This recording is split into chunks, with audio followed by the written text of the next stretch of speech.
Good morning, everyone. We're going to reconvene the meeting from yesterday, the strategic planning session for the Johnston County Board of Commissioners. I hope everyone's rested and ready to attack the rest of this agenda that we have. We've got a lot of good topics of discussion for today. If there's any announcements from board members or any comments before we move on with the program. All right, then I'll turn it over to Kevin Leonard, our Executive Director of the North Carolina Association of County Commissioners, to give us direction to move forward. Good morning. Good morning, sir. Good morning, Mr. Chairman, members of the board, county leaders. It's great to be back on day 2. I'm glad that everybody came back. That's a good sign. I just wanted to tell y'all, again, words of encouragement. What a great job y'all and your team did yesterday. It's not an easy task to come together and spend it an entire day, an entire 2 days together to really focus on what your priorities are. It's one, y'all are busy people going in a lot of directions. So to carve out that time says to me that y'all care deeply about the work that you do and this county. So thank you for doing that. Plus, we have the benefit of working with all the other 99 counties, and we can tell you from experience that y'all are doing really well. Y'all have a great board here who are people who are dedicated and thoughtful about the decisions that you're making. So thank you for that. So just to recap yesterday, we had a lot of briefing material for you to take in to sort of set the table in terms of what you should maybe contemplate as you're looking ahead for the future. And then we dug into those items, the survey data that you provided to us as sort of things that were on your mind as priorities looking ahead. And now we're in the process of prioritizing, synthesizing, modifying, all the eyeings things you want to do to that data. And then our objective today is to get that down to a more succinct plan. And then what I really am hopeful for is to dig deeper than that and give action steps to those things that will, again, give your staff, your team, the ability to take action on those things the next year. So I would challenge the board, Mr. Chairman, to be as specific as possible, and you might hear us challenge you on that and try to draw that out of you. Let me stop here and ask you, Mr. Chairman and members of the board, are there tweaks that you want us to make? Were there things yesterday that just weren't clicking for you guys that you want us to do a little bit differently? Suggestions, advice? I would like to hear from y'all if there's anything so we can make those adjustments for you today. I can start, and then we'll let other board members chime in. I think yesterday went very well. It's a lot of laying the groundwork for today, and providing that framework. And I think we'll pick up where we left off and move forward and bring it into a polished, finished product, hopefully, by the end of this session today. But I'll certainly defer to other board members if they have suggestions or thoughts. I'm going to start off the morning quiet. I would say that I told my wife last night that, we've had different facilitators from time to time over the years that I've been on the board, and they all do a pretty good job of leading in a certain direction. But you guys have the advantage of knowing what we're doing because of your association with the other 99 counties. And I told my wife, I said, those guys call us to task when we need to, and they put us on, they pointedly point us where we need to be going. Not in what decisions we make, but how we make them. So appreciate what y'all do. Great, thank you. All right. Okay, we'll take that. Thank you so much. I mentioned to my colleagues this morning and late yesterday, this is really rejuvenating for me personally, and I think for us as well, to be able to do this. I really look forward to this process every year because it grounds me in the work that we do at the association and really makes it real for me. So thank you. I benefit from it as well. Okay, so the next thing, we can start to follow the agenda. I will say that Neil Emery, from our standpoint, after the next presentation when we get into it, Neil Emery is going to take the lead on the facilitation. I'll be working the computer, and then Amy Basin will take that, and then we'll rotate back to Amy Cannon. So that's our schedule. And Mr. Chairman, with that, I'll turn it back over to you to introduce the next speaker. All right. Thank you, sir. We have a financial presentation from our representatives of Davenport they will review your financial information related to Johnston County capital planning, and Kyle Lux is here somewhere. There he is. Come forth. Kyle, we appreciate you being with us today, and thank you for the job that you and your colleagues at Davenport provide for Johnston County. It's been a great partnership. Absolutely, Mr. Chair, and good morning, everybody. Good to see you. I think the last time I saw you was probably 11 o'clock at night, so I'm happy to see you all about 9 o'clock in the morning on a really sunny, nice February day. So we've got a presentation up on the screen. I probably should have taken somebody up on the offer to hand this out before. We got a hard copy for the board as well.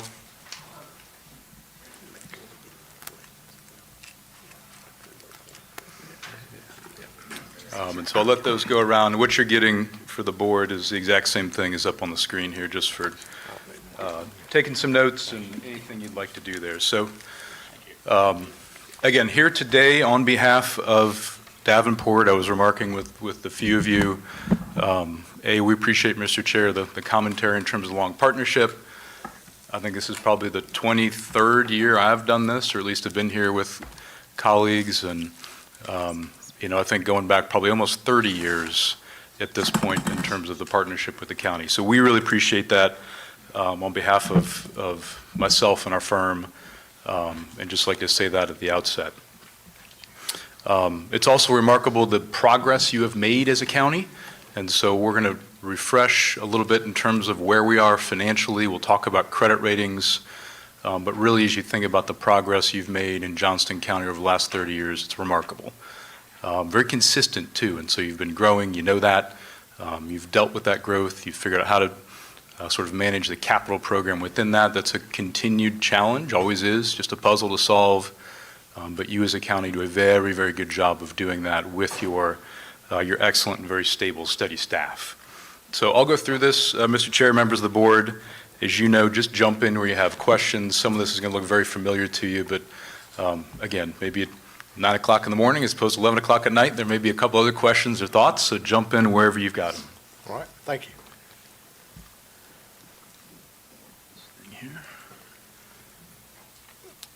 Okay, won't spend a lot of time in background, but again, our role here, and I think importantly as you think about the capital program, just as a disclaimer, our role here is not to tell you as a board or a staff what is a good project or a bad project or what projects to do. We're really reacting to your priorities as a board and a county. So I'll just say that as a little disclaimer on the front end, because a lot of what we'll talk about in the back of this book is where do we go forward as a county in terms of various large capital projects that you will likely decide to move forward with as a board. So we'll see that as our little disclaimer there.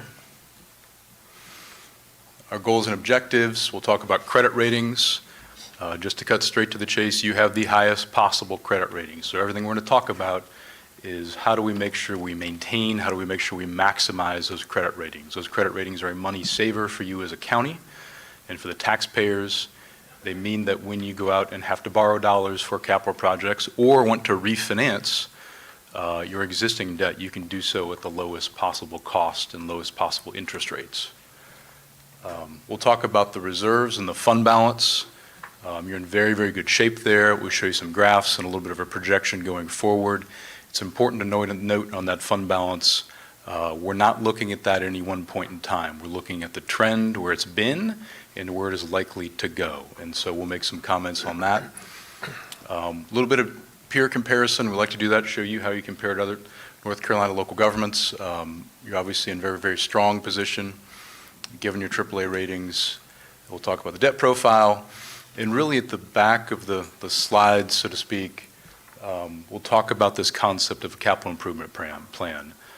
CIP, we kind of use that term for short, but that really is the plan that we would recommend that you as a board adopt going forward, so that you as a board, your staff, us as your advisors, as well as the credit markets, have a very good, clear picture of where you're heading. It's always a plan, can change over time, but that is a recommendation we've got for you as you move forward.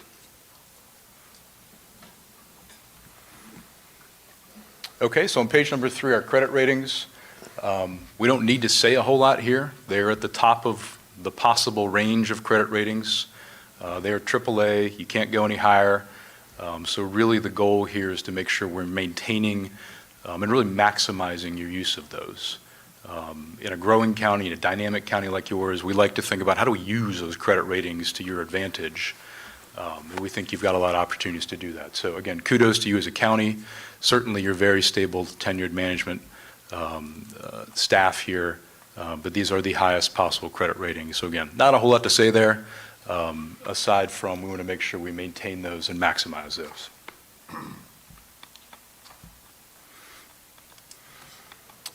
One of the ways you do that in terms of maintaining and maximizing those credit ratings is having really good financial results. So what we have here is the last 5 years of audited financial results. I know 2025 just came out, but we have 2020 to 2024. And what you really see is over that 5-year time period, your revenues, very simply in that blue line, have exceeded your expenditures. That's what you want to happen. You want to run the county, obviously, in the way that sees fit to the board, but do so in a way that you've got good cash flow flexibility and you've got good margins there, to use that term, knowing how quickly you've been growing. So you've had a surplus each and every year. That's part of what has gotten you to that AAA level. It's not the only thing, but it's part of it. One other point that we will make here, and it is a bit cautionary, still very positive, but a bit cautionary, is you look at the gap between the blue line and the green bars there. That gap is narrowing. So what that really represents is how much of a surplus do we end up having year in, year out. And we've seen that narrow over the last 5 years. The 2025 audit, we'll see a further narrowing of that. That's not unusual, not unique to Johnston County. We're seeing that with most even very well-run local governments. We've just come out of this time period whereby post-pandemic, we had a real explosion in growth. Lots of folks really cut the expenditures back, and we've had inflation kind of eat away and make it more challenging to maintain surpluses at that level. So we point that out just as a bit of a cautionary tone, very positive overall. But again, as you're thinking about planning for next year's budget and future year's budgets, just being mindful of the balance between recurring revenues and recurring expenditures, because it plays out over a number of years. Mr. Lauder. Yeah, I was going to say, I think that you have helped us along the way, and I know prior boards have looked at bringing our fund balance, rainy day fund down, and I think your recommendation has always been to be, if we're to do that intentionally with the plan, and I think that's what this board has tried to do, and with the capital projects and debt service that'll bring on, we will get that down. And I know it was probably 3 years ago we had talked about getting in that 40 to 50% range. That's exactly I think right. you were probably headed there. Yep, and I think next. that's, Mr. Yeah. Lauder, to your point, I think that's even probably our next page here. And I like your terms a lot in terms of having an intentional plan, because all this happens over long cycles. And so you go back a couple years, all that's going to be very, very consistent insofar as you, county, have known kind of where you're going. You know there's going to be large capital needs you're going to take on. You know you're a growing community. So the plan, the strategy intentionally has been to make sure we're able to build up some of that fund balance, knowing that between schools, county facilities, and just overall growth, we're going to need that into the future. It's a little bit akin to if you know in your personal life, maybe you're going to make an improvement at your home or you're going to buy a new home. Most folks will kind of have to go through a period where they save up some dollars, knowing that you're going to make that big purchase, whether it's a home, a renovation, whatever it is. I would really think about that way in terms of you've proactively kind of saved up a down payment, knowing that you've got school facilities, county facilities coming up, and so those dollars are going to get used and used responsibly, obviously up to the board and your staff's discretion. Kyle, excuse me, can you Sir. go back one slide? Yeah. There. Give an example of the light green. Other financing sources, I think that's probably going to be largely grants, maybe some things that are not recurring in nature. So your dark green is going to be your property tax or your sales tax, so forth and so on. That's going to be your grants, some other one-time items that aren't quite as recurring in nature. Okay, good.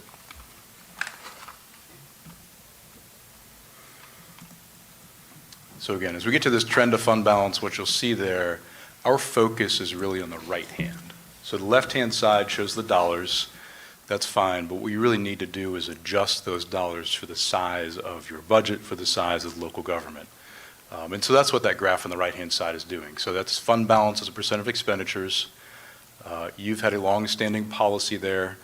That policy used to be in that red line at 15%. We moved that up a couple years ago to be at 20%. And so what we see right now is we're upwards of 70%.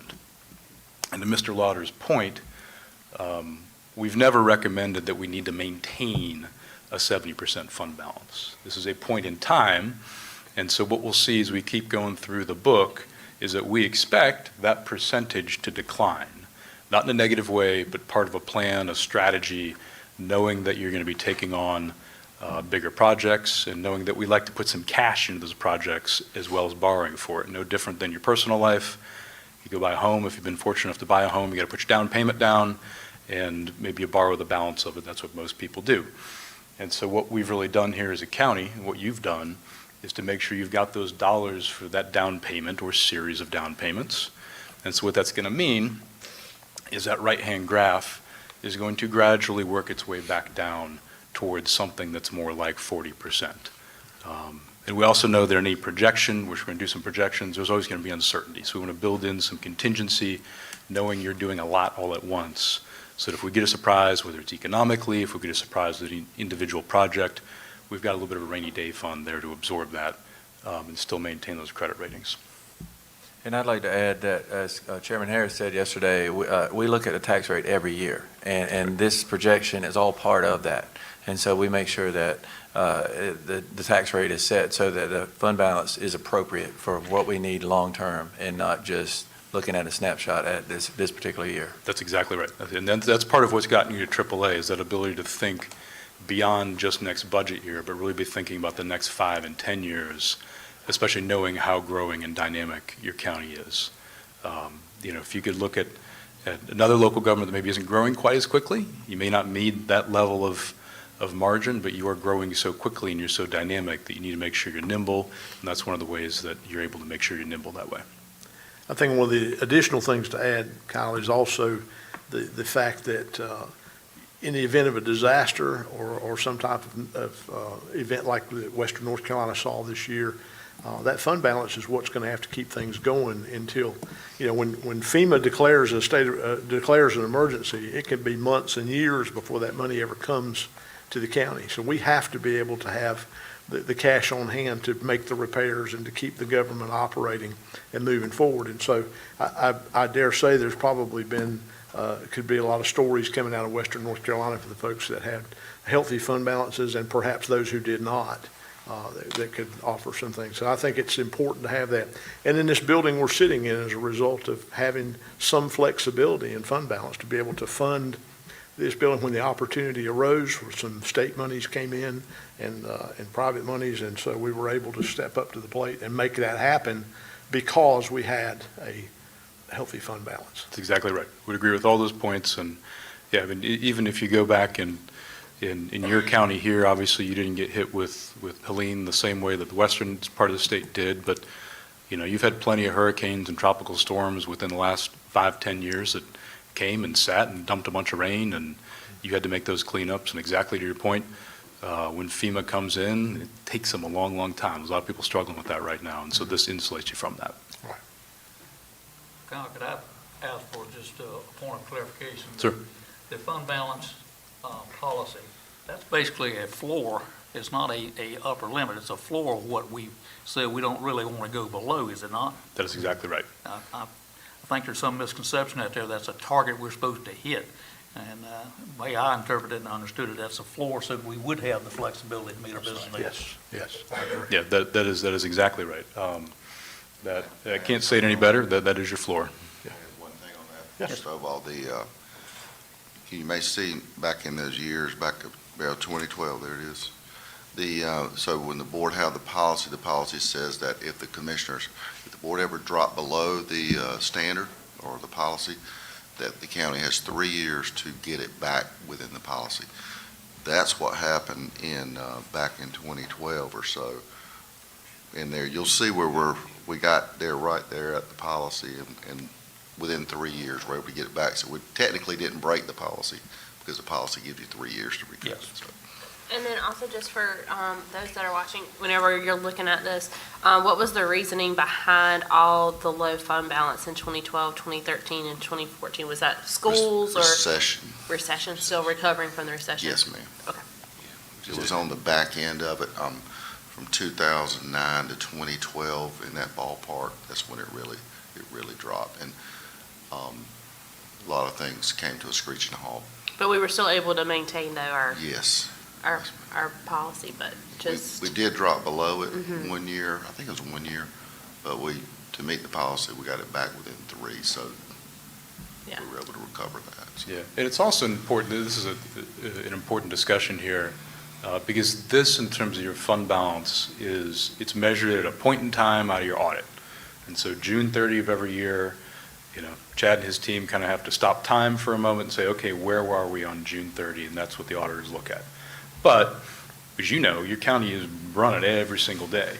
And so this is just a snapshot in time. So it's not really a static number. It gets reported at June 30, but every Right. single day there are dollars coming and going. And going back to that time period in 10, 11, 12, when you think about your day-to-day needs as a county, making payroll, making debt service payments, making sure all the dollars from the state are coming and going to the citizens, you're in essence serving as the checking account and the savings account Correct. of the local government. And so it's not like it's a pot of dollars that's just sitting there.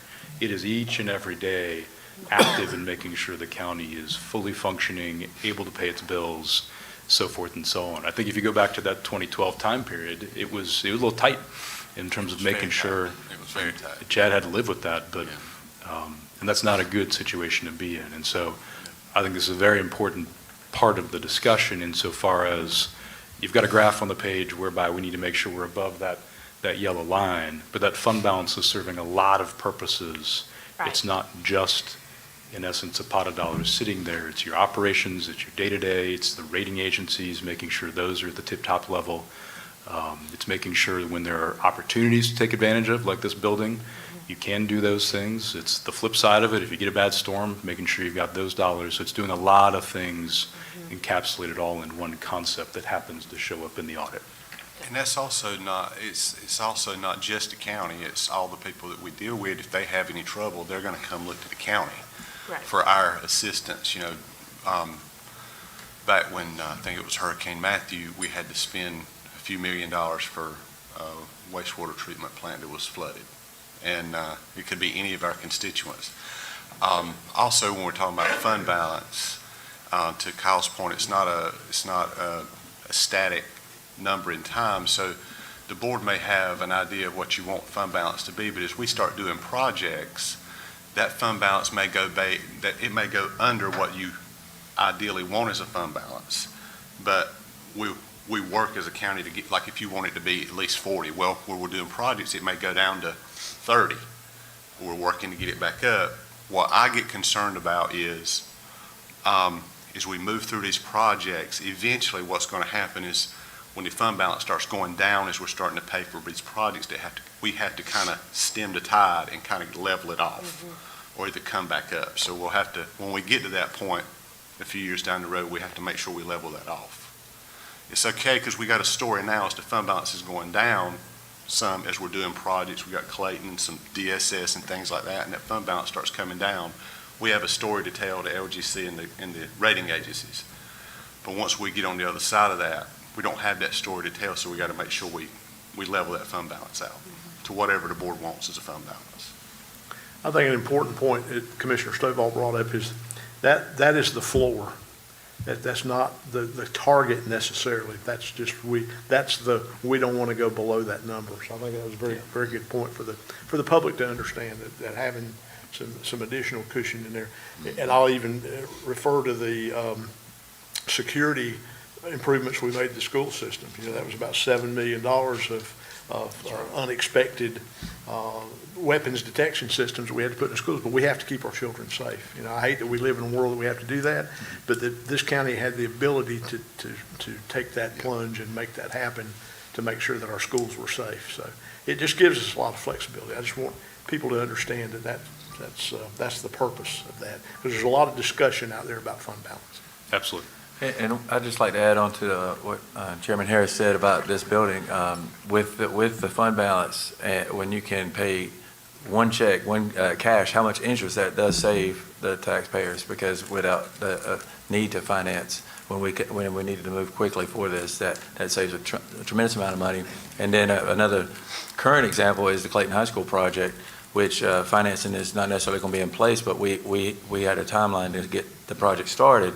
And if we miss that timeline, it's going to add more cost down the road. So having a healthy fund balance allows us to get the project started while we get all the financing in place and have the money to actually save money later down the road. Yeah, and then there's also one more point I'll make on that, insofar as your fund balance is making you money too. Mm-hmm. And so if that is earning right now probably 3.5%, 4%, maybe a little bit more, those interest earnings on that amount of money go right back into the general fund, and that takes pressure off of your other revenue sources, i.e. your tax rates. Mm-hmm. And so it both saves dollars in terms of you're able to pay some cash, not have to borrow for things, as you just said, and avoid some of the interest cost. It also makes you money as a county, because again, if rates right now are 3.5%, 4%, the interest earnings on that are real, and that flows right through the general fund. It helps takes pressure off of your other revenue streams. Not to mention, when we go to borrow money, we get premiums on all of our borrowings. So what $10 would cost somebody else, it might only cost us $9 because of our rate. That's right. All right. It's a very important page, very important concept. And we'll revisit some of the forward-looking projections. So this is a point in time as of 2024. We'll add the 25 in here when we've got that final audit, and then we've got some projections going forward. So we can see what's going to happen, which again is part of the plan, is that percentage is going to go down given where you're headed.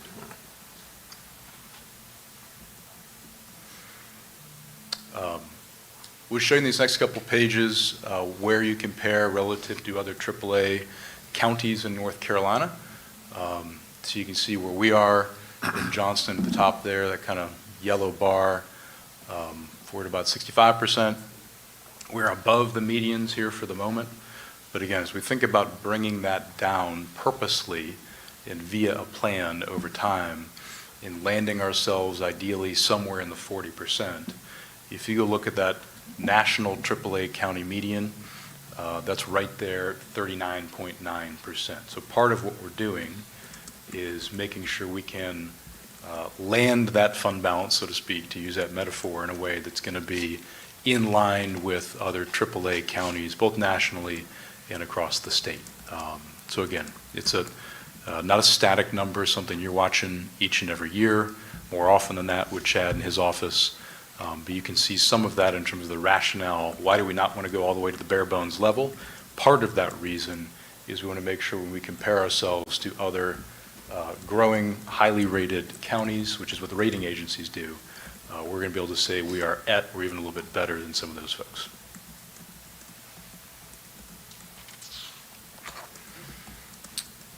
So page 7, we'll shift gears a little bit, talk about the existing outstanding debt. This is what we call tax-supported debt service. So this is not utilities, water and sewer. This is just primarily schools and general county projects. What you see on the page there, just take your eye to that graph on the right, your annual debt service is about $45 million, and it declines very nicely over the next 5 to 10 years. What that decline allows you to do is, we'll do this planning of the next couple pages, is start to roll in and factor in these new projects, whether it's schools or county facilities, and do so with as little impact to the budget as possible. So you've got a natural debt capacity that gets freed up by virtue of that pay down. All the county's debt is fixed rate. It works very much like a fixed rate mortgage. If you've been fortunate enough to have a home and a mortgage, we're making as a county annual principal payments, so the balance on that outstanding debt is being paid down in fixed installments with interest, which you see there in the light green. You see how much smaller that light green is than the dark green. That's because you've been able to either borrow at very low rates or refinance for even lower rates. so you're able to minimize the cost along the way. Last point I'll make on this page, there's a column there that says payout ratio. That basically is a measurement of how quickly do we pay the debt off, making sure we're not pushing things into future generations. To be at 66% is very solid, especially knowing we are a fast-growing county. Anything above 50% is viewed as being good. We watch that number going forward, again, with the goal of making sure we're not pushing things too far into the future. There's always going to be another series of needs coming behind these. Kyle, if I may, real quick. Sir. So when we talk about what we do within the budget and what we do for constituents and what we do within our county budget for what we do and how we have to operate and the cash that we spend, so the tax rate and then what we do within our budget and how we spend more affects the fund balance than even the debt service and the buildings that we build, because it's just, as Kyle said, we're spending it down so fast that even as we layer in new debt, like a DSS building, the amount that we're spending in annual debt service really doesn't change. So it's really what we do every year in the budget and how we spend every year in the budget, or tax rates, things like that, that's going to more affect the fund balance than even some of this. I mean, if you did 4 buildings at one time, yes, maybe, but if you're layering it in, it's not going to affect the debt service on this side, so it's not.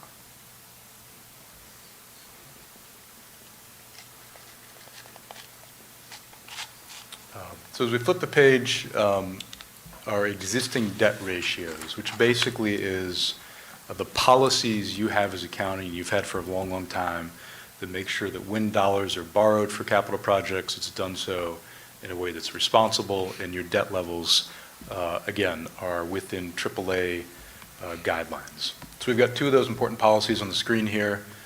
Debt to assessed value is on the left-hand side. Debt service versus the budget is on the right-hand side. On the left-hand side, our assessed value has grown very, very substantially in the last 5 to 7 years. So that policy, you look at that red line at 4%, we're below 1%. You're in very good shape relative to that particular policy. And this is also a ratio that the rating agencies will be looking at and comparing you both across the state and across the nation. So that's one of the reasons we look at that. On the right-hand side, debt service versus the budget, this is arguably the more important of the 2 ratios. It's basically measuring how many pennies out of every dollar in the budget are going to make a debt service payment. This particular red line to Mr. Stovall's prior comment is a ceiling. Different than the fund balance policy, we don't want to go above the red line in terms of this particular policy. So our red line there is at 20%. We're right now at about 12, 13%. This is before we add anything new.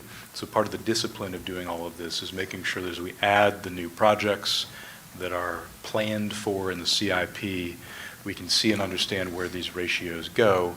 Again, so we can communicate that obviously to you. Your staff knows that, and the rating agencies know that in terms of where you're heading as a county, so we can demonstrate we'll continue to be in good shape. In terms of just a couple comparisons, won't spend a whole much time here, but debt to assessed value, you can see where you are at about 1%. And again, you've got kind of a range there. You're literally right at the median for North Carolina AAA counties. Debt service to expenditures, if we're at about 11.8%, you see there the median's about 13%. The other point I'll make on these 2 pages is if you went back 5, 10 years, we used to be much weaker relative to those AAAs because we weren't even AAA at the time. And so you have strengthened all of these ratios relative to what is now a peer group that is AAAs. You go back 5, 10 years ago, we were comparing to still very solidly rated local governments, but not AAAs yet. And so now part of the readjustment of all that, in a good way, is that you're comparing directly to other local governments, specifically counties that have this highest level of credit ratings.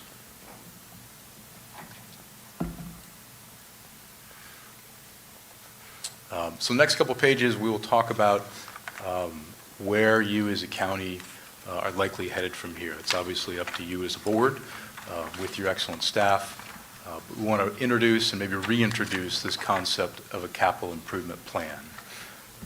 We'll stress that word plan. So Anytime a local government like yours adopts something like this, which we do think you should adopt this, it is a plan. You're really adopting a roadmap that can change, it can evolve as priorities change, as project costs change. But it really is a best practice, especially nowadays, to have a good adopted by the board sense of what projects you're going to take on and what estimated dollar amounts over the next 5 or so fiscal years. And so that really is, again, a theme we've been working through, obviously with a lot of planning on the facilities side, on the needs side, that we're just reacting to those in terms of what dollars do we think we need and when, and putting that into a plan.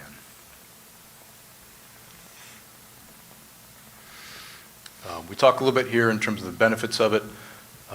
Again, top of the page there, linking projects to community goals and master plans, ensuring affordability and a balanced approach of utilizing debt versus non-debt sources. We talk a fair amount in the planning about what's going to be borrowed, but we should also stress the county does a very good job of putting cash into these various projects in its CIP. There's a lot of things that you are able to cash fund as a county that the other less fortunate local governments have to go borrow for. And that can hamstring their ability to go do some of these larger projects and maintain the highest credit quality. So I think of things like vehicles and rolling stock that is really better to be paying cash for by all means. Not every local government's able to do that. You are, and that is a good thing. So as we talk about the balance of debt funding versus non-debt sources, we should just make that important caveat. What we'll probably talk more about here in this presentation is what's going to be borrowed, but you as a county do a good job, and we should continue focusing on the ability to use non-cash sources, whether that's grants, whether that's dollars out of your annual budget, whether that's fund balance. All that provides a good, again, balance to how these projects are funded, and that's a healthy thing. So in terms of the balance of the sort of advantages here, giving some good timelines, again, as you have more and more projects going at once, the ability to see really where you're going when you need the dollars. I think as Mr. Rose had mentioned on the sort of prior slides here, like a Clayton High School, the ability to know that's coming. We know via the North Carolina financing process, it takes a little while to get an actual financing geared up. So having fund balance that allows you to start Clayton, knowing we've got a plan to roll into the actual financing of it, while we're balancing some other needs. All these CIP planning things just provides a greater level of sophistication in terms of that planning process. Last couple bullet points here, thinking about future needs and proactive investments, and obviously the rating agencies are going to view this as another benefit in terms of looking at you as your practices, as your management, as a AAA.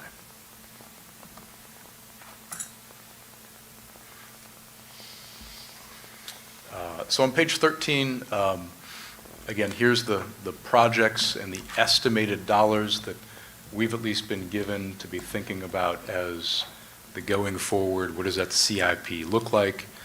What is in there? In what projects and amounts? Importantly, if you look at that table here, on the far left-hand side, there's a column called authorized but unissued. That is the balance of your 2 school referendums. So those were authorized, obviously, in 2022 and 2024 via referendum, but the balance of the 22 referendum of $47 million hasn't been issued yet. Those projects take a long time, so another advantage of having a CIP is recognizing that it takes a long time to build schools and big county facilities. And so what we're accounting for here is the fact that that $47 million still needs to be borrowed. That's not yet in that graph we looked at a couple pages ago, so we've got to factor that in going forward. The 2024 referendum at $150 million, none of those dollars have been borrowed yet. Not a surprise, but so we've got to factor that in on a going forward basis. And then we start to layer in between 27 out to 31 the rest of these new projects. The first one up is Clayton High School. Again, we've talked about that a fair amount. The project is really up and rolling. You've got the fund balance to get it going. But we want to make sure we've got the financing in place prior to the end of the fiscal year, which we've got a date for that. We'll share with you at the end of the presentation. You move on from there between the EMS stations. Again, estimates at these points. We don't come up with these with your staff, and various other professionals give us these estimated dollar amounts. We'll stress that word estimated, especially in the last 5 or so years. Folks across the country have had surprises on project costs. They've come in much more expensive. Hopefully that is starting to alleviate in terms of the upward pressure, but it's just another reason to have a good fund balance. So if you do get one of those surprises, you've got an ability to work with it and absorb it. So again, the EMS stations, the DSS building in there as well.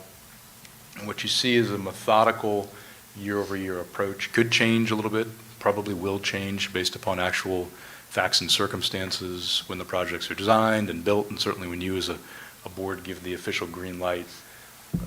But you add all those things up, and the planning estimate for the moment is about $524 million that'll need to be borrowed over the next basically 5 fiscal years.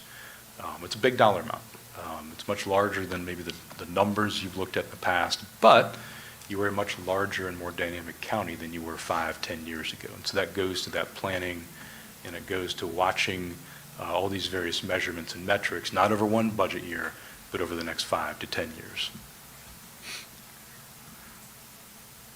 And I'll pause there. Anything, maybe Rick, anybody else on the projects themselves?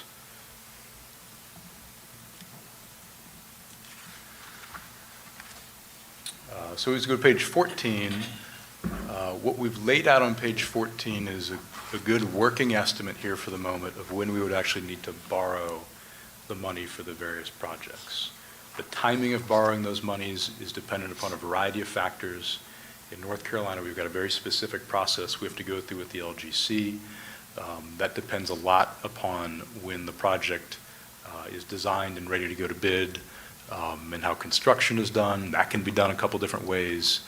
So I say all that insofar as to say these numbers will probably evolve a little bit, they'll probably change a little bit over time, but it gives us a good sense of what we'll likely be doing if indeed these are the projects that you as a board select.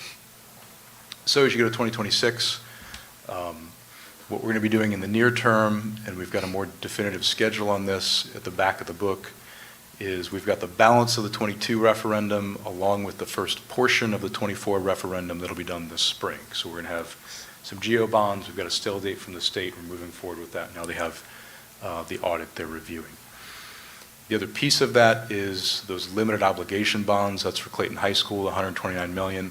Those will also be done this spring. So we're going to combine those two financing processes. It technically needs to be 2 different financings for legal purposes, but we can work those 2 processes together such that we're going to be in the market very close to each other for what is roughly about $200 million by the end of the fiscal year, which is by June 30. From there, we've made an estimate for the moment of the balance of the referendum, doing that in $30 million tranches, if you will, or just kind of pieces or chunks, whatever term you want to use. And then we've tried to lay out the LOBs, or limited obligation bonds, that would be funding DSS and some of the fire and EMS stations. So again, it is a plan over a 5-year period. It will likely evolve over time as you get more definitive information on project costs and timing and so forth and so on. But it is a plan that will show you how it layers in with your policies next couple pages. Mr. I've Godwin. got a question, Kyle, primarily for staff. The 24 bond, why is it taking 5 years? I refresh my memory. What was those bonds for, the 24? I can answer the first part, but I'll have to look up the second. But I think 120 of it was for schools and 30 for the college. I think that's right. I'm just wondering why it's But taking we 5 always, years to get it we done. always, for every referendum, we always lay it out as phased in, and then we work with the school system and the college, because there's times they may need a little more than that fronted. So that's another advantage of reserves. As Sure. I think Chad mentioned, we're able to keep some projects going. So we do have a phase plan, and we talked to them about that when we're planning it. Yes, sir. Maybe this is not a question for you as it is for the college or school board. Well, I do want to add to that. One thing I think this board has helped foster amongst the public schools and with community college, if you think back to how long it took to build things, and now with the implementation of a new delivery method with the CMAR for the public schools, that process has picked up. And I think it's 28 when, no, actually, this thing is this year that Wilson Mills High School is going to be finished. So, yeah, in the fall of this year. And we had the other, Swift Creek, and we've had some other ones recently that have come in at a totally different model from the sprawling campus. So I think we have worked with the school board to influence things to make things happen faster rather than the traditional design bid build process.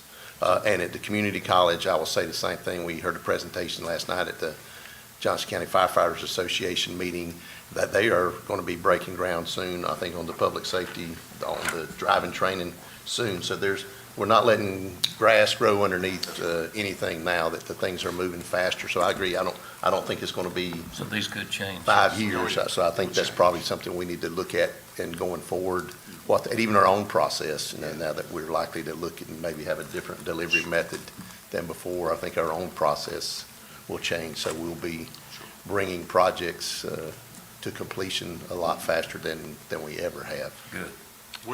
We're spreading that out too because, well, as Rick said, we would rather borrow smaller amounts and front it because we just don't want a lot sitting out there for us paying interest on and collecting dust, so to speak, while we're waiting for projects to be built.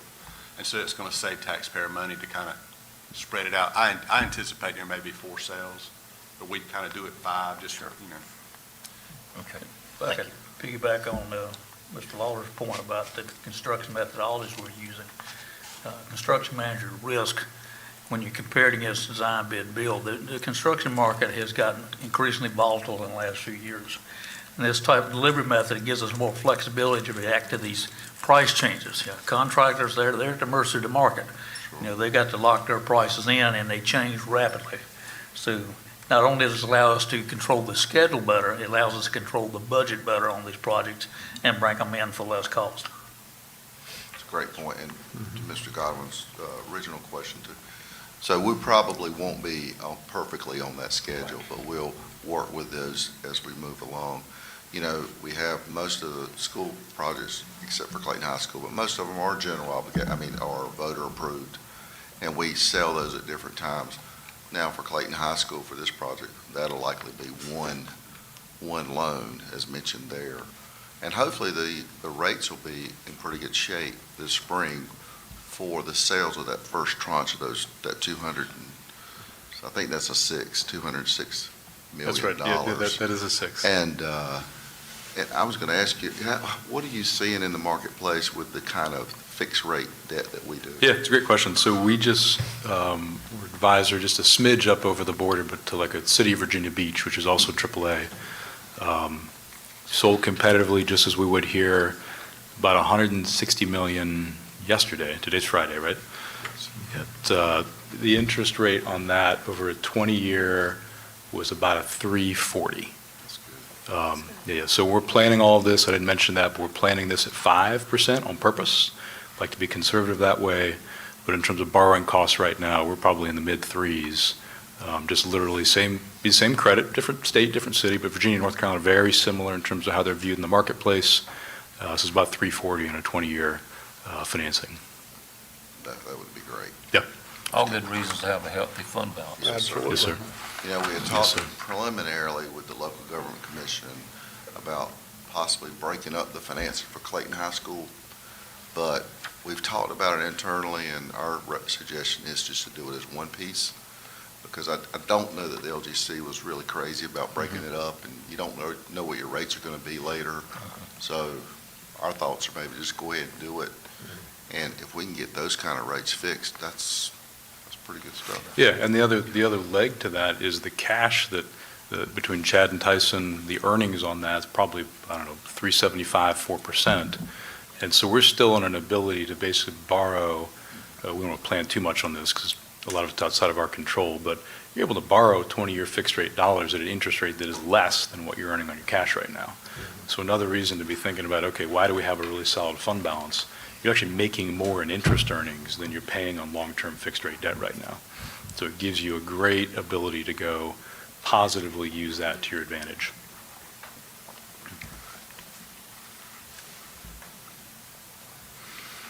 So we spent some time on this a couple slides ago, but your debt ratios, when we looked at those, we hadn't layered this new series of projects in. On this page, we've simply layered that new series of projects in. So The dark green is the existing debt. You've already seen that. The light green is when we start to layer in all those various projects we just looked about. So that's got the 22 referendum, the 24 referendum, it's got Clayton High School, the DSS building, the EMS stations, all those things are built into those light green bars. Importantly, we are using what are hopefully conservative planning assumptions. So I mentioned that just a slide ago with Rick's good point. We're using a 5% borrowing rate in the assumptions here. Hopefully that comes in less. Certainly it looks like it will be in the short run. What you notice, you look at those graphs, left-hand side, debt to assessed value, you're in very good shape there, well below the red line. In the right-hand side, debt service versus budget, again, arguably the more important of these two ratios, you get into the 15 to 16, 17% and then start to decline in the future. So you've got capacity there. And that, when we talk about the concept of the borrowing and how does that impact things, this is really measuring debt capacity. We tend to use that capacity term in terms of how many dollars can we go do and borrow and still be in good shape relative to policies.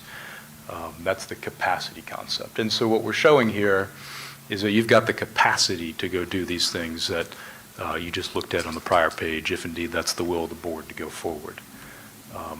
The other concept that we always need to make sure we circle back to, especially during budget season, is affordability. That's a different concept. And that is, again, arguably that's the most important one, which is how do we make sure we've got enough dollars in the budget to make sure we can make those payments when we go borrow the money. Because again, we'll make the point, flipping back one slide, that even that first column there, that roughly $206 million, well, it's planned for, we haven't actually borrowed that yet. So the payments on that have not yet kicked in.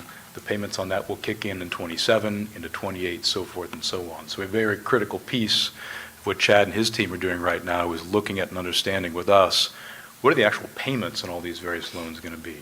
And so as you're setting a budget on an annual basis, that's obviously 1 year, we really need to be looking at what are these payments going to be over the next 5 to 10 years, so you're not caught with a surprise, you can manage into that in a smooth manner, and you've got some good visibility there. So we'll just make that point again, that while we've got all the planning here, you haven't actually borrowed the dollars yet, so we got to make sure that when Chad and his team are doing the budget, those are appropriately factored in, which they obviously will be.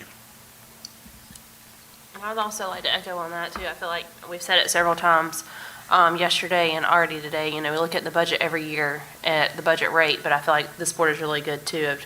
And thanks to staff of not only looking at the needs for this year, but trying to go ahead and look at 5 and 10 years out of all those projects and all those costs so we can maintain that fund balance to maintain that AAA bond rating. So just trying to be proactive of being able to have that rainy day fund when we have it, whenever we are trying to set the tax rate. Absolutely. Yeah, so as you get to page 16, again, we're just kind of talking about this, but the debt affordability side of things, really to use more simple terms, how we're going to actually make sure we make the payments. And so what we've got in here is just a snapshot working closely with Chad on the fund balance. So we kind of come full circle here.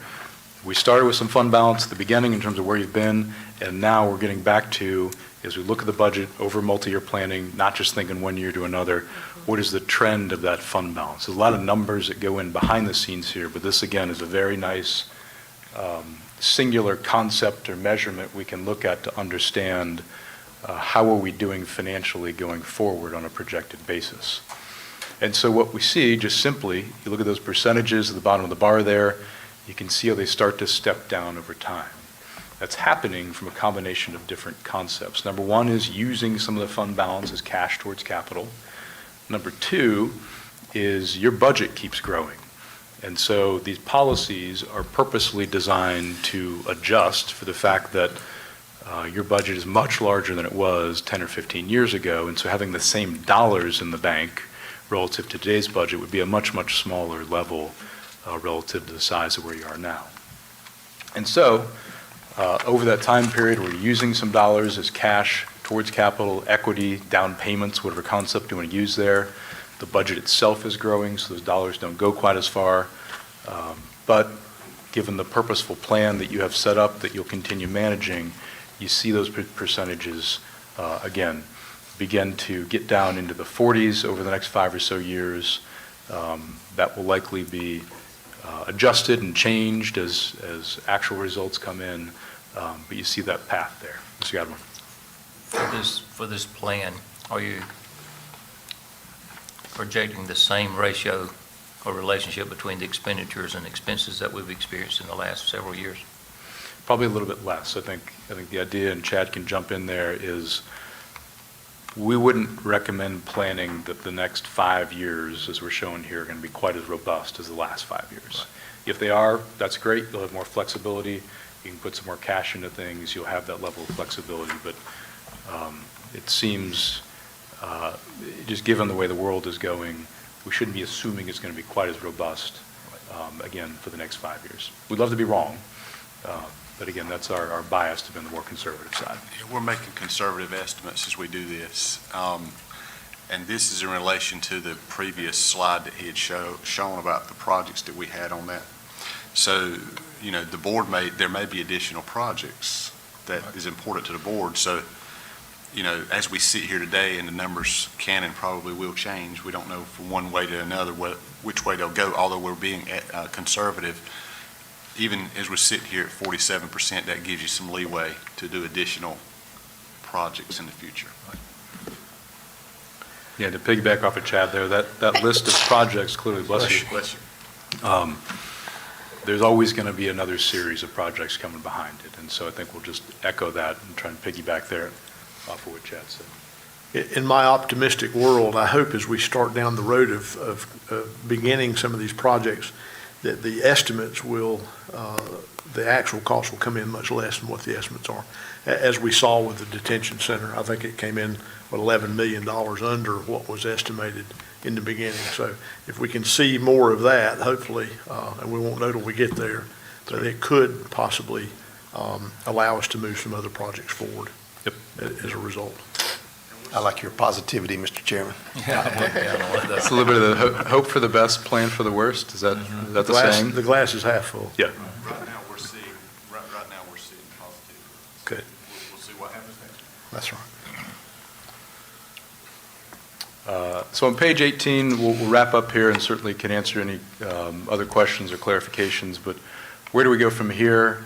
Month of April, we're obviously in February here. We have some work to do, but month of April, we'll be meeting with the rating agencies. Haven't set those exact dates yet, but really anticipating, since even we last spoke a couple weeks ago, being in the market on May 19th for the general obligation bonds. That's that combination of the 22 and the 24 referendum. And then May 28th, we'll be in the market with a limited obligation bonds. That's for Clayton High School. So we've got those dates set with the LGC. Due to the good work of Chad and his team on the audit, we got that process rolling, and so we'll be working on that through the balance, really, of the fiscal year here. February, March, April will be in the market, lock-in rates in May. And the last point we'll make here, again, as you work your way through the budget for 27, we would recommend, as the board sees fit, to adopt a CIP in the right timing and amount. That's obviously up to you. But would recommend doing that in accordance with the budget process. And that's a good, healthy way to do that, typically looked at formally with the budget process, and that way it's updated annually. It's going to change a little bit every year depending on your priorities, but that would be the discipline and the best practice. So with that, Mr. Chair, members of the board, I'm happy to answer the questions. We always appreciate it. Anything you have? Any questions for Mr. Lux on our financials? You did a great job. Thank you. Thank you, sir. We appreciate you always providing the good, thorough information that you do. And I'm also appreciative of the staff and the board that takes this part of the responsibility very seriously, in that what we're doing is a calculated approach to addressing the needs of the county. And so we appreciate that. This information is very vital to making good decisions moving forward. So we thank you for that. Thank you. Appreciate it. That being said, we'll take a few minutes break, and then we'll come back and we'll move on with the program. Let's take 15 minutes, and we'll be back at about 10:20.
Welcome back, everyone. We're back from break, and our next item on the agenda this morning is the priority setting as we continue to develop action plans. And Neil Emery is going to take the lead on that with the North Carolina Association of County Commissioners. Mr. Emery, we appreciate your leadership, so the floor is yours, sir. Thank you, Mr. Chairman. I want to quickly begin by just revisiting those topics we have left to address. And as you can see on the screen, county facilities, education, human services, organizational structure, public safety, transportation, and water and sewer. So with that, the first point is I know that some of these are probably be dealt with quickly and ask the board, but in my looking at them, it seemed like county facilities, water and sewer, and possibly human services take up the most time. With that said, I'd like to ask, how would you like to approach this to deal with start into the meat of those, or knock out some of the ones that may not take as much time, but I'll defer to the board how you'd like to approach that. I would say let's start with the meat of those bigger topics. If everybody's good with that? Yes. Okay. Is there one in particular? I would think county facilities and then the water and sewer may be the ones that. Yes. Let's start with county facilities. Okay. In the facilities, a lot of it revolves around your capital program, and I'll start by saying I know your CIP is shortly to come online, and I know it was mentioned in your earlier financial presentation. So I assume that document is going to accomplish a lot of those things that within the facility. And of course, one of those being to establish the solid priorities for county facility expenditures. That's sort of wrapped up in your CIP, and if I believe, looking in the notes, that plan is online to formal adoption this year. Is that right? Yes. The CIP plan? And I'm convinced that document, as adopted, will prioritize your projects moving forward, capital needs. Is that? Yes. I think my vision of this would be that we pick up from that step and move forward into the future a little bit and look, even if we're not ready to fund it, we still need to have a plan of what happens after the CIP, or once we've attained the DSS building, the things that we've identified for the very near future. What's next? What does it look like? Because there's some strategic things that we have to look at, like with the health department in cooperation with the hospital. There's some space there that they're needing for a certificate of need for beds that we need to try to work together with them and make that happen on a certain time frame.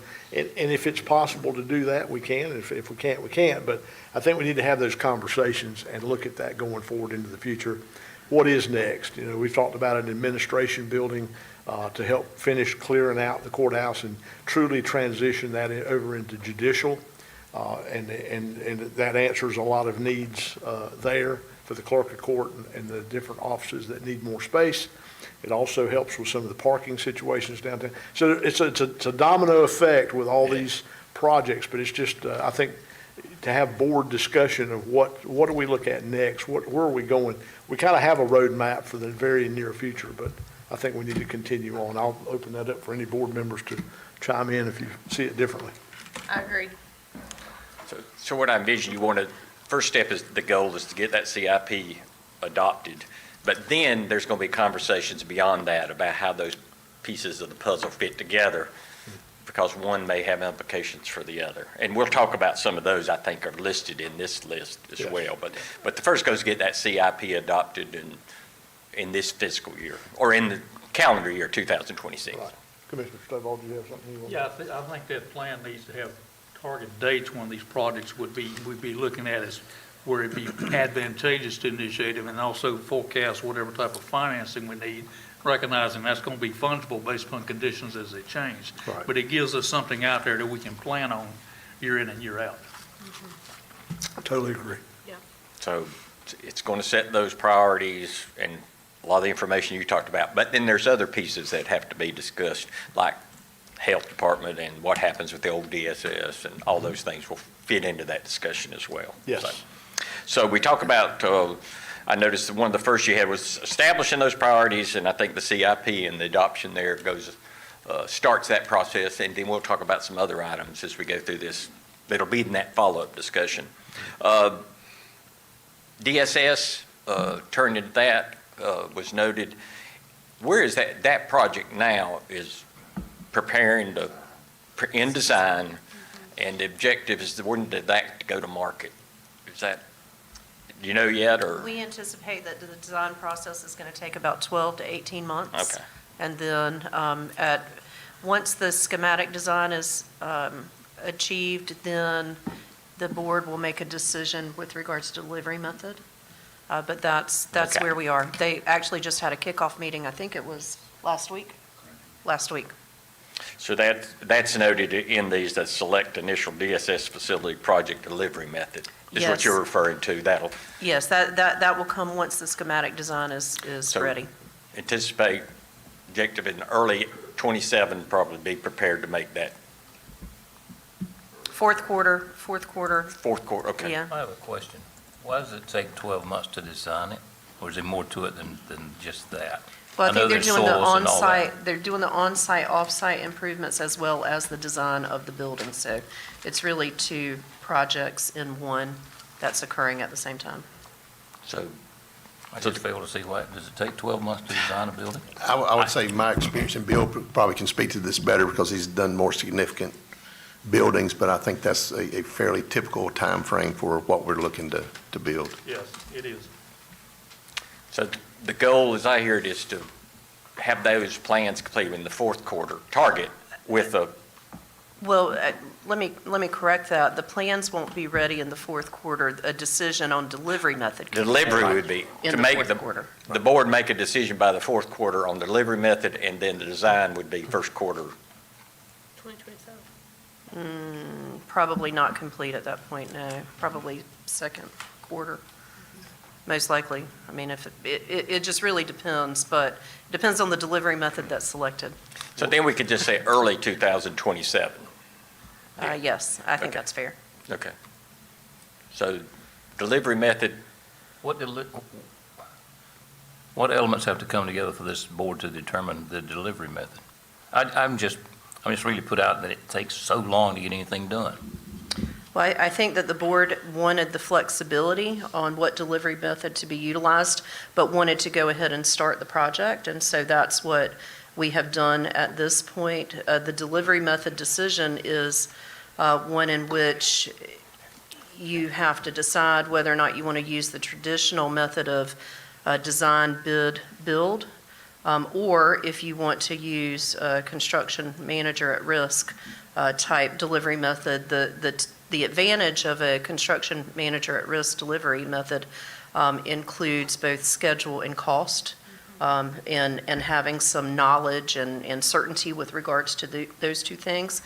Typically with your design, bid, build, we do a pre-qualification process, and so we know that the contractors that are bidding are qualified, but you don't have as much flexibility in making sure that you're getting exactly the product that you want at the end of the day. However, the costs are typically highly competitive when those come in. And so I think that what the plan was is let's don't get bogged down in the process of making that decision right now.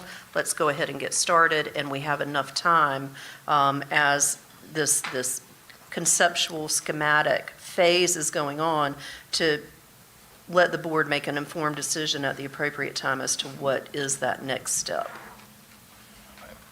Yeah, and I think too, I think Commissioner Stovall had made this point earlier that Ms. Luster just made, but I think if we look back to Wilson Mills High School, if that had been a traditional process, we would have found out in the middle of it, when we had about a $20 million overrun we were looking at, we would have found that out at the end when we had opened the projects for bid.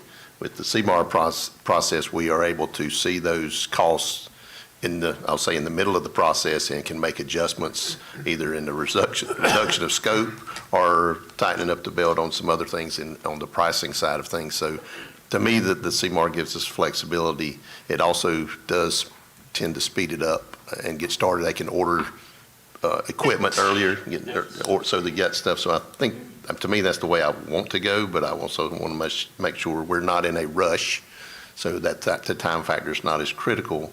But I think we need to make a decision, and again, I think will wind up being a little bit shorter process, but it's going to be in that same 12 to 18-month window, no matter how you slice it. I think that four-letter word needs to be incorporated as often as possible, rush. I would agree. Okay, anything else on that one, that's fourth quarter on how, and then early in 27 being able to prepare to proceed? The, keeping in line with DSS, since we're talking about DSS, one of the other items you had on there was about what to do with the old facility. What's the board's thoughts on how that process, and I know you got time, but ideas, thoughts, because that will play into your conversations moving forward of needs. Any plan of action for the staff about the old facility and how it fits into your facility plans? Well, the veterans need a place. I'd certainly put that prod in there for one of those places to be used by veterans. One of the buildings that they're occupying used to be the old agricultural center, and it had an auditorium in it. It was a pretty good-sized facility. It's right on the corner there. I think with some renovation and repurposing, it could make a very nice veterans center. And then that would leave building 1 and 2 to figure out what the county wants to do with those. And if it was a little sooner, we could make a mental health urgent care out of one of them, but it's Well, not going to be ready. I was going to say, some of the conversations that I've heard are things like veteran services, things like the behavioral health urgent care, things like transitional foster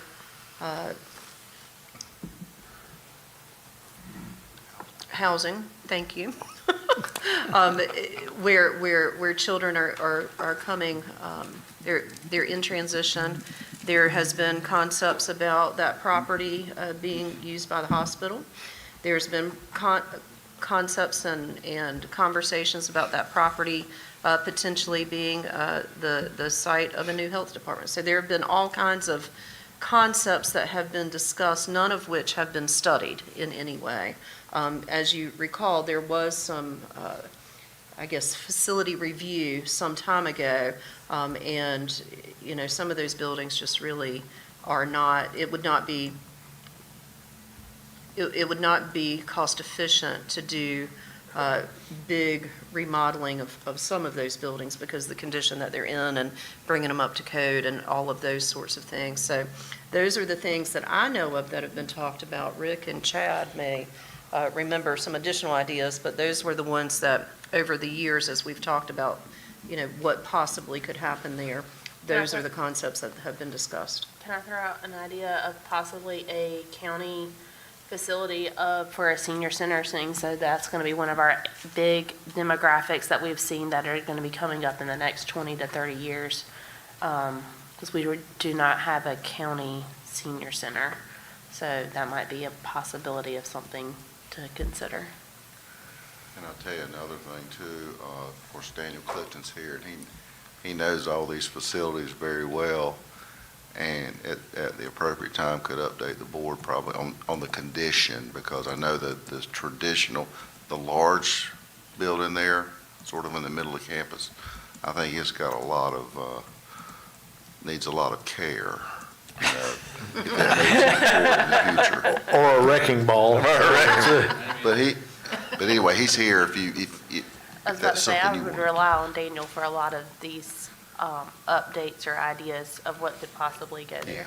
Yeah, Well, I think- and I do think that speaking of that condition assessment, and Daniel can tell us in more detail if you'd like to hear it, but really the wrecking ball idea is probably the best with regards to some of those buildings because they're just not in the condition to invest that type of money to renovate them. It sounds like one of your first steps will be an assessment of the buildings and their capability of being converted to something else. So we've done that. Hey, so that- And the facility assessment has a little tiny bit of age on it, but that doesn't, it's not in better condition than it was when the assessment was done.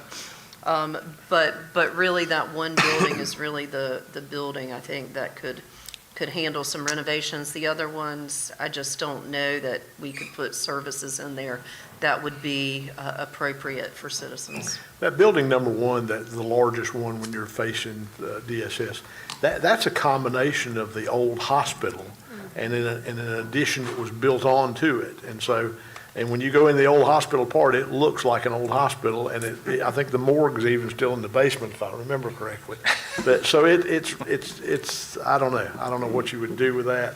It's very cumbersome, and you could spend a lot of money and still not have anything spectacular when you were done, so. How would the board feel about if we had an actual presentation to the commissioners for that campus only? I think for the sake of time, we could do that, and then. At whatever time. And then let each of the commissioners be thinking along this process of what your vision would be and how you think we should proceed forward with this. But knowing that we do need to craft a plan to get us into the future, because these buildings will become vacant at some point, and we do need to have a plan to move forward with them. I don't think we should put a lot of good money after bad, but we could rely on Mr. Clifton and his staff to give us some advice on that. So your goal here would be to presentation on the campus as it is and what the potential is, so Yes. that in the next phase can start future uses. Is that? Yes, and then any board members that have ideas, if it's a veterans center or something to do with the aging population, those are great ideas, but we'd have to look at it and see. First assess it. Yes, absolutely. Okay. So is that something in the next, this year sometime, have that presentation for? Yeah, and I think even in Daniel's assessment report, he may not know what it is. We may have the ideas, but he can tell us this space is going to be office space we're not knocking out walls and making an open space out of this. It's going to be offices, and the old ag center could be something. It could be senior, it could be veterans, whatever, but just the potential uses he sees in that. Yeah. And I think this one is, and to me, this is, I know we have the CIP, which you might say this could dovetail, but I think this is important enough that we need to have separate discussions and specific discussions about it. Yes, I agree. Agreed. Ms. Davis makes a great point about seniors, and with Mr. Godwin with the veterans, because those two of those buildings are ground level. Pretty much, fairly accessible. Again, after the study, we could decide, is it, just because you can do something doesn't necessarily make you want to, if we can stick somebody in there, but if it's not going to be an ideal situation for them, now's the time to get it right. And so we'll just have to look at it and see what the possibilities are. Okay.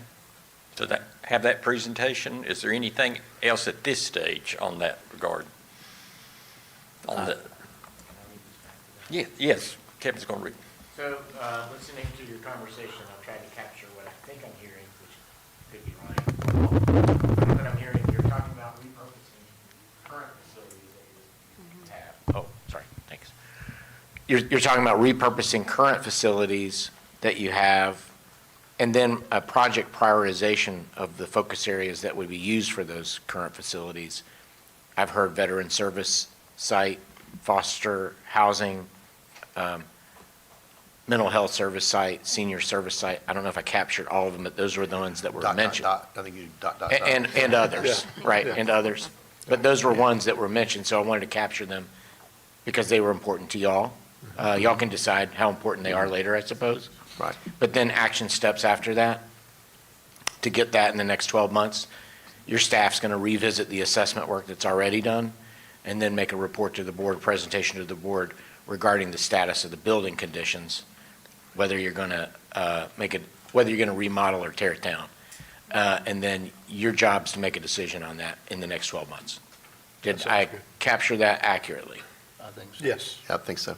And I know we talked mainly about DSS, but I know we've talked about the current elections building and whatever. This would be all buildings that we own okay. Okay. Human resources too, that building. Big We're in house. 20-plus Do we buildings. own that one? Yeah. Okay. 22? How many? 30. We're in 30 buildings. Do we own 30 buildings? Or No. Oh, yeah, I was just thinking mainly the ones we own. Yeah, I think there's some Yes, sir. that we can get out of, but Yes.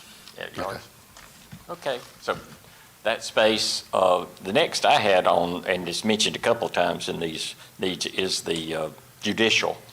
And it sounds like it's about design and preparation, and then, again, selecting the method to proceed on. So what, what time frame are we thinking there? I think the plan was that, based on the last, and things can change, the board may decide to do it different, but DSS was the first priority. The judicial annex was number 2, and the thought was to tear down the mass building and rebuild there. So we can, in the financial model, it's in there for completion, I think, 2030, 2031, in that time frame. But, so we could start, that's going to. I'll go with Ted and go with Rush. Well, what's going to be important there is to include all the judicial partners in that process. So, Yeah, one thing that Rick and I and our management staff's talked about, and he's already kind of got the ball rolling, is we'll end up needing to talk and maybe talk to the board about any disruptions that's going to happen in building that building. Oh, yeah. So we need to make sure that our judicial partners understand what that means. We don't know about staging. We're going to talk to Josh to see what that means. Maybe there's something they can do to mitigate having to take a bunch of parking that we don't really already have. Yep. And so there's going to have to be a lot of discussions with our partners in this group about what all that means.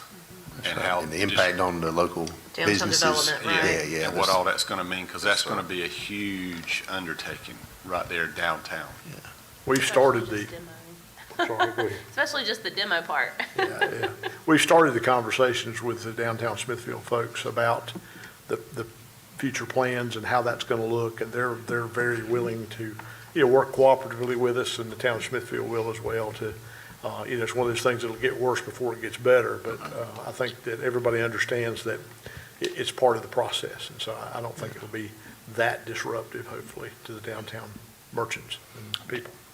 Do y'all have a working group in place involved the judicial judges, magistrates, law enforcement? We have in the past. We haven't gotten together lately Okay. about this, but That's We'll vitally need to do important, because that. there are so many moving pieces in a courthouse. I mean, we communicate all the time. Yeah, but I We don't mean, have a formal, Yeah, the work group's not gotten together in some time. I think that it was sort of looking at the prioritization and then the affordability, and we're almost at that point where it's time to reconvene and have conversations about Yeah, I think as we move into the design, obviously there would be a lot of coordination with them. But I wanted to say, we talk about DSS, and these were, I think, the 2 top priorities clearly and need to be separate because the judicial system has, they have definite needs that we can't wait on, to continue to wait on. And to Commissioner Stovall's point yesterday, not only with DSS do we need to describe not just what people are crammed in offices, but why that's important. And then same for the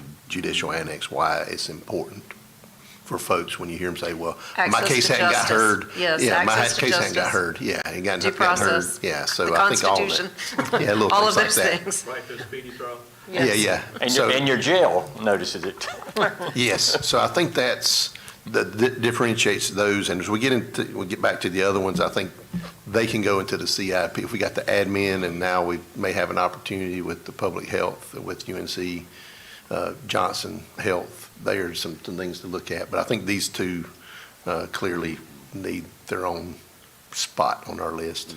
So we were talking about the CIP, not only were we talking about projects, but the when, because I know I've heard rush, and I'm not advocating for or against that. I'm just saying if there's as we're modeling this stuff out, if there's a consensus amongst the board that we need to put something off a little while or try to move something up, we can do the pleasure of the board. We can model that out and see what that looks like. I mean, I think that whoever that was that had all those lists up there yesterday with dates on them, I think that may have been me, but I think that's critical. And when we do a plan, I mean, I know my daily job, if you don't put an end date on something, then people will wait and it gets pushed out and all of a sudden it becomes a crunch. And so I think us putting a date on helps not only to keep it in forefront, but on the modeling side, it helps, the financial modeling, it helps us project that and know exactly, and we may have to make some adjustments based on the financial piece too, so. And we appreciate that because with our project management and our project planning, we take that delivery date and then we work the plan backwards. And so without having some, or clearly understanding the expectation of the board as to what that looks like, it makes it a little bit more difficult for us to provide you those project plans. So So that would be helpful. It appears now, one of your first priorities is, and it's noted in here, is your architect. Do y'all have a sense of when you'd like to secure the services of an architect for design, or is it at that stage where you're? Well, if you think about. It will be by July. I mean, from a big picture perspective, a practical perspective, we would be in a position to start doing some of those things not later than July, if that's the pleasure of the board. It really. Why would we wait that long? We don't have to wait for people to get out of the building to start a process. No, we don't. Yeah, I mean, I think, and I know we've traditionally, Mosley has done a lot of work, but I don't think we can keep putting all our eggs in the same basket if we're going to have all these projects moving forward. So I would say, for me, I'd like to get that process started so that we're not waiting. So when would the board like a recommendation on architects? How long does it take to get an RFQ? I mean, March? We could get one out in March for response in April. And then you would go through your vetting process and all of those sorts of things. And I'm, one of the questions that I would have with regards to that is, the delivery method that you're looking at, or do we want to do it the same way that we've done it with the campus, where we've bought ourselves a little time in the contract to make a decision once you get to schematic? So I would defer to Commissioner Stovall and his expertise on that, but that is a good point. I think this one may need to decide, maybe going into it, what we're going to do. Not to put you on the spot. You can have a minute to think about it, yeah. Or a month. What is you wanting them? Well, I'm just trying to figure out, with Judicial this annex. one, the judicial annex, to me, I mean, do we want to do the same route where we get, and I'm going to say 30% design, and then decide what do we do, or do we start the process and select a Step is CMAR? find out what exactly does it mean when we say judicial annex. We haven't even programmed this thing yet in terms True. of meeting the court's needs. We're going to tear it down and start back with something new, but it would be helpful to know what exactly what function it's going to serve. And there's no reason we can't begin that design process as soon as we can hire a qualified designer to get on board. I mean, because it's not affecting the people that are temporarily in there and when they get out. Because of the complexity of the project, just because of all of the different pieces that are involved in a project like that, an alternative delivery method is probably one that you might want to think about, because when the projects are more complex and when they're very schedule driven, then an alternative delivery method is helpful, and perhaps in even the programming piece, it's helpful to have some of that sooner rather than later. Obviously, we need to get the stakeholders together and have that conversation and those sorts of things. But from a big picture perspective, it's helpful to have all of the relative design and construction professionals sort of in the same place at the same time, having those conversations. That's just my opinion, but I think we've got two engineers on the board that might see a little bit differently. I was going to say, that might be too many. So you still want to shoot toward architect by Yeah, I June? think we can have conversations, I think, Like about how it, but I think March is, I like the March, something going out. And I was just gonna say I have a meeting with all the stakeholders and everybody involved in March, and then possibly architect May or June. So my thought with that would be that we would want our design professional to assist with that Yes. process, and so we could include that as part of the request for qualifications, and then we would have the design professional to help manage those meetings and help us scope the project and those sorts of That things. is an absolute must, because that's the programming aspect of the project. That's where you either get it wrong or you get it right.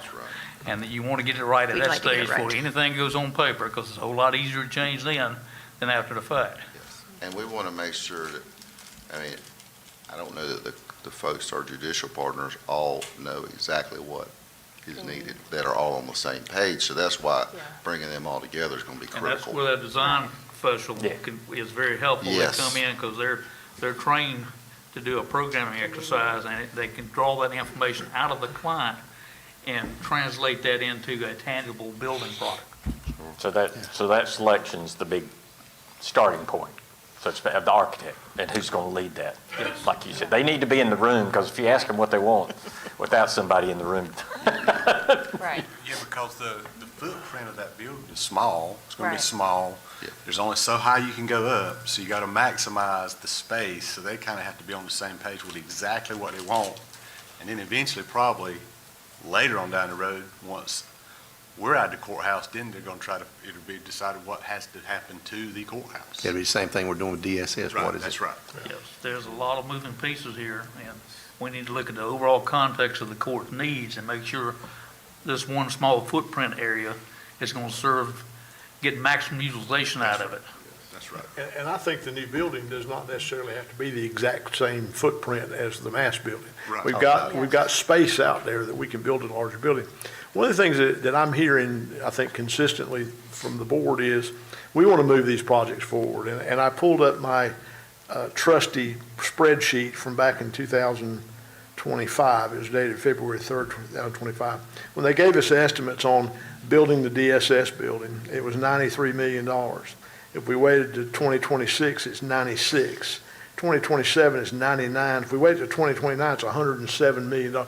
It's not saving money. The more we kick this thing out, the more it's going to cost us, cost the taxpayers to satisfy the needs. So I think time is the essence to try to move these projects forward as quickly as we possibly, as much as we can feasibly afford to do. The other factor that I think we have not talked about, and I don't know that it's a major player, but Chad and his folks could work through that, is what are we expending now in leases and rent that we're paying on all these buildings that we don't own? I know DSS is in 5 buildings and we own 3 of them.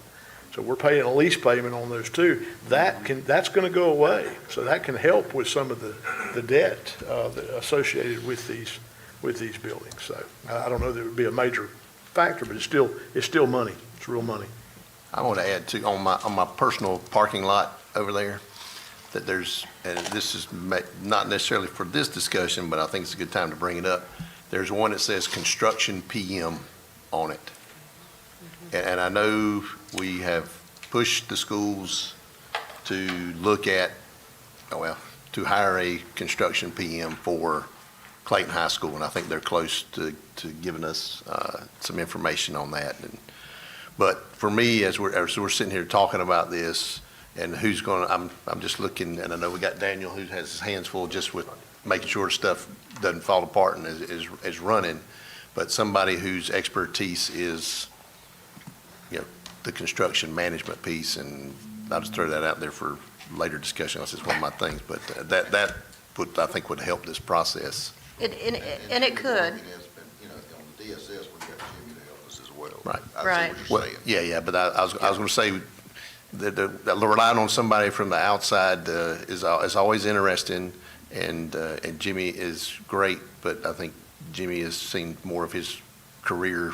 It looks at the rearview mirror now than looking forward, so we can't keep counting on 5 and 10 years down the road to be using the same person. And I will say that in our facilities programming and in Daniel's office, we have been looking at some restructuring and those sorts of things to make sure that he's got everything that he needs to make sure that he can handle all of these projects. He's very talented, in my opinion, in pulling these things together and working with our stakeholders and those sorts of things. And so I do think that the relationship that we have with Stevenson General Contractors and assisting us as the owner's representative has worked very well, but we also realize that with everything that we've got coming on, that their duties need to be restructured to be able to make sure that we have the eye on the ball. And he is working on that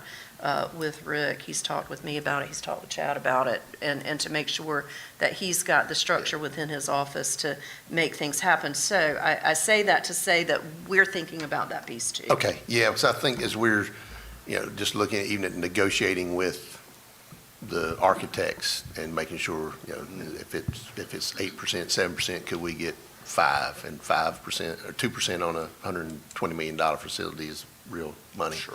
Right. And so things like that we've talked, all the things we've preached to the schools about, just like the facilities assessment that and now we're doing. I think this is probably something we need to take a hard look at. Yeah, that may be a budget, I mean, as you consider moving Yeah, I would say forward. this, that's, Oh, yeah. I just wanted to, while we were talking about Okay. ways to speed things up and getting people involved, somebody like that to be the one that has the, as I said, eye on the ball. So we have the a whole time. consensus on the judicial is to try to, though, to get that architect selected sometime by June, Well, whatever. and yes, and my thought would be, since we've talked it through, that we do it it sounds to me that what we need to do with this judicial piece is we need to have some master planning done with that, number one, and then number two, roll into that design. And I think that master plan piece would be very similar to what we did in thinking about the campus facility and thinking about that programming and all of the things that are necessary. And so the thought would be that the RFQ would be designed in that way where you could have that person that facilitates all of this, working group and getting the information together so you can get the program right, that can also do the design. So we're not going out twice. We do it the same way that we did it with the master plan. But that would be a thought about that, if that's okay. I have a question, and I'm going to defer this to the construction experts, the engineer folks that we have in the table, and Mr. Clifton too. At what point does it become more advantageous for the county to just create a position and have a person on staff instead of having a multitude of contracts? You got the school system's going to contract with somebody, the college has got somebody doing their stuff, we're going to contract with Stevens. I mean, and we got all these projects on the horizon. At what point does it become more financially advantageous to just have a person on staff that just does that? I mean, I'm asking the question. I'm not saying it's the right answer. So we've been looking at that, and right now, based on the money that we have spent, it's more advantageous to contract that out.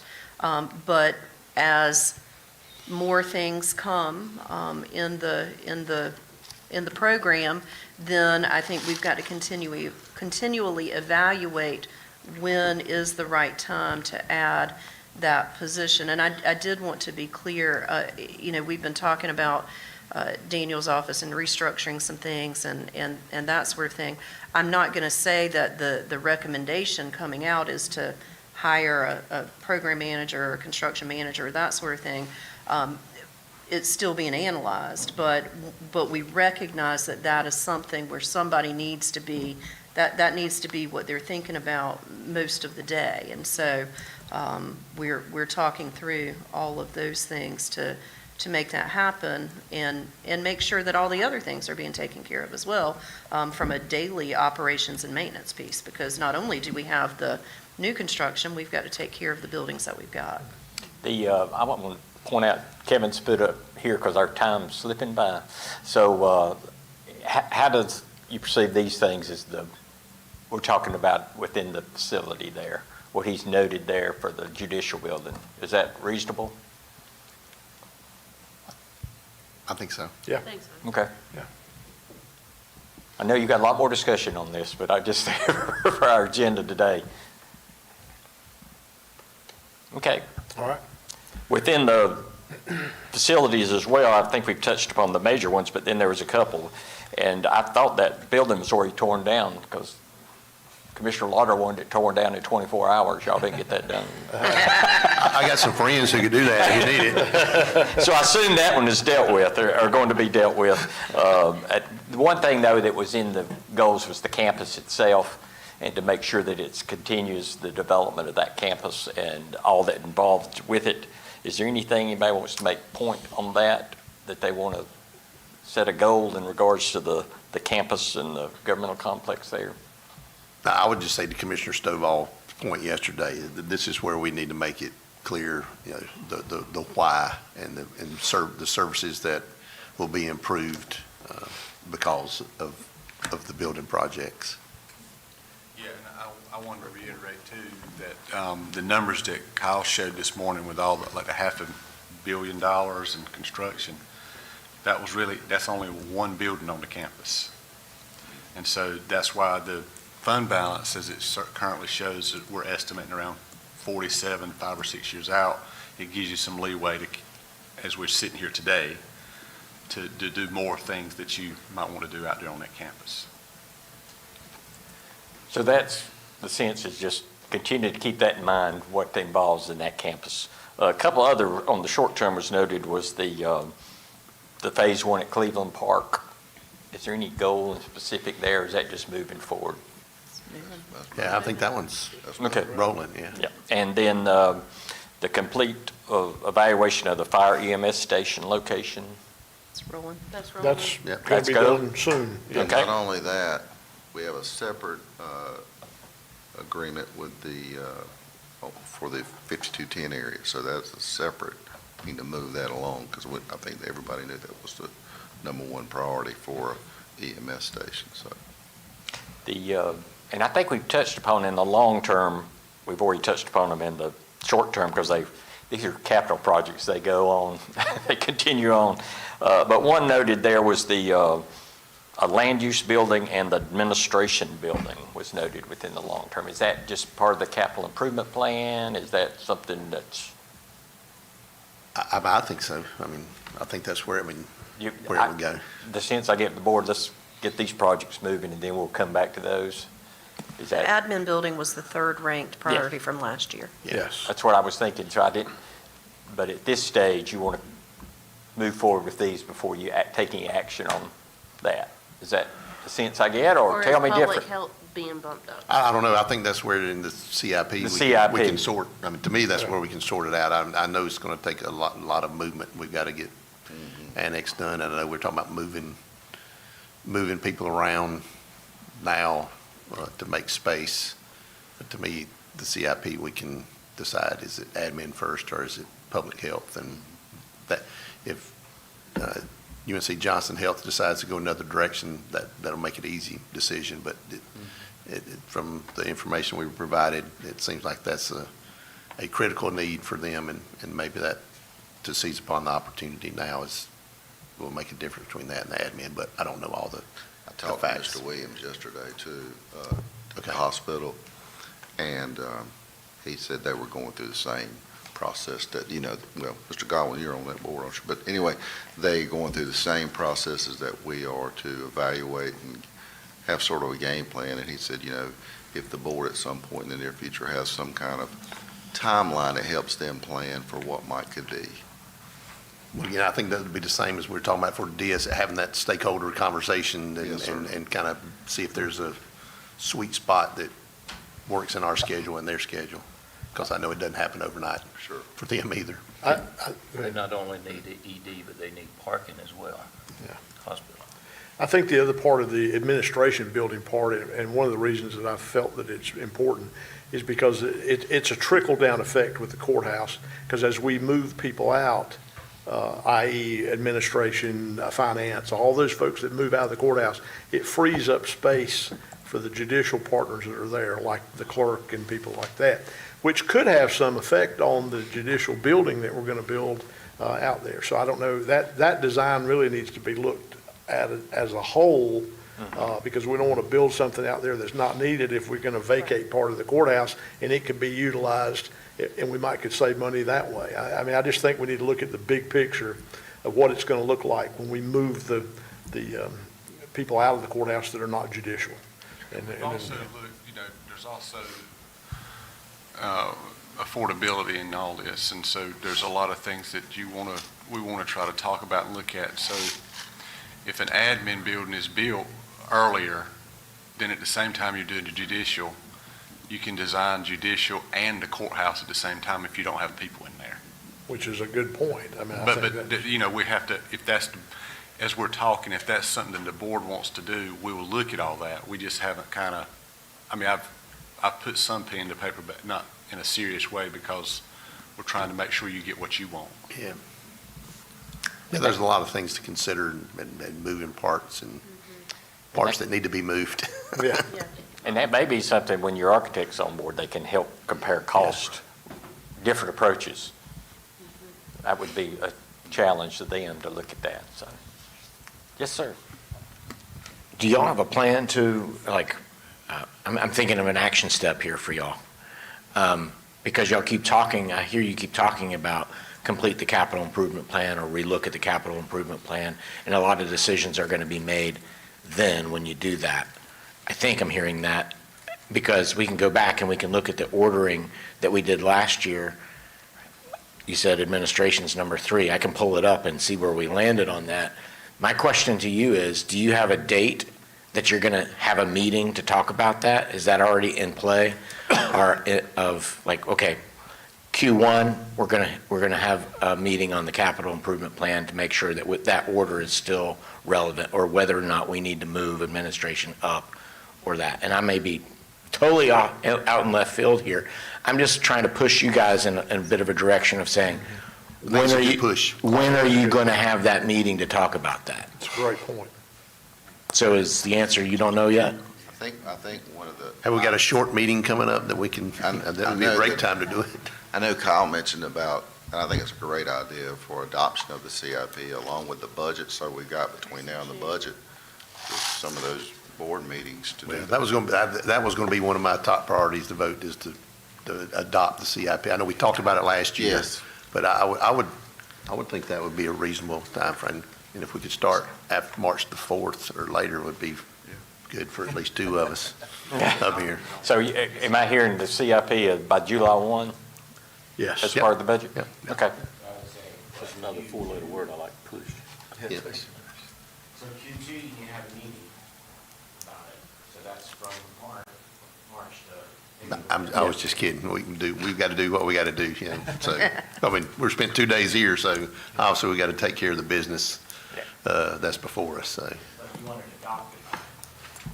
As part of the Yeah, budget. As part of the Yeah, budget. as part of the budget, I think that's a great way to do it. mid-June. And I see that CIP as a rolling 5 years too. I mean, it just continuously rolls and amends as the board wants to. Well, in theory, you'd update it annually. Right, Yeah, yes, just sir. like we You just like we do revisit. utilities. You're gonna have a baseline milestone schedule in it. Yep. A baseline budget associated with it, but all of that is gonna be fungible based upon the conditions as they change. So Yes, sir. annually, you're gonna revisit, revise it as needed. Great. Correct. So you revisit it budget time, so. Is there anything else on facilities we need to talk about? I know we had mention of a couple of the firing range and a couple of things, but is there anything else we want to? Yeah, scroll on down there.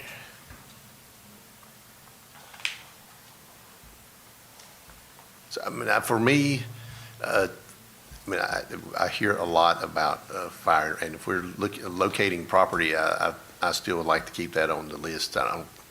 To me, that's kind of some low-hanging fruit, and we can, if it's in the CIP, I think that's fine, but I think I think Adrian has already kind of looked at some places. We know that is it Wildlife Resources bill that can help construct that, or if not, construct it totally. So, and I know there is no place to go for the public to go. We were fortunate to get a space for the 4-H, in large part to Commissioner Stovall working to make that happen.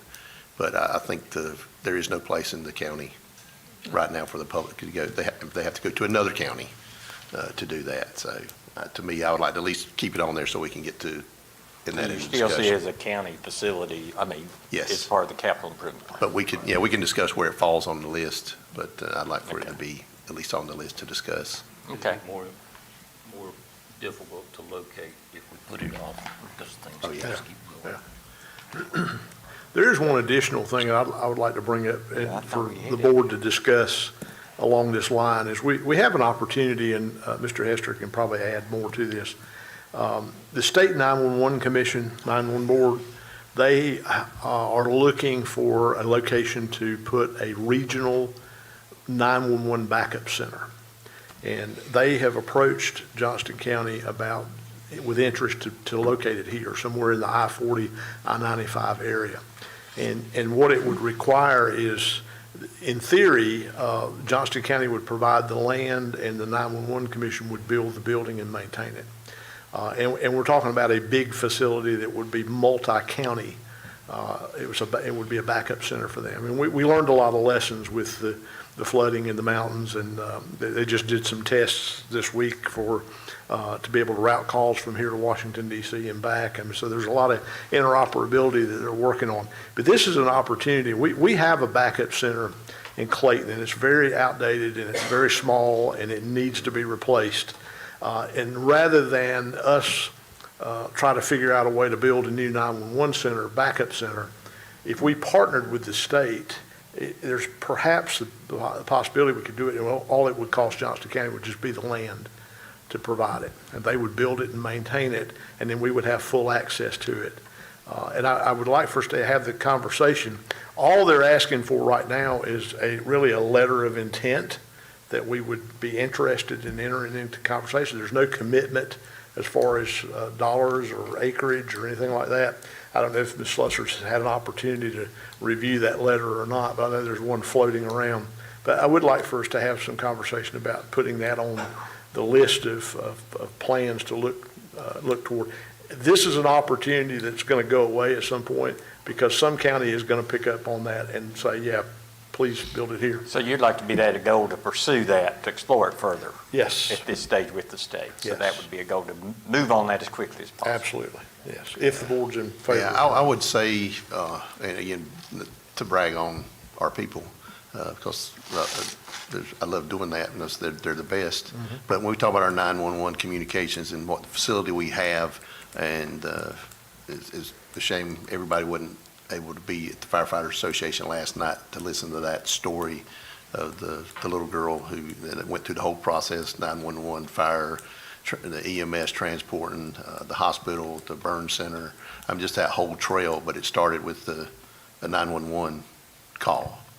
And to think that we would be able to be continue to be a regional and national leader in 911 communication services, I think that's definitely something that we need to explore. Okay. Because it will not only benefit the region, the nation, but it would also be a benefit to the citizens of Johnston County. Do we have an idea how much land we're talking about? That was my question. There's been some numbers floating around of maybe 20, 25 acres, but there's nothing. What we need now, the next step, and Rick, you correct me if I'm wrong, is to, with a letter of intent to the State 911 Commission, saying that Johnston County is interested in having the conversation at the table. That's really all they're asking for. And it's non-binding. It's non-binding. There's no dollars associated with it at this point. Once we have the conversations, they look at the magnitude of what the building would look like, then I'm sure the amount of property would be determined at that point. Then that would be where we would come in to decide if that's something the board wanted to do. And if it don't, we can always wish them well and move on to something else. But I certainly think it's worth having a seat at the table and having the conversations, because it could be a tremendous asset for the county and the region. The only reason why we wouldn't want to. I agree. I was going to say, since we're talking push and rush, I know we meet Monday, but is that something in your update you could provide a little more information, or you could do that and see? Because I think that's something we would probably just direct you to go ahead and write that letter. Well, let's look at the cost benefit. What do we gain from it? A 911 center, a backup center. And if it were next door, we've still got a backup center, right? If it's close by. I'm just being a devil's advocate here. Well, it wouldn't be close by. Some other county would have it. If it's regional, it's gonna be within reason. I presume there's going to be some employment base with it. Yeah, I would think so too. put the land in non-performing, I mean, it wouldn't be tax producing anymore. I just. Yeah, I don't know, I'm man. not sure where you're Process. going with that. Yeah, no, I see, it's got a cost, he's got I a don't cost. see It the goes big back to his point advantages. yesterday about we need to look at costs, what we do, what is the I mean, cost how of often it. have we used the backup center? It's necessary to have it, but how often have we used it? And does it justify getting rid of land off the tax books and that sort of thing? Yeah, I mean, I think that's part of, we have letter of I think interest at you this start point. those we go from there. discussions and then you. Yeah. and- And as we get details, that they may come up with something that we say, okay, we can't go further but right now, I'd say, let's say, hey, we're willing to talk to you about it. Talk more. Yeah. Yeah. Look at these and see if this wraps us up on facilities and what Kevin's added here. and So what's you're gonna put the noted. date on there, the budget, since we're putting dates on that stuff? So I put under action steps, Q2. Okay, all right. Q3 adopt part of the budget. Let's see. Target Q4, okay. You can read it. Target the fourth quarter late for the decision on delivery Okay. method for DSS. And in the first quarter, proceed with design of the work DSS project and repurposing current facilities and project prioritization, focus, veterans. Just list those things that were mentioned here, potential. And let's see. Just want to make sure those action steps are aligned. Yeah, the action step there, the staff to revisit assessment work, report to the board, presentation to the board regarding the status of building conditions, and then the board makes a decision on remodel or demolition, what the future of the buildings are. Yes. Is that a Q3 timeframe, Q4? What is, let me look back to Daniel, what he thinks that might be. I'm sorry. The repurposing, On the DSS. yeah, the. Scenario our not- facility, current facilities, yeah.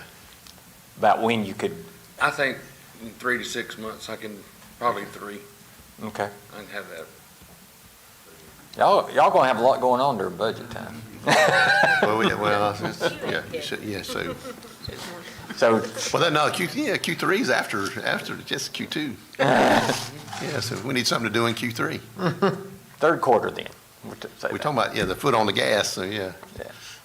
And the judicial, talked about that, There's action steps over there. action Yeah. steps for that one, the contemplate. I added that in there, so I don't know if y'all want to keep. That's just something for you future about when do you need a project manager, or if you do. Well, when it says construction project / maintenance, I mean, I've again, I think we got top notch on the maintenance side of things. You just want project manager. Yeah, I think the construction aspect of it, particularly with the size projects, that's where, but I think the maintenance, we've got the best taking care of our stuff now. And then maybe he might need more help as we get more stuff, but I think that my focus was mainly on the construction projects. Okay. Can I ask clarification on one of that? When you say complete judicial building, are there notes under there? Okay, I just want to Yeah, make that's sure. the- Okay. that's the Yeah, I just want to make sure. No, just do it, Rick. Okay, we're just making sure, okay. I think we talked about those and you Thank- reviewed We'd those. like- Everybody good with those things noted there? Yeah, we'd like an update on the schedule Monday. Monday meeting. It's done. Yeah. And then with the firing range, just to make sure it's incorporated when looking at CIP, and then the 911 center, have that letter written so that you can have further discussion with the state. Anything else? Yeah. Nope. Okay. What topic do y'all want to take on next? Is there anything long-term? It's all wrapped up. We've sort of touched on everything. I'm gonna, while y'all talk, I'm gonna walk over and look at my parking lot notes over there. Let's see if there's anything. Mr. Chairman, I don't know what topic you want to take on next. I know I think the one that probably will consume quite a bit of time will be the public utilities, but I'll leave that to you. Yeah, we might as well go ahead and move on to that one. Or we want a short one to finish it before lunch. Oh, you want to do it? Well, okay, that's a good point. Let's pick a shorter one so we can wrap up to lunch, and then we'll come back Okay. after that and do that. How about, one you had was education. I say education looks short. All right. Commissioner Davis says education's the one, so let's do that. I agree with Whatever her. Commissioner Davis. I agree with her. In the short term, in regards to education, you had the high school, which has been conversation around that, but I don't know if there's an action step at this point or if that's what waits next for that. It appears that's underway and That's right. it's moving forward. as- Project's already started, yeah. Yeah. Moving dirt. Groundbreakings next week. Yeah. And then the second item noted was the operations for the community college, capital budgeting for the 2027 budget. Help me there. Yeah, so I think that's, it requires the participation of the public schools and JCC.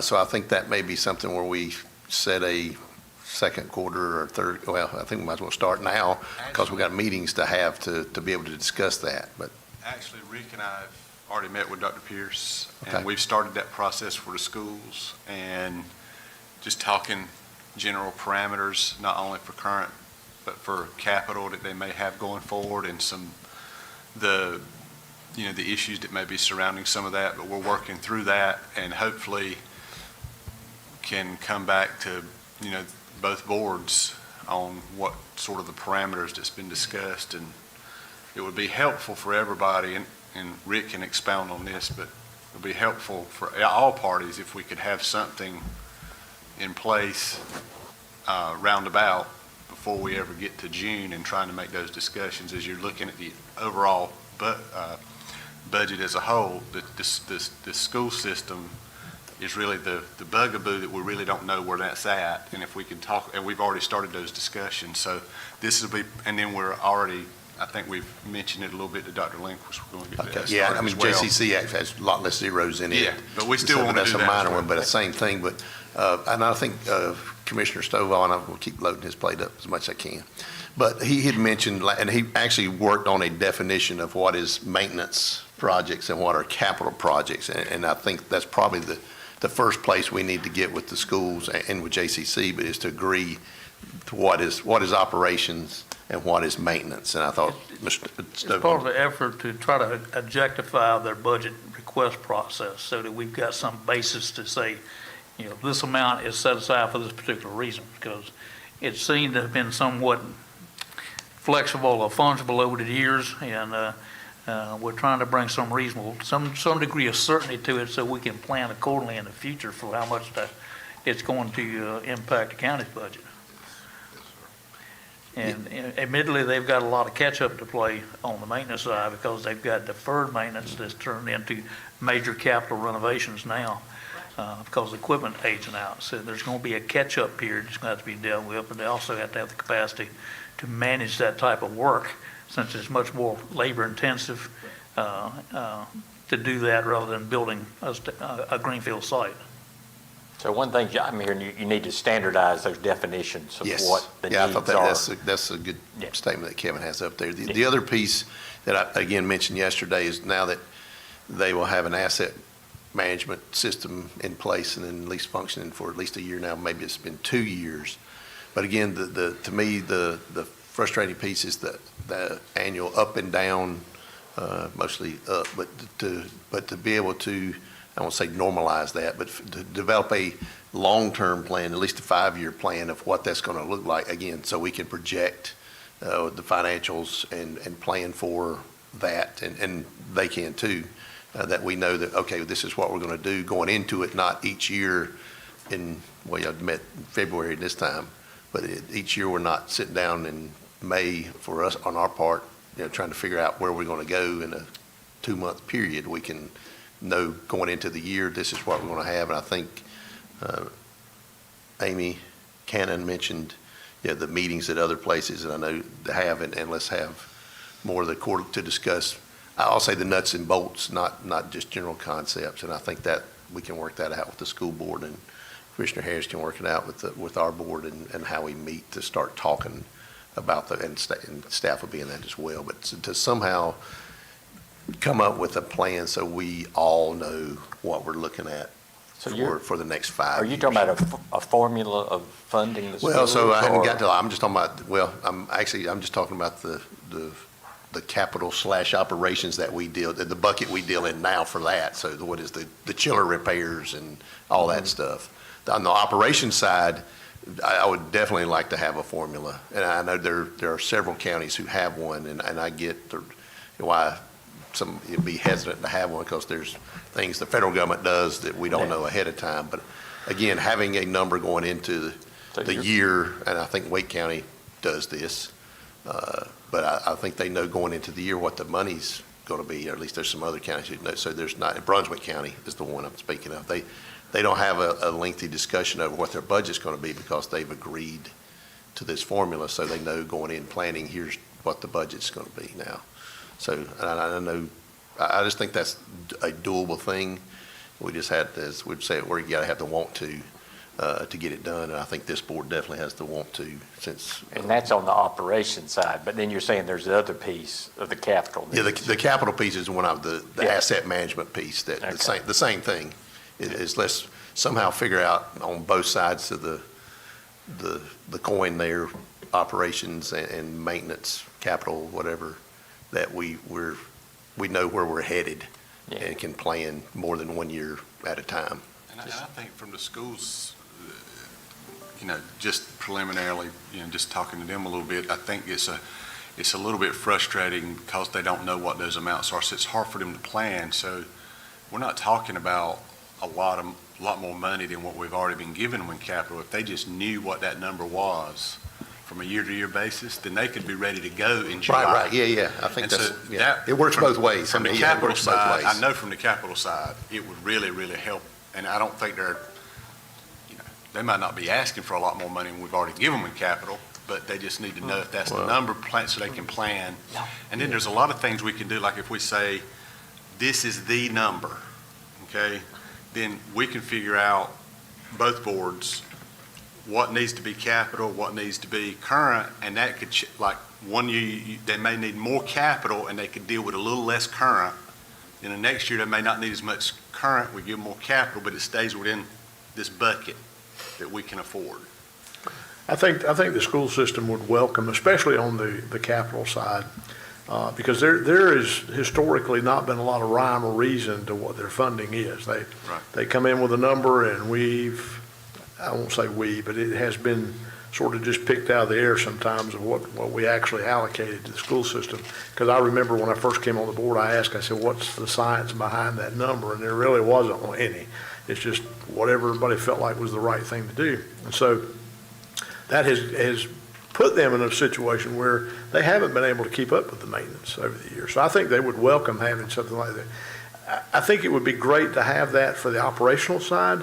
I think we just have to be flexible enough to be able to move when the state does something different or the federal government does something different, because we don't have any control over that, and nor do they. The $2.5 million of low wealth funding that got cut this past year, I mean, what do you do with that? What do they do with that? And I'm not saying we should pick up the tab for it, but at some point that money's got to come from somewhere. We've made a lot of progress with funding the schools and our teacher supplements, and we're in a good spot. We just don't want to lose that ground. But I think having a system to do that is a good idea, especially on the capital. Your objective is have a clear vision of what they need maintenance-wise, what they need operational, and what they need capital. Yeah, I think that's a double. I mean, I think it helps us. It helps them, because I mean, frankly, let's look.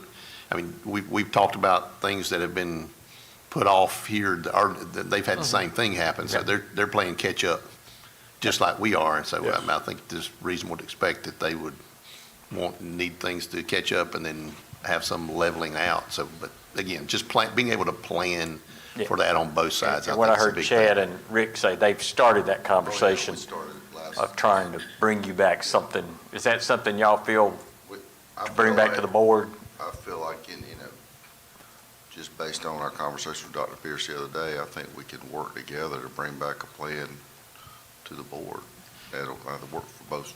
Both parties. I think this year's budget, we are where we are, but I think if we can plan for next year to both boards to work together to figure something out, I think. When would y'all think, Rick, you could probably introduce that I know it'd be next budget year, but. They're probably watching now, so I know they pay attention to what we're doing, so. Let me add a little more context to the maintenance and deferred maintenance. Generally, maintenance budget is something that's recurring year in and year out. You've got a certain amount of percentage to just keeping your buildings in good operating shape. What we got in the school system, which quite frankly is you find about every large government organization, is that you have maintenance is the first thing gets sacrificed when you've got budget shortfalls. So it ends up being deferred maintenance, and that deferred maintenance eventually turns into major capital repairs and renovations. It's not your ideal use for your capital funds, but you have no other choice at that point. I mean, you want your capital funds to be able to build new facilities. But I think we're in a situation here that they've got so much deferred maintenance and a backlog. In the past couple of years, they've been putting that toward replacing chillers, because they had a lot of chillers in there where the refrigerant was outlawed in 2003. So when it failed, you had no replacement. And you're talking about pieces of equipment that had, in some cases, up to a 12-month lead time to replace. You know, your space is unusable during that time. So what we try to impress upon the school system is you need, now that they've got an asset management system and they've got a facility assessment report on their facilities, look at the most critical items in there, the ones that have the most impact is disrupt your operation, and start focusing your major capital renovation money on those items. And get your facilities back to where you've got reliability and resiliency in it. But, you know, that's an ongoing process. I presume they've made a lot of headway in the last year, and that's what I would hope to see come forth in this budgeting process. And then we can start building a amount of capital we try to fund year in and year out to try to bring their infrastructure reliability up to where it needs to be. Would it be reasonable to ask staff to prepare that plan that they propose it and then have a joint meeting between you and the Board of Education to get on the same page with that after this budget year? Yeah. Mm-hmm. Is that reasonable? Yeah. What time frame would, sometime in the fall of 26? I'd say fall or early winter. Yeah, I was gonna say, when do we start our budget process? February. Now, whether departments are planning, they just don't start in February, do they? They submit their information electronically in February. I imagine they start looking at them right after. Probably so, yeah. Okay, so, yeah, so I would say we would need to have ours. Sure. Yeah. Johnston is nodding her head, yeah. So I think we have it before that, so like say early Q4 at the latest, I think. Early fourth quarter? Yeah. Okay. And I think too that another little piece of the puzzle here is the modeling, the financial modeling that Chad does, which does a great job with it, to the best of his ability, estimating what we think. And we try to work within that so you can do your capital projects. So, but also put the schools and the community college in a good place with local funds. So a lot of things balancing there. Mm-hmm. I think I really feel confident that, just speaking on the staff level, that we could bring back a proposal, working with Dr. Pierce and Steve and Britt to both boards, that I feel like will work. And also, one more thing about the capital that we allocate that's a 12-month thing. So like, Yes. so I defer to the engineers, like we give them X amount, but you have to be, I would think you'd want to make sure that the money you allocate, they can spend in just that 12 months. True capital Because we're usually coming spans back. multi-years, and that's your big project. Right. But we're a capital scope repairs and renovations, so you don't want to appropriate more than you can That's right. realistically get under contract and accomplish within a fiscal That's year. right. That's the other That's right. constraint you got to work within. Let's take a look at the screen and see if this captures what we've talked about in regards to the schools, and vision somewhat the same with the community college, but agree on the definition of the needs and then the goal, and then finally to have something back from staff where you could jointly meet with the Board of Education to get on the same page with a plan. Is that reasonable? Yes, I think so. And that would tie over to the community college as well. Is that reasonable? Think you'd want to do somewhat the same, or is that outside? So. I think so. I think the community college may be not as far along as the asset management plan, but I think they are well on their way to being there. So, and again, if I'm comparing the budgets that, Yeah. this is a little bit of a blip on the radar compared to the public schools at 50% of what we do. But the board did make a nice commitment to the community college last year in Yes. capital. So Yes. that's going to help them Yeah, going absolutely. forward. Yeah, there were some long-needed, one-time projects Yes. that they, it again goes under, capital, a one-time thing to Commissioner Stovall's. Yeah. Okay. For the sake of this The one- discussion, Q4 means calendar year. Yes. Yeah, the quarter. You did have a long-term there about the community college health science campus, ensure funding for that. Yeah, I was, so, to me, yeah, I mean, that would be in the CIP, our CIP Okay. for doing that, but I do think consideration for doing what we're doing, advancing some design work, master planning work on that, so. Okay. What else on education? Well, let me ask this question to the board. We've looked at enrollment growth in our public schools has been somewhat stagnant or flat here recently, but it's been going up in charter schools. Of course, the General Assembly says charter schools are, quote, public schools, that we technically may have some funding obligation and along the same lines that we have with the public schools, but we have not addressed that. I'll just say the numbers for charter schools have not grown. They're public schools as well. So when you look at that flat line number, they've been pretty flat as well. I think the homeschooling and private schools are where the growth is, but the charter schools in Johnston County have not gone up. Not gone up. Significantly either. But I do think, as it's been brought to us before, particularly from News Charter School, is they are public schools, and so with the money we send to, it goes indirectly to them through Johnston County Public Schools, but I do think you will continue to see the capital requests coming from the non-traditional public schools that are charter schools. So I think that unfortunately will be something that will come on our radar more frequently than it has in the past. And sometimes that's one that's out of your hands, whatever the state. Yeah, and yes, the current may, could become a As it shell. stands today, there's no legal obligation for you to do that, but that could certainly change in the future, and so that is something to keep in mind. Anything else on those? And maybe we can get a couple more before lunch, if y'all comfortable in education. How about we turn to public safety? All right.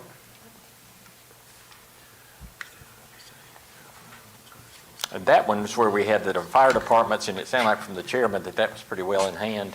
But we did have a couple notes there about the fire departments and controlling expenditures, and anything there within public safety on the fire side that you see as a goal as a board. Or is that one, I know y'all done a tremendous amount of work there, and the chairman has.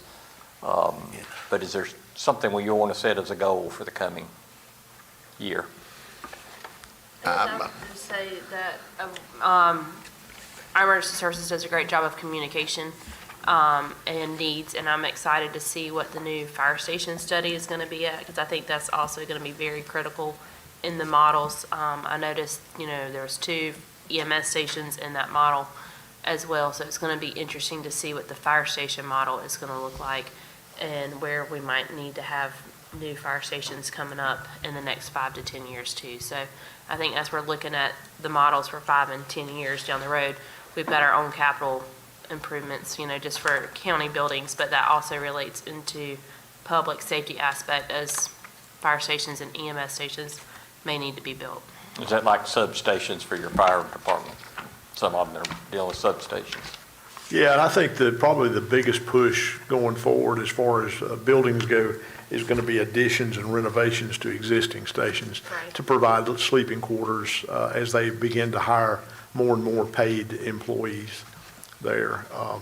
Managing the fire department's expenditures and controlling expenditures, we're beginning a budget submittal process this year. And so I think you're going to see a lot of that clean up. The other interesting component that we haven't really mentioned about that, and I won't spend a lot of time on it because I know we got other things to cover, but a lot of the departments have, I won't say a lot, I'll say a good number of the departments have some significant fund balance that's being held right now. And one of the things that we've talked about is having an acceptable, maximum fund balance that they can contain. And then we can use that to help fund their budget, similar to what we've done with the school system in the years past, to help them bring that fund balance down. That money's not going to be taken away from them because it was generated in that community and it needs to stay in that community, but it can be used to fund their day-to-day operations and help them lower that amount. So I think you're going to see a better control over the taxpayer dollars that are being spent for fire protection. I think you're also going to see a lot more buying power as doing it in groups. And I think that the departments, for the most part, I think are excited about it. They're better funded now than they've ever been. And so they're able to do some things that they've never been able to do before and provide a higher level of service to the citizens. So I think we're in a good place. I have a question. Yesterday, I commented about a small fire station I happened to stop by, and they were interviewing a person from out of the area to hire. Who sets that pay schedule? Where does that come from? Up until this point, each individual department set their own pay schedule and decided what their benefit packages were going to be. And bear in mind, you got apples and oranges because you've got municipal departments that can provide government retirement and things of that nature, and then you've got 501c3 nonprofit departments that can't provide that. So they have to provide some type of extra incentive to entice people to come to want to work there. So all that being said, the Fire Commission has worked on a study that will standardize the compensation for departments all over the county. So the other reason to do that is so that one department's not robbing from the other, and I get 50 cents more an hour over here, so I'll leave. So hopefully it'll eliminate a lot of that, but it's recommended and approved by the Fire Commission. Does that answer your question? Yeah, I just, Sounds like y'all need to be aware there may be some landmines out there we're not anticipating. Well, and Mr. Godwin, to your point, our HR department has been assisting the Fire Commission with a pay study. Yes. And so they have been working hand in hand with that staffing and compensation subcommittee to try to get some recommendations to make sure that, there's some parity within the system. That answers. Sounds like the only thing you have there is to let this process work and then step back and see how it went and tweak it if it needs, but you're well underway in the fire department. We are, and I want to take just a brief time and just say that the fire service itself is driving this, and they are pushing to do the right thing. I mean, they really want to serve the citizens the best they possibly can. So that, a lot of this is being pushed by the fire chiefs. They're right in there on the front lines, and they're developing these plans, and they work cooperatively with us, but it's being driven by their folks. And so I think it's been really a really good process to the point that now we've been asked to sit on a panel at the Midwinter Chiefs Conference now in Concord. So we'll be going up there to sit with them. We presented at the Association of County Commissioners, and we've had multiple counties that have called and wanted information about what we're doing. So I'm really proud of and again, it's the fire people that are doing it. I mean, we're just working with them and helping support them, but they're driving this bus. You're well out in front of other communities. We are very fortunate to have some very progressive, good people that really want to serve the citizens at the best of their ability. So we just know on here's a go just to follow up and see how things are going. Yeah. This is the first budget review and everything, just to. Yeah. And Q3, Q4 of this year, is that okay, or do you want it sooner? I think that's going to take enough time for it to come into effect. Yeah, I think so. We'll know a lot when that budget's submitted. Yeah, I think that, for me, that since this is a new process, we are going to be evaluating every step. But I want to say something, and it ties into regionalization too. But when this process started, as the chairman said, it was not a commissioner-led effort. It was a fire chief and fire department-led effort. And if you think back, I'll say 4 years ago, if you look back 4 years ago and where the departments were, where the board was, there was a lot of, this is mine, don't mess with my stuff.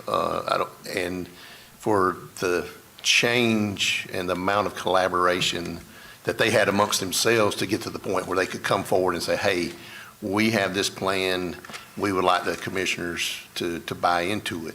And again, I'm sitting up here, we like a little control too as commissioners. So for us to trust the professionals, just like we trust our staff, to come up with a plan and be able to explain it to us. It took a lot of trust, and now that we both have started working together on this thing, there's still bumps in the road that we've got, ones that we anticipate, some we don't. But I think that's what I see about this whole process, and when we go and talk to the association and other commissioners hear that, a lot of things, your firemen have to lead this effort. You can't force it on them. You can't force them to the table. And so we've seen other counties, we've seen some look at it and say, not yet. We've seen others say, hey, we're ready for it now. And so I think that's the part of it. And then I tie that into regionalization. I think we're kind of that same point now as, we're all still holding on to what we got. And I think somebody said yesterday, yeah, we want to have a regionalization, but we want to be in charge. And so I think that's where we are there. But I think that this is the fire service situation is one that is a model for a lot of stuff that we can do going forward. We appreciate y'all and what you've done in that. So anything else and we'll hit transportation. I think. Unless you got another comment, Mr. Yeah, I just wanted to, let's go back to that one that we were just on. And Commissioner Godwin just makes a great point about managing fire departments and controlling expenditures. I think that could be offensive. We're not managing the departments. I mean, I know that's probably not the intent of that comment. They're still under their own management and control, but we are. Maybe coordinating. Might be coordinating with him or working, I don't know how you would want to say that, or if it's even necessary. Managing is the wrong word. Yeah. Because that yeah. Supporting. Yes. Yeah, Supporting, that's good. 'Cause they're doing their own managing. That's right. And they're doing a good job. And I will say that I appreciate this board's willingness to, because this was a big leap of faith as well as Commissioner Lauder did.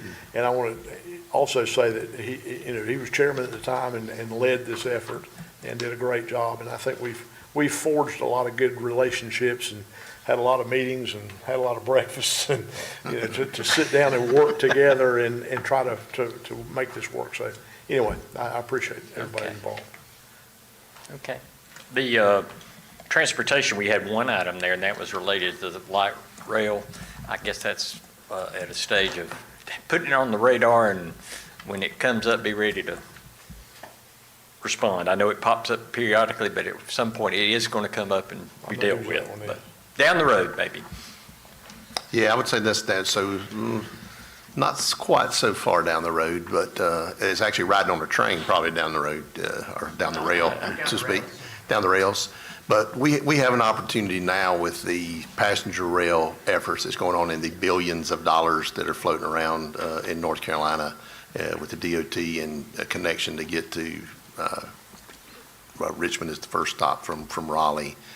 But we really have some low-hanging fruit. We have track that has the double rail on it. We have right-of-way, maybe a couple of things. But all we're asking and want to get on, and we're working hard and working with the rail division with the DOT and Campo and Go Triangle to look at opportunities for us to first get a study done. And we've got some money in the budget to help partially fund that. But let's take a look at that because like I said, we're physically ready to take we already have trains running from Charlotte to Raleigh every day, send them another 20 miles to Selma, build a station in Clayton, and we would no longer have the shortest or the longest gap without a station.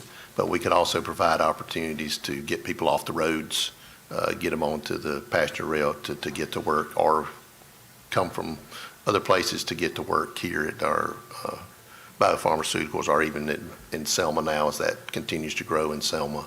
But I think the step for that would be, the short list would be secure or pursue funding, other sources of funding for the study and have something, I don't know how long that's going to stay, but I think that would be a end of the calendar year effort to have made some effort to have at least us be on somebody else's list of priorities, because right now we're trying to get on the state list. We got our board representatives, including Leo Daughtry and our mayors in Clayton and Selma have written and Wilson Mills have written letters of support for it. So I think we got some momentum. Again, that is a long term might be a better description of that one, but we need to get started now because we can't finish till we get started. So. Okay, so that would be about I'll being just say- mindful of it and any funds that may come available to explore Yeah, and I will, the so- feasibility. And I will, and then for the board, I will personally commit to making sure that that's pursued. As chairman of Campo, I have some contacts and resources that I can, talk to Okay. as I need to make sure we're moving on that. And again, we have a great relationship with our local DOT board member and support from our town. So I think we can move Okay. that down the down the rail, I want to say down the rail. It will happen. It's just a matter of when we get Yeah, there. we'll get there. Like I said, you can just put my name beside that one. I'll help. The action step there is Commissioner Water will report to the board an update on Yeah. in Q3 or Q4. May I ask a question, Mr. Chairman? Sure, yes, sir. So are you aware, I've had some experience in this rail stuff prior to my job here. And a lot of it is federal. So how much federal knowledge are you aware of in this space? And might that be something you try to dig further into?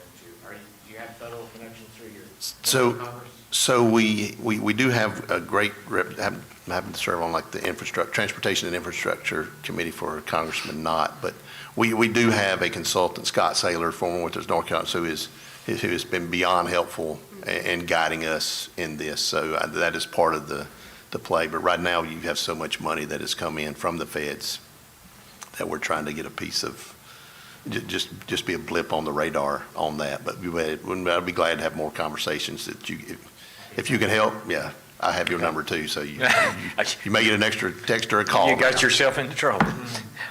Okay, anything else on this one? Something on the radar? I know we're getting close to 12, but I didn't know if you wanted to take on our organizational structure. Yeah, let's keep moving. Okay. Lunch is not quite here yet, Okay. so we'll keep rolling, please. In organizational structure, we've got our short term is the position in management dedicated to facilitate intergovernmental communication and cooperation on water and sewer and legislative initiatives and mutual county-town goals.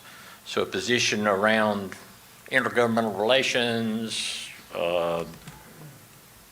working on the regional concepts that may come forward. So thoughts there. That's the one that's already been advertised, and they have about 90 applicants. So that's a matter of onboarding that person. That's correct. They're Okay. in the selection process currently. Okay. And I'll just add to that, and I'm not going to look at Jennifer so she give me an ugly look when I say this, but to me, out of all that regionalization, utility regionalization is like priority one and a lot bigger than the other ones. But I know there will be more roles. So more to the job than that. I know. Don't look over there. Okay. And then and the long term is to add an assistant county manager to help with county departments. That's just additional staffing there. That would be a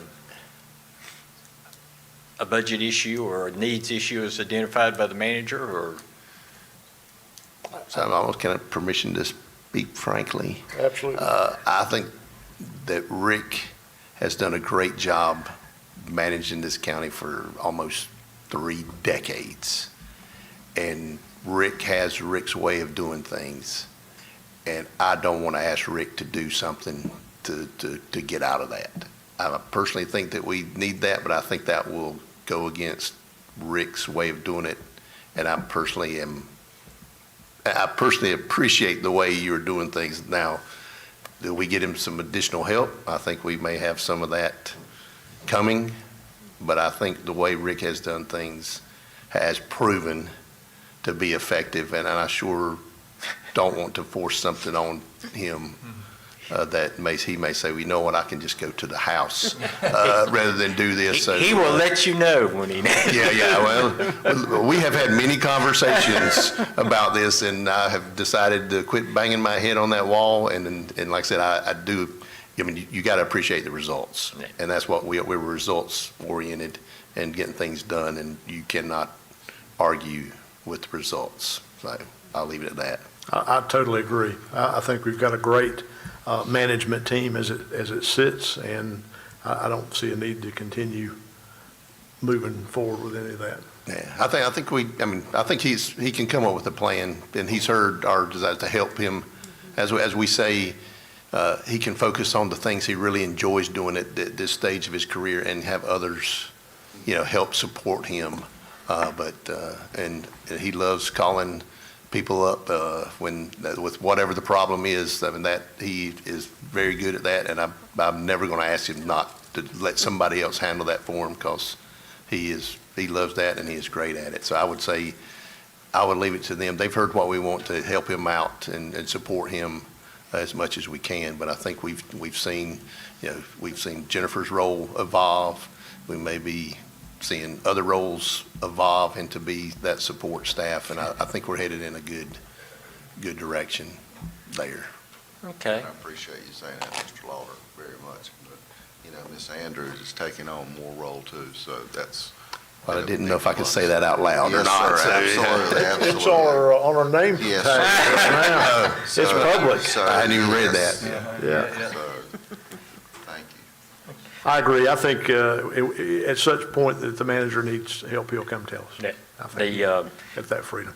The second item, though, is succession planning, and this is one that's a hot topic as counties try to replace key department heads, and the key boomers are retiring, and who's going to fill those shoes, so to speak. So thoughts on that, about what, I don't know internally what's been done or HR working on, but what does the board perceive? Well, I think what's the objective? this is like the second or third year that's been on there, but I do think it's important. It's important in my day job to have people, lined up, and idea who can step into those roles and who cannot step into those, not ready to step into those roles. So I think having that, a plan for that, and I know Commissioner Stovall has had a lot more experience this in the government level of things, but to me, having that plan, and I think with some of the stuff we're seeing here at the Rick's direct reports, we're kind of positioning ourselves that. But I think as we even going down to the department heads, who have we identified as potential leaders, in the next And are we round? cultivating those individuals? Exactly. And I will say, probably to a fault of mine, but informally, I don't have it really in a formal, because things can change too. Mm-hmm. It has to be flexible, but your point's well taken, Mr. Lauder. I totally get it. And May I ask, is the O-chart project complete, or is it still a work in progress? there's an org chart on, I know you remember that we didn't have it as prominent on the website, and I think that got moved. It did, because I was looking for it the other day, so it is in a better place that Okay. people can I find it. can't so. find it, so. Okay. Maybe we can move it up a notch. Yes, sir. We got the people listening here to do that. Yes, sir.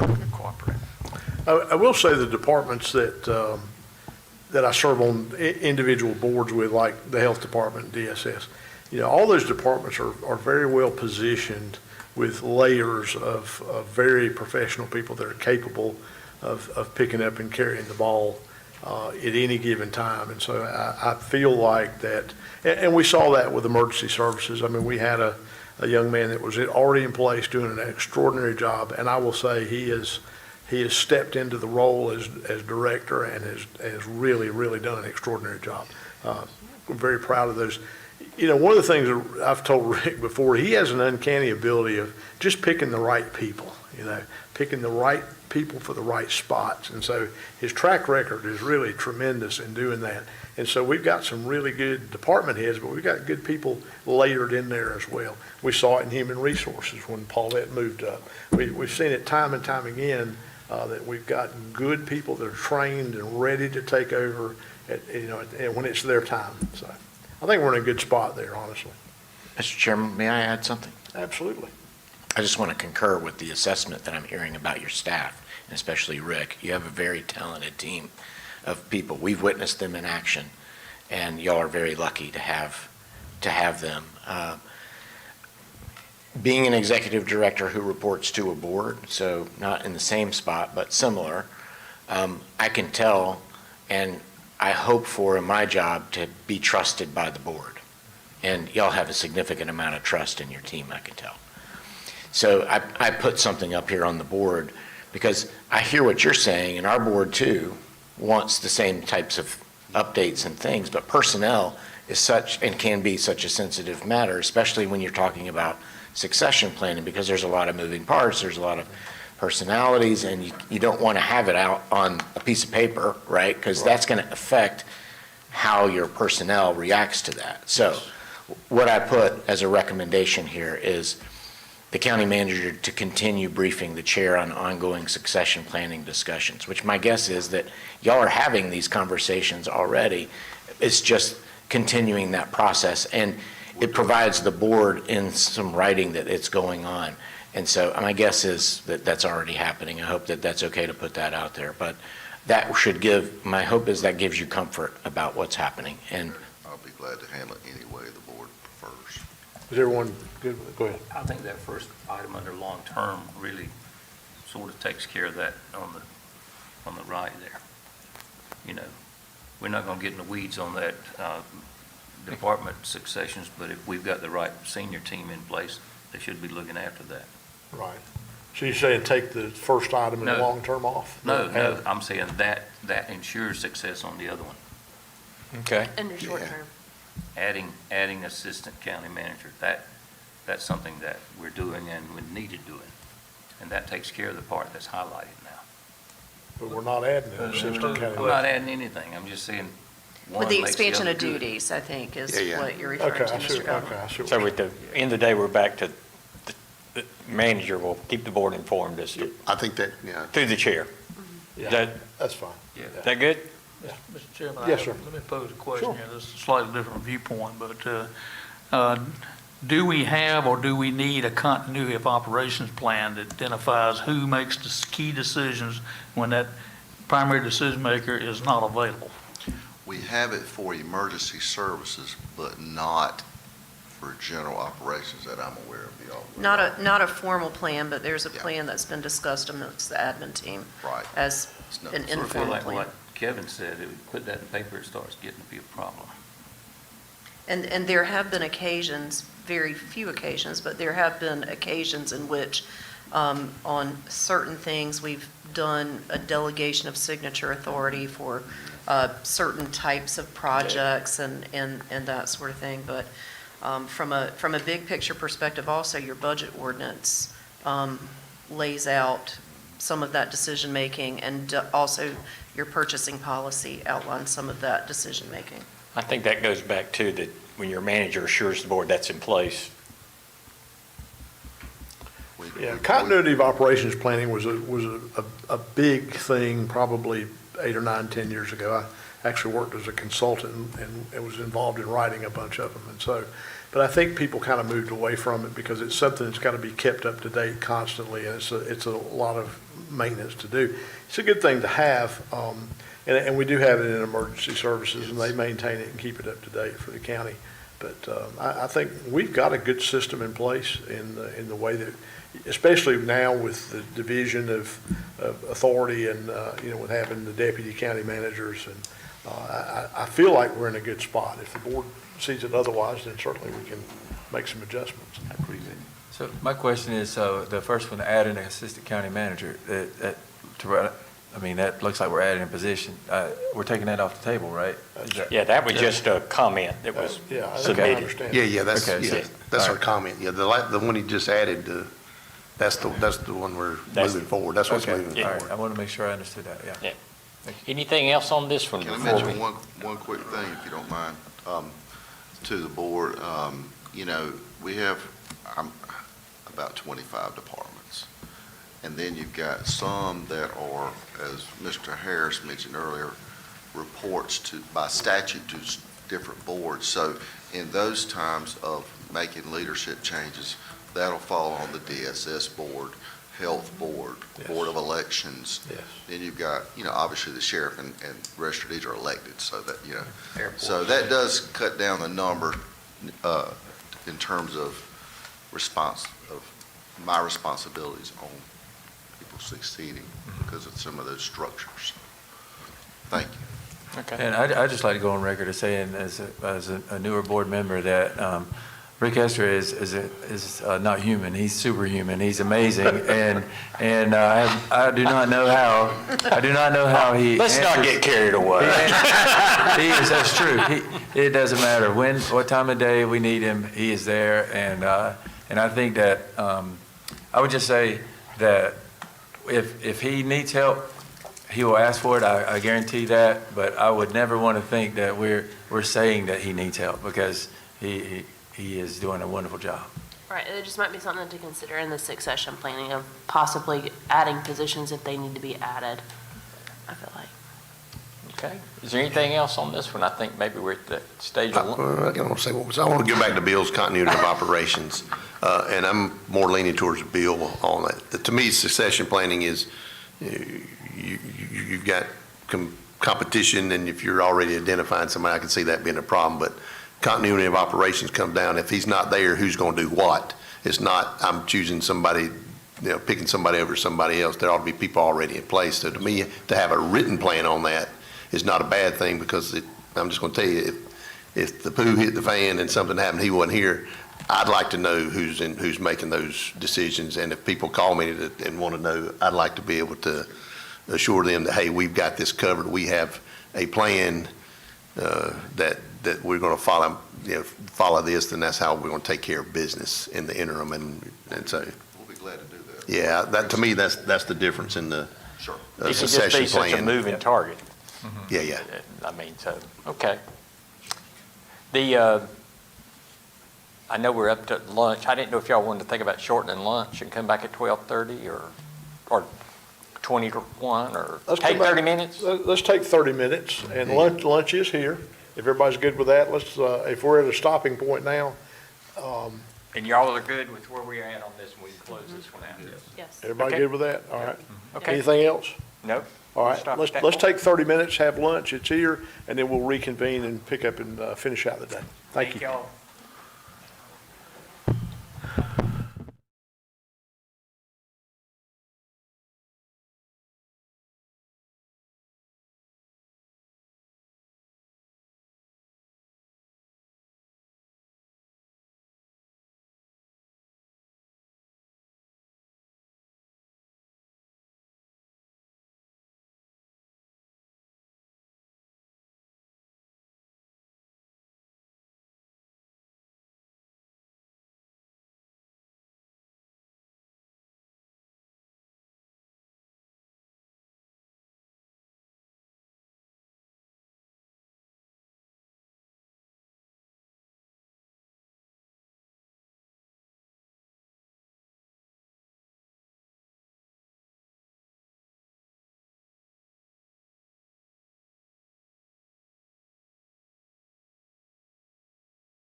Welcome back, everyone. We're pulling into the last stretch, hopefully this afternoon, to finish out our priority setting and continue to develop action plans moving forward. And at this point, I will turn it over to Amy. And I think our next conversation is maybe Human Services. Is that right? Fantastic. I think we have Human Services left, and then Water and Sewer. Okay. Thank you. That was an excellent lunch. And just a quick level set. Is everyone feeling okay? Anything top of mind? Any emergency shares before we go into Human Services? All right. So as we look at Human Services, and as I look at it, both short-term and long-term seems to be revolve around, we have mental health resources and services and access, which I know that has come up, and then also senior services, both creation of resources and then access, and making sure, I think, in the communications realm that seniors are aware of what's available. So I know there has been some discussion about this, and I think we even had something in the parking lot about this, but I'd open it up to the board now if you wanted to talk about, let's start with our short-term mental health resources, and then we can go into senior resources. Well, I hate to read, you want to go ahead? I got one over there on the parking lot.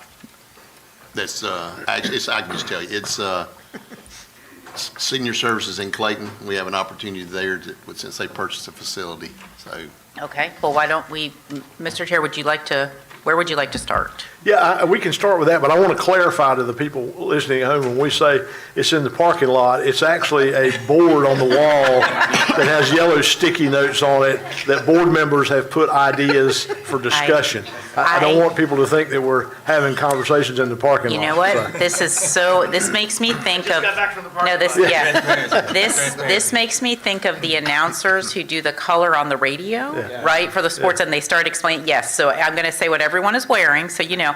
And yes, there is no physical parking lot in which we are going to have discussions. We have a sheet that we are putting up sticky notes. Thank you for that clarification. Yes, So and we have, there's nothing on there that we have not talked about or addressed. I also want to make that very clear as well.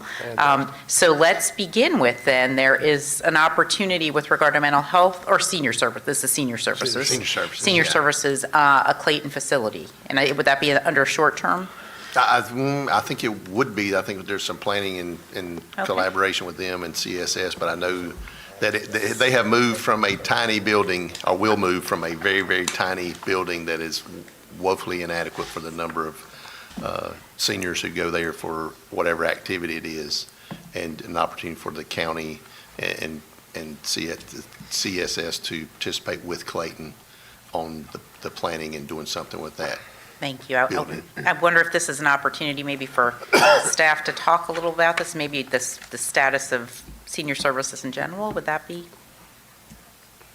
something? And I know Commissioner Stevens has been involved in talking, it's been probably in 2 years, talking about that specific facility, the old one, and they were looking for a place to put a new one, and this opportunity came up in the last 6 months, I think, when they purchased the facility.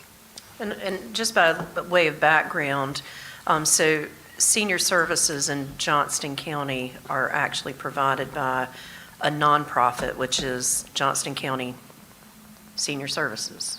Citizen Senior Services. Citizens and Senior Services, correct. Thank you. Is it community or senior? It doesn't matter. Community and senior. Community and Senior Services. There's a C in there. We've got it. I was on the board. And they're provided by a nonprofit, and we partner with that nonprofit to provide services and those sorts of things as needed. And we don't currently do any direct provision of those services. So I think the discussions with regards to looking into things and partnering and things, and it really are sort of focused around that partner agency, and then also what our towns are doing, and potentially partnering with them. And, certainly if the board wants to look at other things, we can do that, but that's the way that it's being handled right now. Thank you for that context. That's very helpful. And I think Commissioner Stevens, did you want to talk? So? And to that point, that is where I'd like to see us go. I feel like with the growth in our senior population and that we're going to continue to see, I think we'd be remiss if we didn't start to be more hands-on, forward-thinking with that. I would love to see, again, I have visited the site that they're looking to move a lot of the senior services to in Clayton, but I still think it's really important that as a county as a whole, we make a county-wide effort for more of these accessible senior services, as well as having a county-funded senior center. And, you know, it's not just about taking dance lessons and art lessons and things like that, as much as it's them knowing where to get resources for those that have food insecurities, for those that have health issues. You know, making an appointment with DHS is not always just the only option, especially for our seniors. There's so many things that they have to deal with constantly. And let's be honest, there's so many scams out there that are getting our seniors. And so, you know, I've been able to participate. There's a bunch of local churches who have gotten together, and they're sponsoring a lunch once a month where they're trying to educate these seniors. And while I think that those private, community organized organizations are great, and I'm grateful for what they do and the nonprofits that we partner with, I just think it's time for us to have a bigger plan for them, a better plan for them, and let the things that other nonprofits and community organizations are doing be an add-on to the services that we are already offering, to make sure, again, they just have accessible information, knowledge to everything that they need in this phase of life. Yeah, thank you, Commissioner Stevens. What I'm hearing, but I want to make sure it's tracking with what the board is hearing, and thinking that short-term, it sounds like there may be an opportunity with this Clayton facility, and then I'm hearing long-term, perhaps doing a scan of what other counties are doing and having more of a discussion around what it could look like long-term for the county to take a more active role.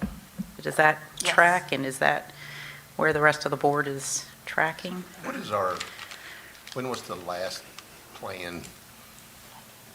Do we have a plan from CSS or for seniors? There was an aging plan. It's got some age on it. I think it's It's an aging plan. Sorry. An aged aging plan. It's an aged aging plan. Adopted probably around 2013 or 14. Oh, wow. Yeah.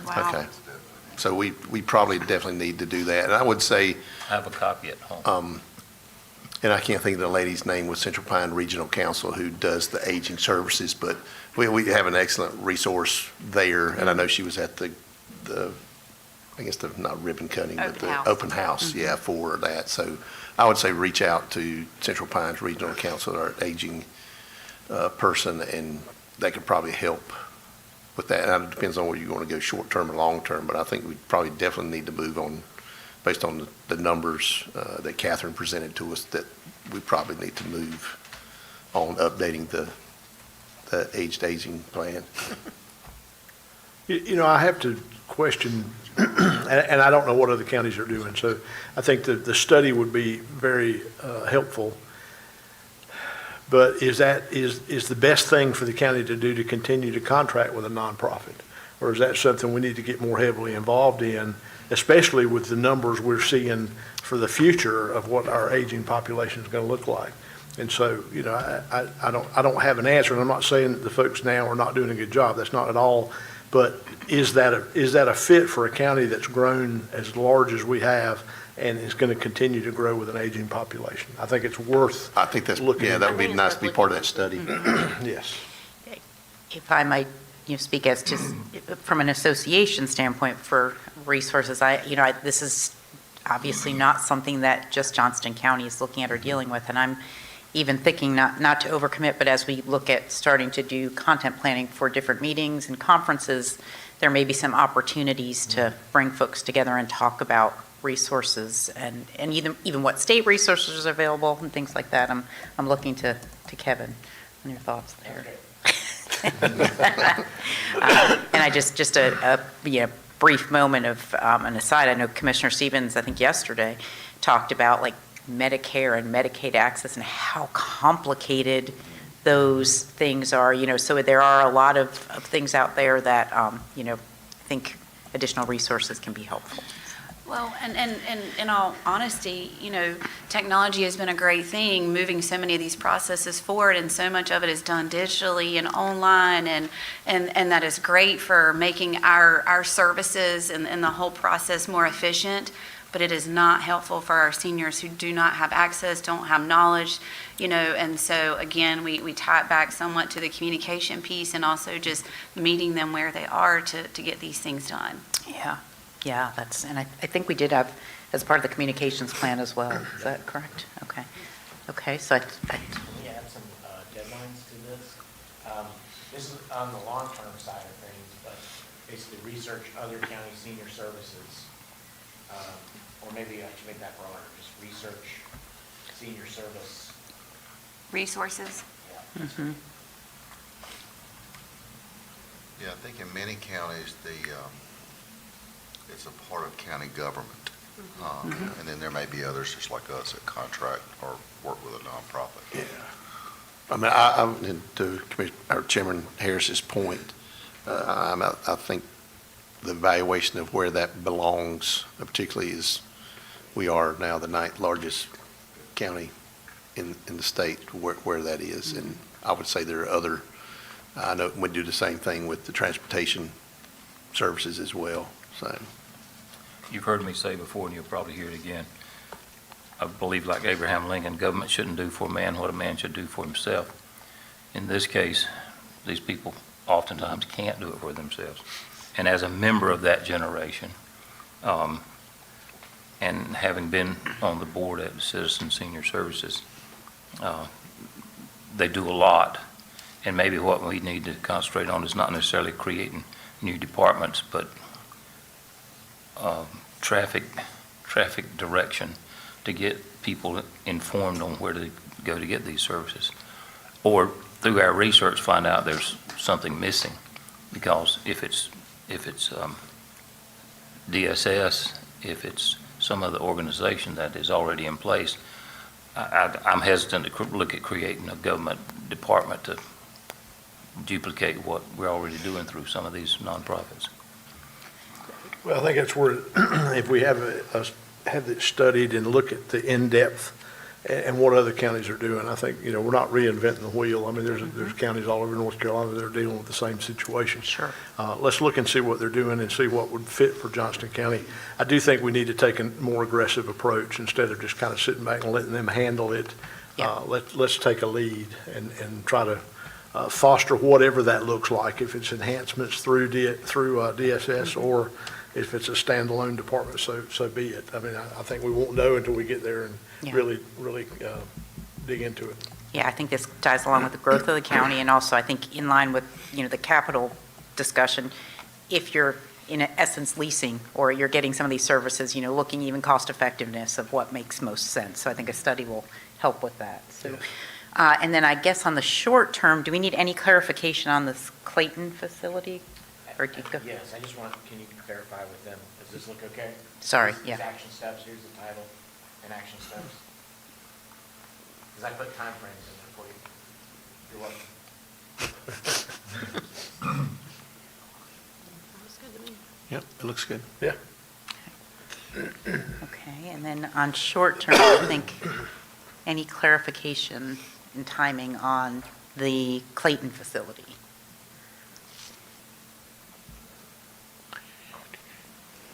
I mean, I think that's probably going to need to be staff, CSS, and Clayton, and I hate to volunteer Commissioner Steve, but she has been, and maybe Commissioner Godwin to sit in and sit down and figure that out, because it's not only, just like every Parks and Recreation activity, there are more out-of-town people than in-town people typically use that service, and it's the same thing for here. So it's our county residents who will be using that facility. So I think that probably, I won't say dictates, but would seem very helpful for the county to participate in that. But I think we can, if they can do that, yeah, Q2 is good. Would it be prudent to look at it in thoughts of including something in this year's budget preparation? Because I think it's what it's going to boil down to, is partnering Yeah, financially I think with that's Clayton. the I mean, yeah, they have a facility, so. Yeah, I mean, I think that's what it will be, I mean, with that in mind, is what financial participation may be needed. I'm sure it's not zero, so.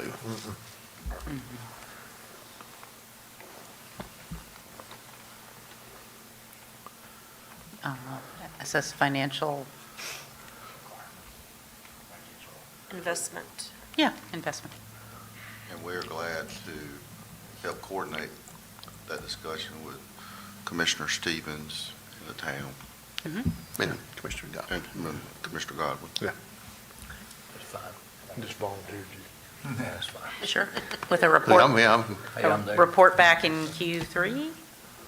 I've lived through I think 15 it's good, presidents. as they said, it may be part of the budget process too, so.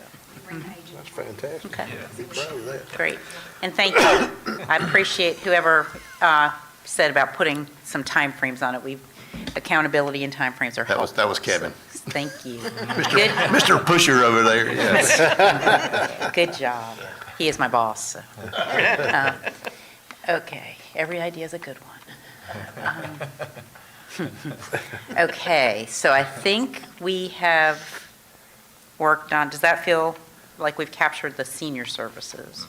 Now, the other, both short and long-term, are both around mental health services. I think it's, initial access, expanding access, and then, of course, long-term sustainable mental health support systems. And you know better than we do, this is a challenging one to try to crack. So thoughts on how you might want to quantify this? I hate to get back on my soapbox again, so I'll try to keep it limited. But, we had a sort of a phased approach to this, and there were really 3 steps in the process.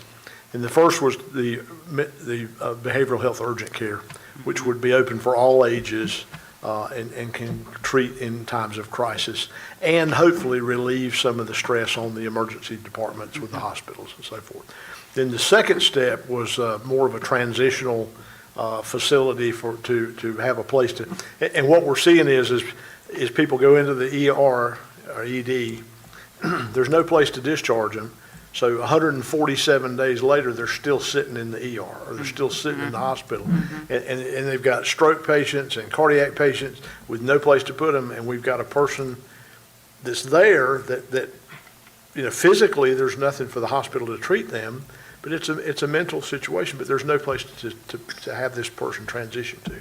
So that's another component of it, which we hadn't gotten into that part of it yet, because we were trying to check it off, one bite at a time, and the behavioral health urgent care was the first step.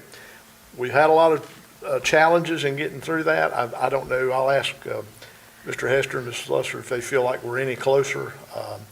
I don't like some of the options that Alliance has come back with, and I don't know if that's getting any better. So, Ms. Lusser, you want to elaborate on that? Yes, sir. I was actually just trying to pull up my calendar because there is a meeting that is scheduled with Alliance, and it is very soon, to talk about some of these additional options. We've been working diligently over the past year to bring a behavioral health urgent care to Johnston County. And we have looked at how that's being done in other places and those sorts of things, and we've been attempting to identify space in Johnston County in which to locate those services. And there was one facility that was identified. A decision needs to be made as to whether or not we want to continue to pursue that option, because there is an affordability constraint related to that.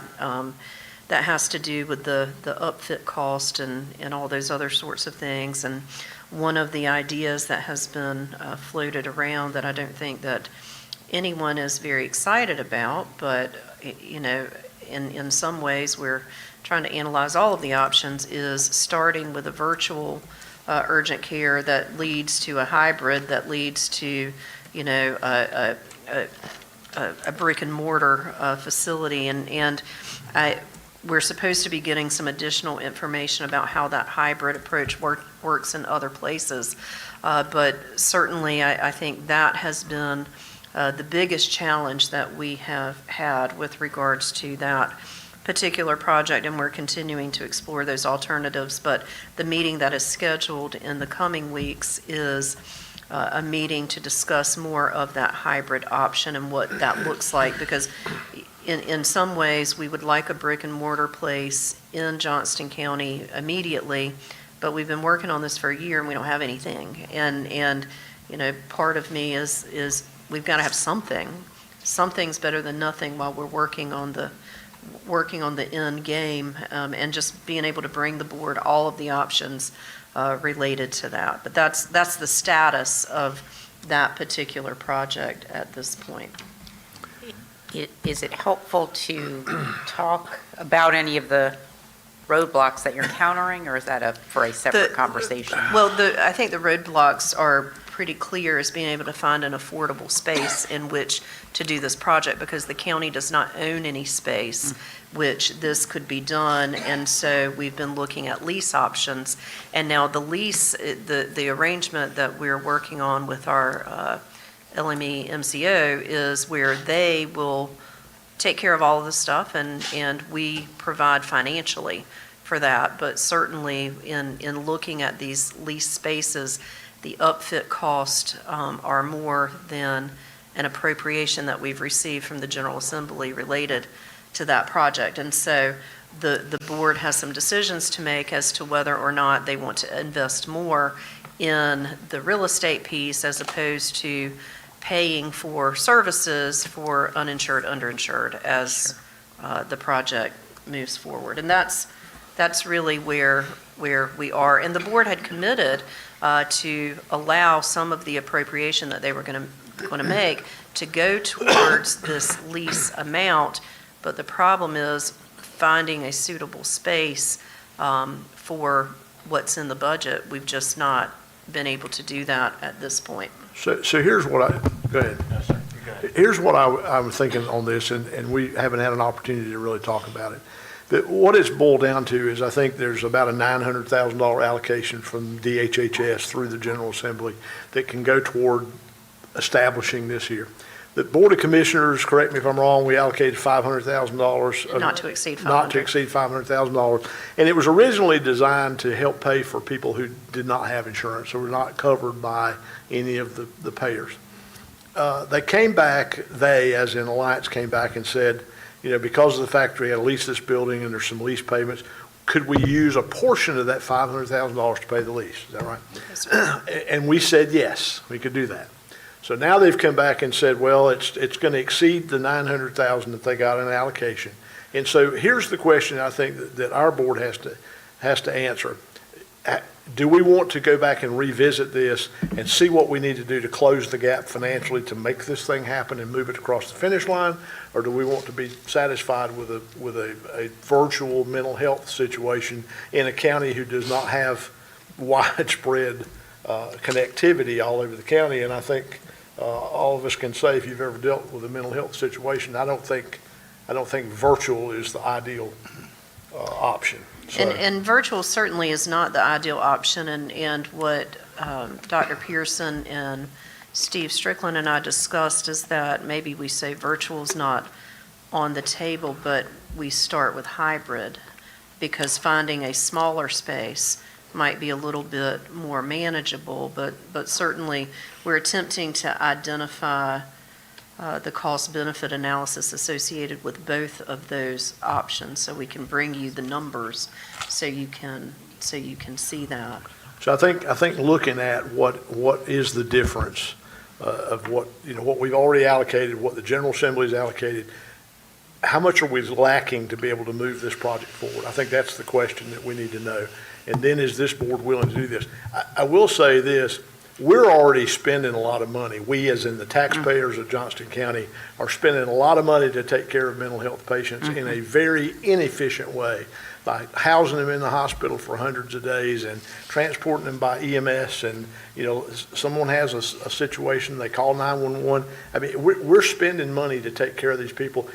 I would say we need to look at more a directed approach where we're more efficient with the funding. And I think in the long term, it could actually even save the taxpayer dollars in a more efficient and have a better outcome for those patients. Because those mental health patients are our friends and our neighbors and our moms and dads and cousins and brothers. I mean, they're family, they're citizens too.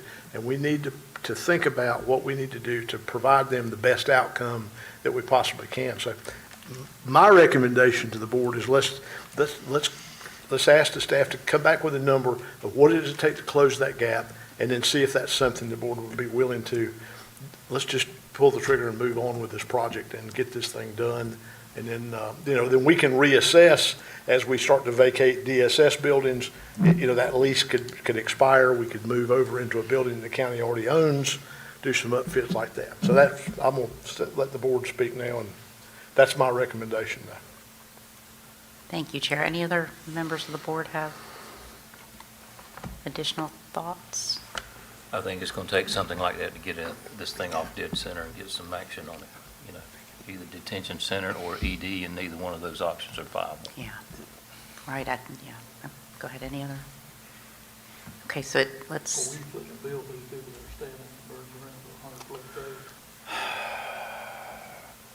Well, it's complicated. I mean, I think that's part of the problem is the hospital wanting to get some reimbursement and some payment back. Sure. I'm not sure, and Jennifer, you might can help me with that. I don't know, I'm not sure how all that's happening now. I know it's a huge problem. And the bigger picture is it ties up the hospital resources for citizens that need it. And that's the scary part to me is if you've got a cardiac arrest or somebody's coming in and we're stacked in there with a lot of people that medically don't need to be there, then we're just tying up a very expensive resource. I think we did regular. The preliminary numbers, and again, these are very preliminary, but the preliminary numbers on the shortage show that it's about $837,000 short for the facility considerations, startup, all those sorts of things. So that's the gap. Again, that's a preliminary number, and we've asked for some additional detail on that, but Is that a recurring gap? that would be over the life of a proposed lease. I got you. Hopefully by that time we've got something else available. Yeah. What is the lease term, Jennifer? It depends on how you want to do it, but what the lessor would like to see is a 7-year lease. We asked them to look at 5 years, but we've been analyzing both. Do we have enough information to do a formal benefit and cost analysis that would support what the staff is going to say? and that could be part of this assessment, I suppose. I don't have an answer for that. I mean, I don't have a formal analysis, no. I'm not sure. I would like to have the opportunity to bring you all of the information so you can see it and ask questions and have Dr. Pearson and Steve Strickland with us to talk through that piece. I think that would be very helpful because, we're looking at a big expenditure regardless of what we do here. But it is a dire need. It is. I think that's a good approach. If you could bring that back to the board and let's have some further conversation on it. I think at some point, we've got to figure out a way to stop talking about it and move it forward and make something happen for the people of Johnston County. Yeah, thank you. And I think this is a benefit, and I applaud the board for thinking strategically about this because like you said, with the emergency department, with the jails, right? If folks are being housed there, then there is very little opportunity for follow-up and continuity of care as well, and that's another piece of this. So then those costs on the back end, I think, have to be factored in as well, so, okay. Sorry. Just a sidebar too on Alliance, the Johnston County still has an open seat on that board. Commissioner Stovall's on the board and Lee Jackson was, and I think he termed out based on the rules, so just a sidebar. We have 2 seats. So if there's somebody watching the live stream, you reach out to, I guess, our staff, reach out to Dana Cuddington and let her know your interest. Yes, sir. Mr. Chairman, as we check this with you guys to make sure that we have the right things, I just want to say this, that I think this is a benefit where, and thank you for involving us in your strategic retreat, but this particular issue is something that the association's been working on for a long time, and we're as frustrated as you all are. I got an email last week from, to meet with all the CEOs of all of the LME MCOs, so that's being scheduled. So we can take these types of things to them, but I also want to reemphasize the legislative advocacy that we together need to push on these particular issues in Raleigh, because it's so critically important, and you guys are not alone in this. Every single county is feeling these pressures on the behavioral health issues. And we need to figure out how to push with the LME MCOs and with our state legislature on this particular subject matter. I tried to be quiet, but I had to get on my soapbox on this one because it is such a frustrating issue, and we've got to find a resolve to it. So we're right there with you, and however we can help you on your particular issue here, we will. Thank you. We appreciate it very much, because we actually started having meetings, 3 years ago? Maybe longer than that? Yes, about investments in behavioral health. That is true. And so this has been at some point, we've got to stop talking about it and move forward with something that can provide much-needed care for the patients that are out there and need that desperately. Absolutely. So thank you for your work on that as well. Thank you. So hopefully this reflects the short-term goal, and it sounds like you have a plan. Thank you, Jennifer, for that background. As we move to the long term, I will just say that's extremely challenging, right? Because then we're talking about sustainable mental health support systems, treating mental health as core services, creating long-term solutions, consistent funding, et cetera, school-based services. I don't know what additional thoughts you have as far as moving this forward in terms of a long-term plan, but I'd open it up to the board for any discussion in that space. So perhaps what might be helpful with that, going back to Mr. Harris's comment about we've been talking about behavioral health investments for 3 years, is we did actually come up with a priority list for investments for behavioral health. And perhaps what we should do at this point is pull that document back, circulate that amongst the board, talk to I'll call them the internal team that helped put that together, and see if they still believe that those are the top priorities for investment, and then some additional decisions could be made based on that. And I think part of the reason that we haven't moved forward on items 2 or 3 is because we've still been tripping over item 1. Sure. But thinking ahead for the future, dust that off and put that back in front of the board. I think that's a good idea. That sounds like an excellent idea. It's somewhat akin to the CIP, right? Like your improvement plan in this space, but sounds like you have it, so taking a look back at, and not letting that first one keep you from looking at some of the other longer-term plans. And I like that idea for future boards, that we're going to go ahead and plow that ground and set a course that they can adjust it as they need to, but rather than leaving it to future boards to have to deal with from scratch, we'll set the course. Do you have any recommendations on deadlines on that? Oh, that would be very easy, so now, we can get that out pretty quick. Now, I guess that could be maybe Q2, because we're in February, but we can get that document out now and then reconvene that group and go ahead and start working on those ideas. I would like to move it forward as quickly as possible, because if there's any adjustments made to either the behavioral health urgent care portion of it or the other remedies, then perhaps adjustments could be made in this budget prep. Yeah, and certainly we'll go ahead and get the document out to you immediately, so you can start reviewing that. But we can get everybody together and start pushing that forward. That document should be very helpful to everyone, because it involved hospital staff, and involved DSS, health department, DSS, mental health, law all the enforcement, players, law enforcement, everybody was there. So we actually had our representative and the senator there too on a couple of the meetings. So that's correct. It was a good collaborative effort to try to look and see what's best for the for the people of Johnston County. So I think it'd be beneficial. Wow, that's fantastic that you already have that to start with. Okay, so we have share document, reconvene working group, and then is that appropriate work to incorporate recommendations into budget? Is that, Well, you've already got some, because you did that in this current budget, and I would assume that you would want to continue that funding for the coming year.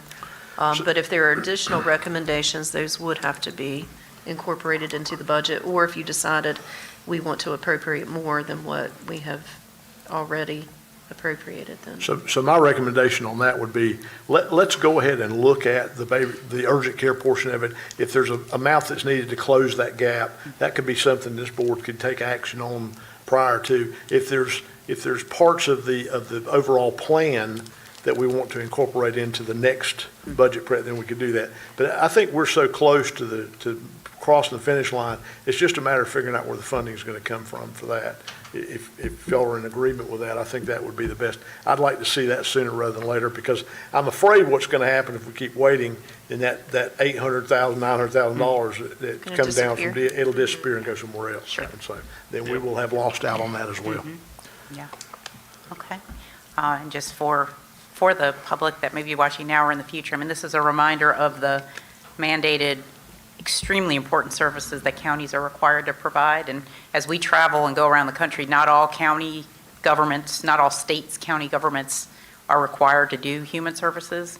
We are. And so looking at the challenges here, I think it's just important for the public to recognize all that goes into this and how thoughtful you're being. So thank you for that. Thank you. Okay, I think we are good with human services, and we have one left. We're going to move on to water and sewer.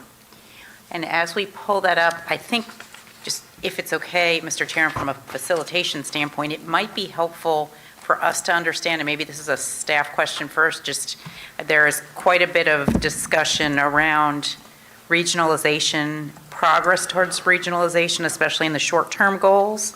And so maybe understanding kind of where we are first and what's been done as we look forward with the goals, if that would be appropriate. Yeah, I think that's a great approach. We have really a subcommittee that has been deeply involved in this, and I'd probably like to start out with them. I know Vice Chairman Lauder and Commissioner Rose and Commissioner Stovall have been all deeply involved in the water sewer component. So let's start with them, and then we can move over to staff to interject as well. And Ms. Farmer is here also. Our resident expert is here as well, so that would work.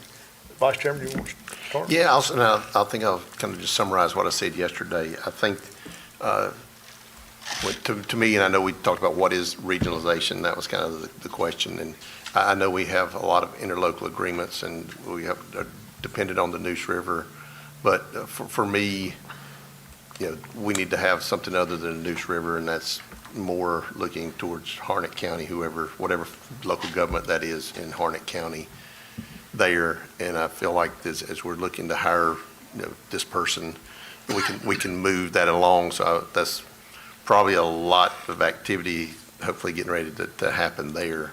But I think for me, when I say regionalization, I'm looking more outside the county than inside. I know we still got work to do inside the county with all our towns, and so it's kind of a two-track system, but I think our two-track approach, but work with the towns, but also work with Harnett County and right now the town of Dunn. And at some point there, I'm sure I know they're in the same dilemma trying to figure out how the county and the towns operate together, particularly Dunn, because they both one has the water and the other was intended to build a water plant. So I think we need to look at that, but I think we move forward on those. I feel like that's the one I'd said was the most frustrating for me, that we've talked about it for 3 years and haven't moved the needle a lot on that. I think we've got a good plan for getting all we can out of the Neuse River. It's an expensive plan. I know we've heard affordability mentioned a lot, and I think that's the key, but that's also a relative term, because in the water and wastewater arena, there's nothing that is cheap or inexpensive. I don't want to say cheap, inexpensive in that arena. So it is all going to have a cost on our users and future system development fees. And I think we saw some of that with our, anytime you put $800 million into any formula, whatever comes out is going to be big. So I think that for me, that's where we're looking, is more towards the Harnett County, Cape Fear area. And that would also entail taking some sewer that way and working with Benson as the other short-term, again, that's a relative term, short. It's not like glacial years, but it's not 1 year. But working with Benson, and again, I go back to the control, and both of us being willing to do something to give up a little control for the betterment of not just Benson, but for the whole county. I think we'll have to give up more than a little control I think we'll have to make it worth a while. If I was in Harnett County, if I was in Cape Fear, why would I want to do this? I've already got it. What are you going to do for me to incentivize me to play ball with you? I mean, I think it's a good idea. I think we need to create an authority and everybody let it run it. That's just my own simple thinking, but somehow we got to grease their palms a little bit. Yeah, so I will say, fortunately through participation in the NCACC and some other organizations, I've had conversations. When we've met with Harnett County, even maybe 3 years ago, we met with them. We met when Ms. Cannon was in Cumberland County.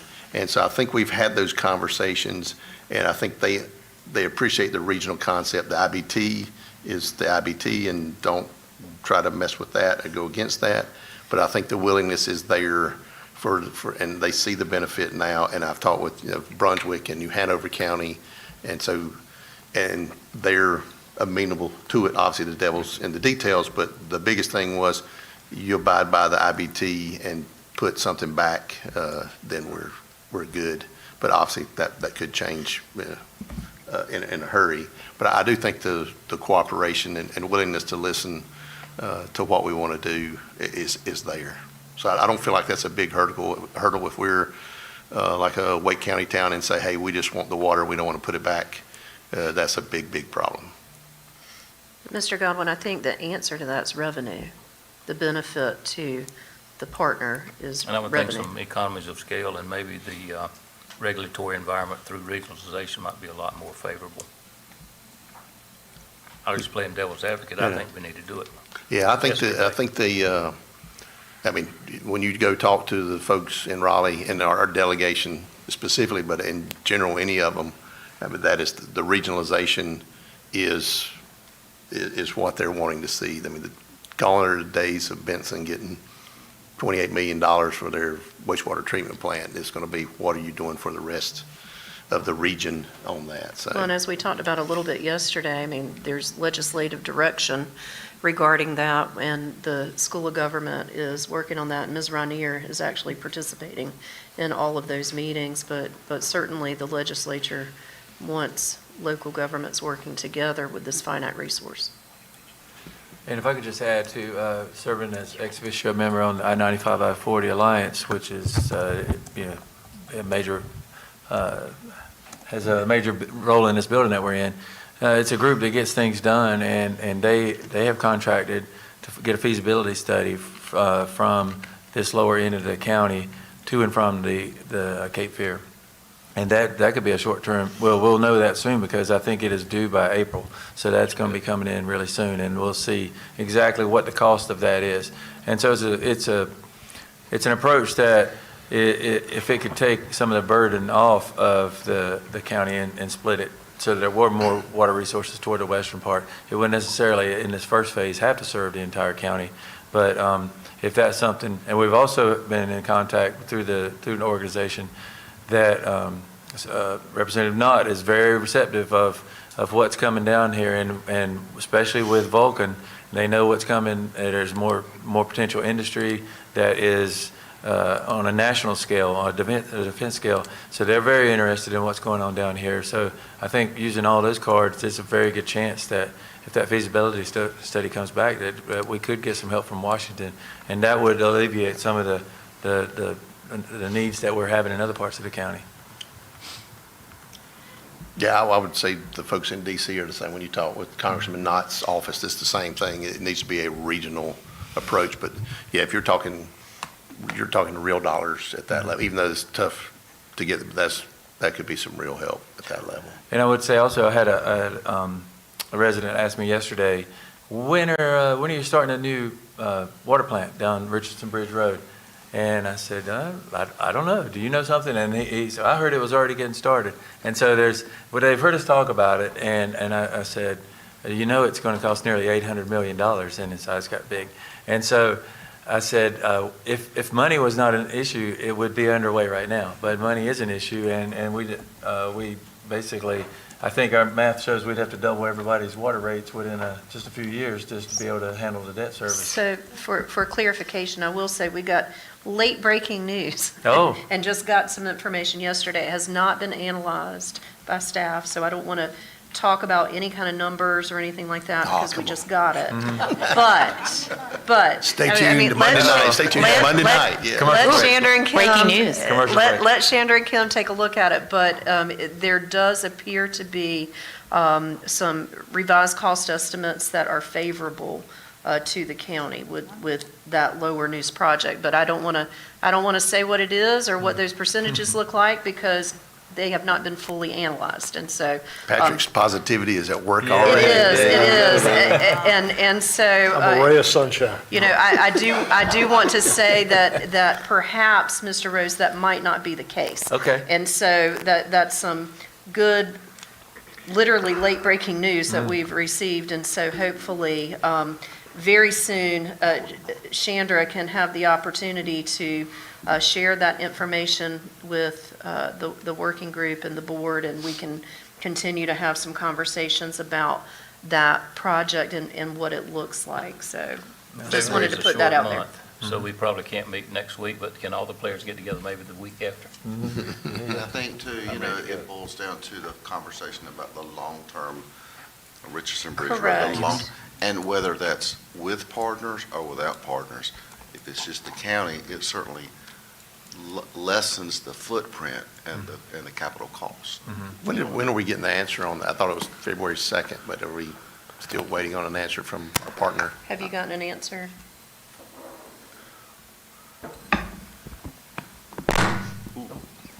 We do not have an answer from Clayton yet, but our modeling is based on both scenarios. So we have the data, once we get a chance to closely analyze it, once we have that answer from Clayton, we have that data to be able to give you those impacts for rates. We had asked for Clayton for that information, for a decision by the end of February. So I anticipate we'll hear something from them soon. Mr. Chairman? Yes, sir. A follow-up question backing up to Commissioner Lauder's comment about the meetings that you had a couple of years ago with Cumberland and Harnett, I believe. Was there any action out of that meeting? Because my contemplation is it time to revisit that, to go back to those leaders again, to have those conversations, or that was done, so check the box? I would say those were very preliminary. Harnett County, we've had more recent, so I would say and I think Rick's had some conversations with their manager, so those are more recent. But Cumberland, I don't know how long you've been retired from there, but it was back, and I think I actually hijacked another meeting to bring that up, so. I was just thinking as a short-term step, would it be Yeah, I think that would be a appropriate great idea. to have a meeting, to convene those leaders again, whoever y'all deem those leaders are, if you wanted to do that? Okay, excellent. So we have, I added that one, by the way, I just made it up. Yes. is that appropriate? Okay. And then convene, you're going to add convene the leaders again to have discussions? Additional thoughts? Can I add one thing to that? The last time we met with Harnett County, they were to conduct a study. They were analyzing what it would cost to expand their plant and what that cost may be per gallon, what cost we could anticipate. We've not heard back from that, so hopefully that would be a good time to, once we have that meeting. I mean, hopefully they have a better idea by now, further along on the study. So Chandra, was that for expand their plant or the new plant that they've talked about? New plant. Okay. That's what we talked about, purchasing capacity in the plant. If that's possible. They had some very preliminary estimates, but it had not been studied by an engineer. That was some hopeful numbers, I think, but they were hoping to have some better idea of numbers. And I haven't heard, that was probably 12 months ago, so it probably is a good time to ask them if they've made any headway on that. Okay. And I may expand, Kevin, what you're typing there, and this would be let's say way too early when they put the predictions out for college football already. It's a way too early prediction, but I would say that I could probably facilitate a very brief meeting with everybody down the Cape Fear with some subset of commissioners just to throw it out there so they're all aware instead of just Brunswick and New Hanover and Cumberland and Bladen. Bladen, Rick can help us out. But I think we Leaders could. along Cape Fear, how about that? Yeah, but I think I could probably do that and it'd just be a short, very preliminary, hey, here's what we're thinking, what do you think? Okay. What are the obstacles you see and be that informal? I think they would appreciate that. Yeah, I'm based on the ones I've talked to, they definitely would. And be prepared with the advantages to everybody. Mm-hmm. We need to revisit recent conversations and discuss advantages? Or just revisit, I think that's right, okay. Yeah. Weird, this is hot, we're getting breaking news and we're getting predictions, like this is hot topics. We're cutting edge here. Cutting Save the best edge, for last. that's right. Yes. I do chuckle when now you see breaking news like so much, I'm like, how can everything be breaking news? Okay, there we go. So it looks like, as I'm looking at the priorities listed under short term, the first three were all around this regionalization discussion. So hopefully what we just captured will address those. Then we go into some individual, more specific things. We have revising the sewer allocation policy and residential source service area policy. Review, so this is around policies and ordinances, reviewing stormwater ordinances. So those two, I'd say, were policies and ordinances. Then we have hiring a regionalization government affairs director to evaluate short-term water supply and finalize sewer service agreement with Clayton. Are any of those you want to have more discussion on and add to our list? I think with reviewing the stormwater ordinances, that's something that was just passed this past year. And I feel like that's something that this board is really trying to do is keep reviewing policies as they've been enacted. So I think that's where that kind of comes into play, is reviewing the impacts that the new stormwater ordinances have come into play and what is that looking like on all different levels. Okay, that's super helpful. So with that one, then it would be reviewing impacts of the short term and reviewing the impacts of the recently adopted stormwater ordinances. And is that from a staff perspective, is that achievable? And do you have sure, it's achievable. Do you have a time frame for that? I feel like it'd be either Q3 or Q4, since that would actually give us a full year to see what it would have. Well, technically, I don't think is it take effect January 1st? Yes, January 1st. Yeah, so we really haven't heard a lot. Well, we've heard a lot. We don't have facts yet, the real cases to look at. But I think I think Commissioner Godwin had brought this up yesterday about the cost of what we do, and I think that this is part of it. I think the stormwater folks in public utilities have put together, I think, 4 examples for us. I think we've seen one. Do we see one from the development community? So I think that is taking a look at all that and see what the impact is. And I think Commissioner Stovall had mentioned yesterday, are there options that may still achieve the same thing that we need to consider? But I think just basically an evaluation of that impact, because it all goes back to housing affordability.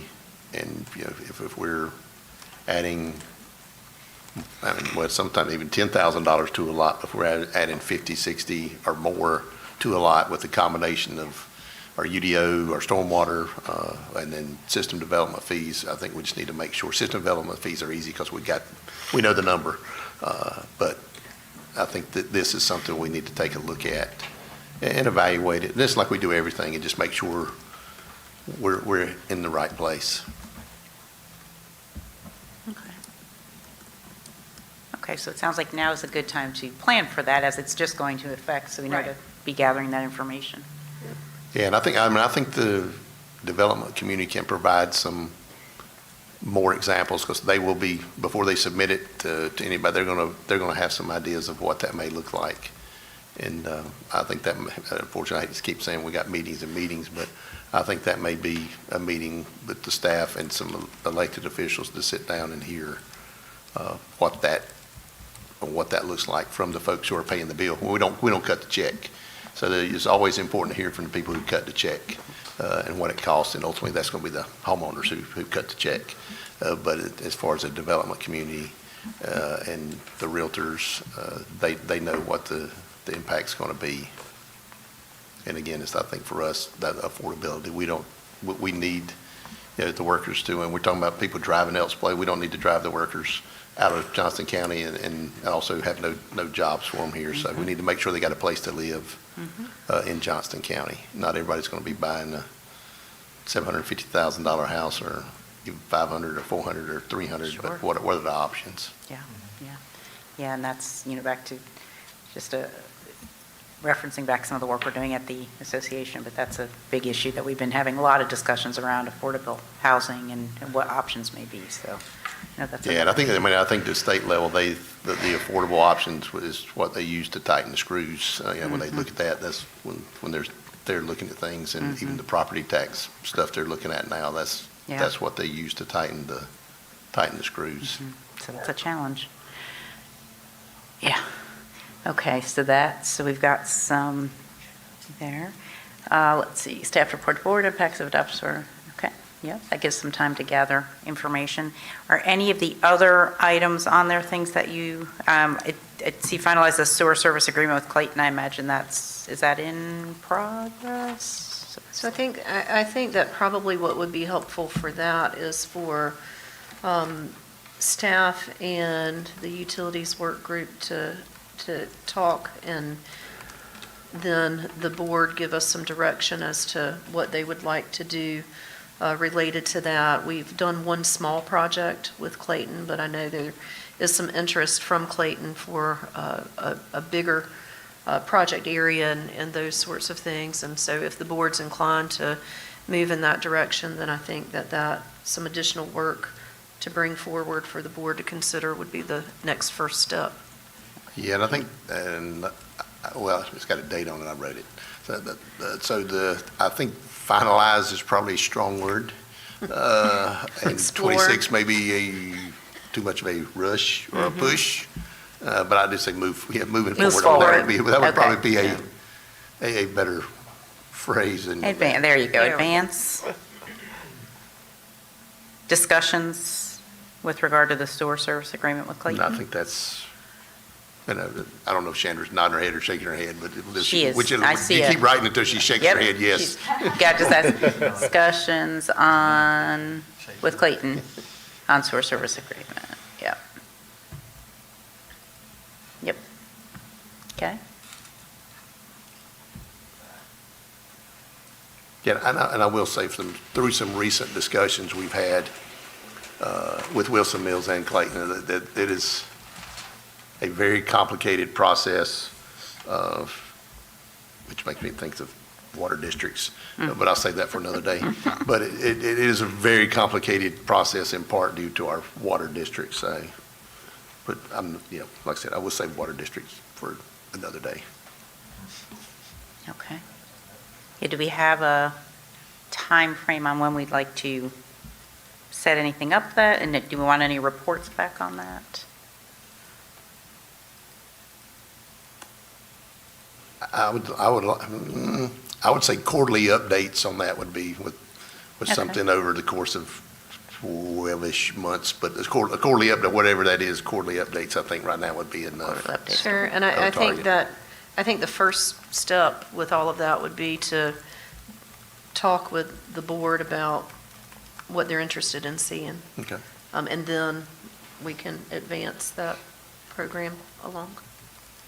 What are we really talking about, agreement with Clayton? I mean, how are we operating without an agreement?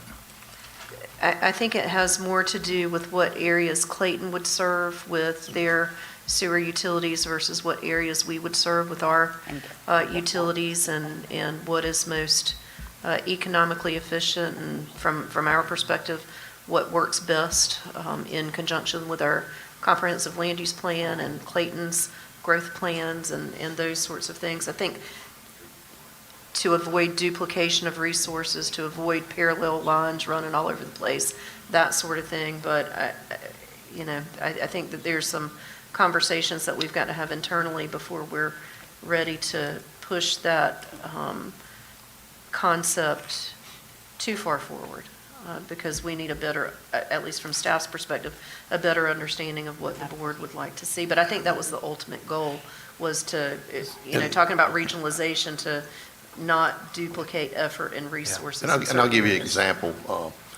with a little twist on it, but with Gordon Road, we had an area that we had service, Clayton felt like they could serve, and let's pretend Wilson Mills had the ability to serve. You had an area that really 3 people could have served. And so it's basically, instead of each case coming in and we've got to make a decision, then is let's go ahead and get that done. So if a project goes here, it's clear who is handling it. Is it in the city limits? No, this would be in ETJ and maybe even outside of ETJ. Okay. Yeah, it's just a complicated, I don't know, Commissioner Stovall or Commissioner Rose has, but that was very apparent when we got to WISC. It's not really a no man's land because it was clear, it was clearly ours, but then there was a whole lot of other issues that were surrounding it.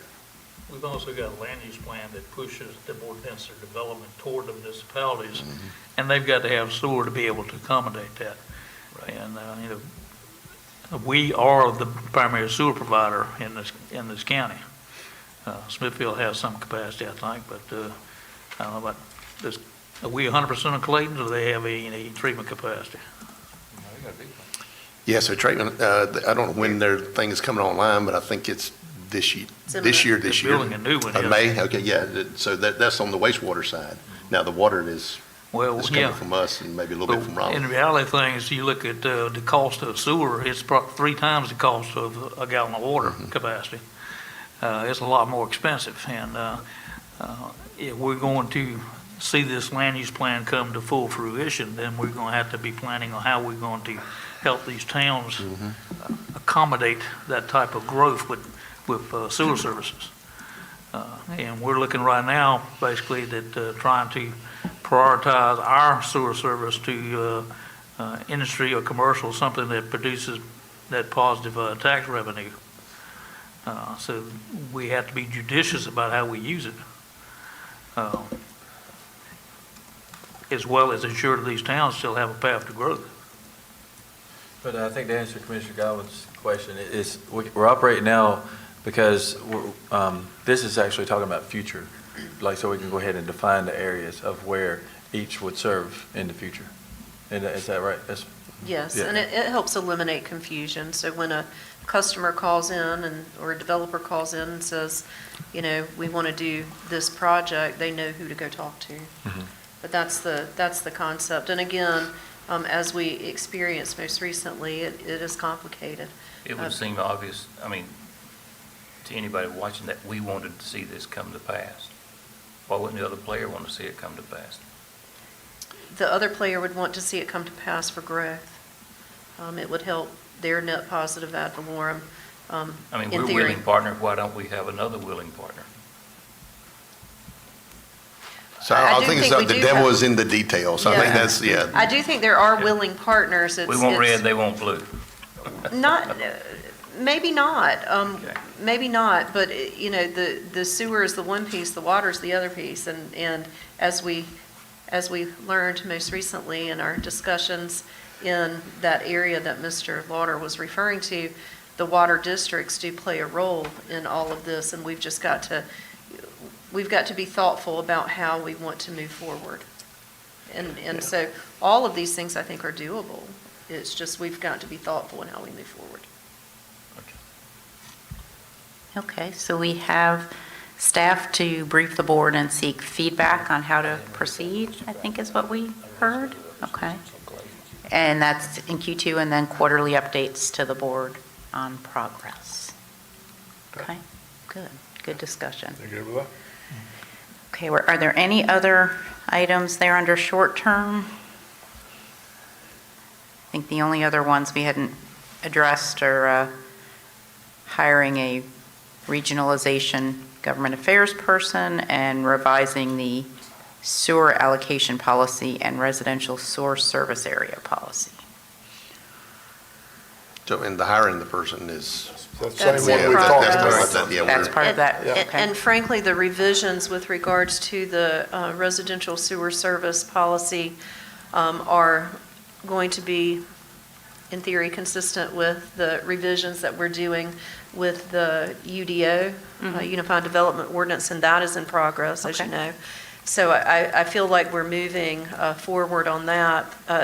With regards to the revision of a sewer allocation policy, we can recirculate the draft that we had and start discussing that as well, as we're thinking about this new ordinance, this residential sewer service policy, and what you would like to do. And one of the sticking points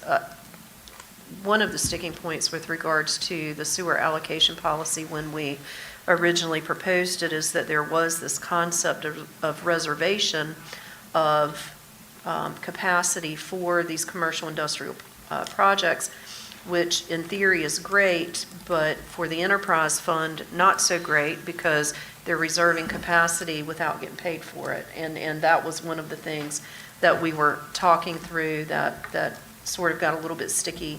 And then a little bit sticky with regards to the prioritization on the, what's the highest priority with regards to allocation. And then we stopped, as I recall, because there were some bills that were proposed in the General Assembly that would have affected and impacted that conversation, and those bills did not move forward in the way that we thought that they might.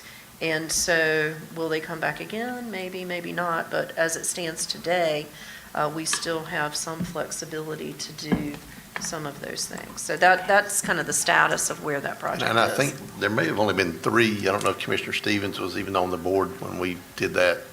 Likely We got that not. far. I think it was just 3. So that would be something, I think, to get it in everybody's hands to review, because even for the ones who, it's been 3 years or 4 years since we've seen that, so. Okay, so that is a short term then for staff to recirculate is that the residential sewer service? The sewer allocation. The sewer allocation policy, I apologize. Okay, so staff recirculate sewer allocation policy to the board in Q2? Sure. Okay. And I want For to feedback. reiterate Jennifer's Sewer point. I think there was allocation a lot of debate. It sounds good, we'll reserve 1 million gallons for industrial growth, but you build the plant, whether it's water or sewer, you build that plant, and then you have 1 million gallons sitting there that the users are either system development fees go up or user rates go up to sit there and hold it. So that was, once Jennifer revealed that issue and Chandra revealed that issue to us, that became like, okay, that's not really what we want to do, so. Yeah, debt service has to be paid regardless. Yeah. So. Sure. Thank you. Okay, it looks like we are, let me check in with the chair. I don't know what your desire is. We are now on to the long-term water and sewer discussion. Do you want to keep plugging along? Do you need a break? What would you like to do? Keep rolling. I was gonna say, let's break as you need to. Let's push on. Okay. Yeah. Break at your own desire or risk. Okay, so let's move on now to and let's make sure that we just have, I think we're good on. I have a question about the stormwater ordinance. Why do we adopt that stormwater ordinance? Because there were some federal and state State regulations that we needed to be compliant with, and then we were also trying to address some of the questions that come up or the issues that arise in some of the development that we're seeing. The underlying theme, though, was to ensure quality of life. That was, yes, sir. And I think the ask in this is like we do with our other ordinances and those sorts of things, is just to evaluate the impact. It's new. Let's see how it's working, and then if we need to make changes, we can. That's the way that I understand it. If we make changes, that would help the development community, but not impact that quality of life issue as we see it. Perhaps that would be in order. I'd hate to go backwards. What we basically have told the stakeholders is that if you have a better way to achieve the same objectives that the rule it was originally intended to accomplish, then, we're certainly receptive to that. Good. We don't necessarily build the best mousetrap, but we're still trying to catch a mouse here. Yeah. I just don't want to lose the mouse. That's right. Yeah. All right. Okay. All right, so I think we have good work on getting through the short-term goals. Now, as we look on the water and sewer long-term goals, let me just give you an overview. We have accomplished regional water and wastewater authority or solution. So that would be, I think, some discussion around what does that mean? What does governance look like for that? Advanced regional water and working relationships with municipalities, increased water capacity, and water sewer consolidation and regionalization. Where would you like to start, Mr. Chair? I'm gonna offer up just, they all go in one. I mean, they're all very similar. I mean, increased water capacity may be a little different, but I think they're, and I don't know how solid that can be. We don't know what the answer is. I mean, it may not be authority, it may be a county-owned facility, who knows? Yeah. But I think somehow get closer to the answer and of what that is, and I don't know how do you put a time frame on it, because it's not all Johnston County's decision. We have multiple partners in that. Has a study been done? Is a study? Yes. So a study's been done, okay. And is that a helpful thing to look back at? Is it? I think one of the things that's going to help that process is the position that we've talked about 6 times about today, is that person's focus is on this very topic. Okay. And so, or at least a good portion of it is. And I think that's, we're probably, hopefully not expecting miracles, but I think we're going to rely heavily on that person to spend time with all the partners and let's lay the groundwork to see where this goes. And I, from one, don't have a clear understanding of what the end result regionalization was going to look like. I think it's going to be a combination of several things, but we'll see. We'll see. And others on the board may have a different viewpoint, but I think I agree with Vice Chairman Lauder, the increased water capacity and all those really combined together. But I think I have high expectations for this position that we're about to fill. That's excellent. I hope that person interrupts us every week and says, "Let me tell you this about regionalization." Yeah. Perhaps they will. I'd like to, because I think there is a strong interest beyond just in Johnston County to see this happen with some of the other partners that border our county. But we've got to have somebody that is driving this train to keep it moving. It stalls if you don't have somebody that's focused on it as a continual task, and that's what that position is going to do. And reality is, what we talked about this is like going to start out with interlocal agreements within the county, and then intralocal agreements outside the county, and most likely going to evolve into a regional system that and with its own governance potentially down the road. But it's going to have to start out small and build to the most logical organization to meet this need. Sure. And I think there's certainly momentum and desire on the part of the affected entities to go down that path, or at least to explore it very thoroughly and come up with something. Yeah, again, go ahead. I was just going to say, when you said that, it really prompted me to look back to our Parks and Greenways program. For years, we would have a plan, and everybody said, oh, this is great. We had nobody to connect the dots. And now that we have somebody to connect the dots, we're seeing success and movement. And I think this, to Commissioner Stovall's point, that's exactly what this person, they will be there every day, looking at it, moving the needle a little bit. And we've got somebody with their eye on the ball, and who said that earlier, but we're going to make progress because that is somebody's job, not one of their many duties. Right, yeah. And they'll work very closely with our utilities Right. team. Oh, absolutely. Hand in hand, yes, sir.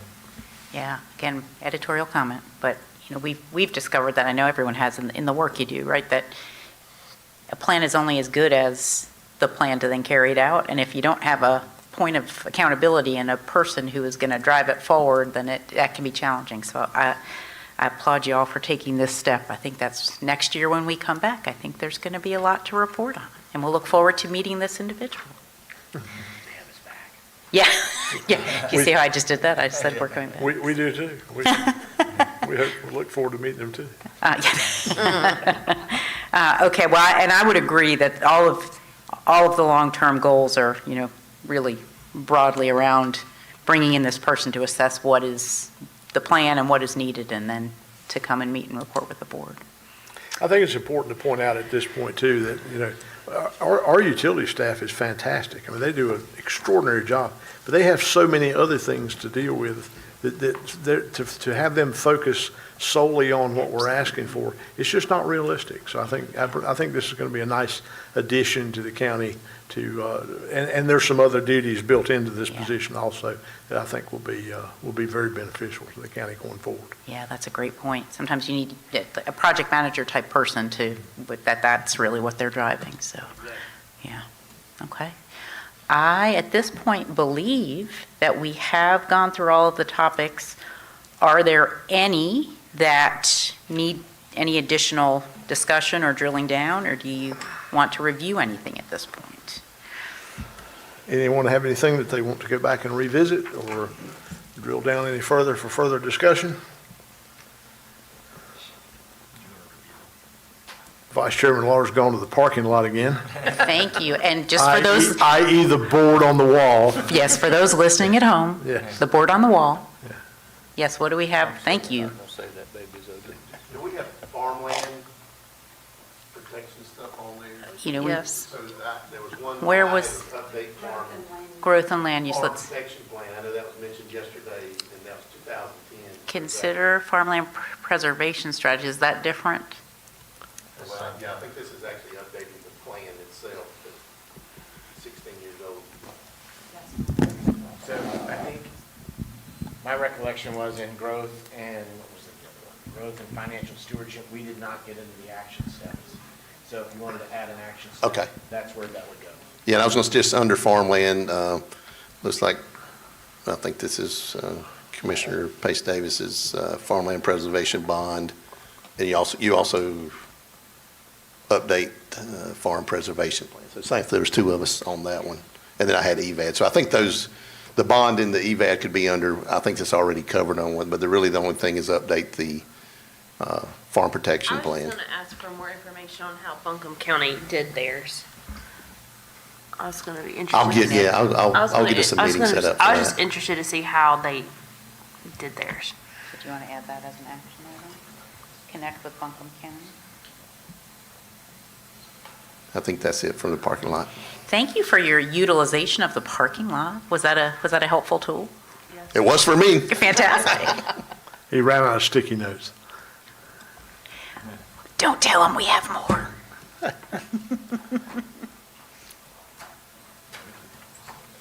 Yeah, and we can certainly help with connections with Buncombe. I know you have those as well, but if there's anything we can do. Because they did farmland and open space, right? Yeah. Okay. We have a Farmland Preservation Advisory Committee meeting with the Ag Commissioner next Wednesday. We have Excellent. that about every 2 months, I think. Okay. And I'm sure Terry Wells is probably on there. yeah. There's if Joy were here, and maybe we mentioned this yesterday, there's a steering committee meeting in Buncombe County coming up, and I don't know the date, but we can get. It's that in, to you. I know it's in March, they're all in March, I just don't remember when. So there's going to be an in-person meeting in Welcome, and then they're doing site visits. So it might be a good opportunity if you wanted to send a delegation to that meeting. Can that in-person be expanded to Zoom or something?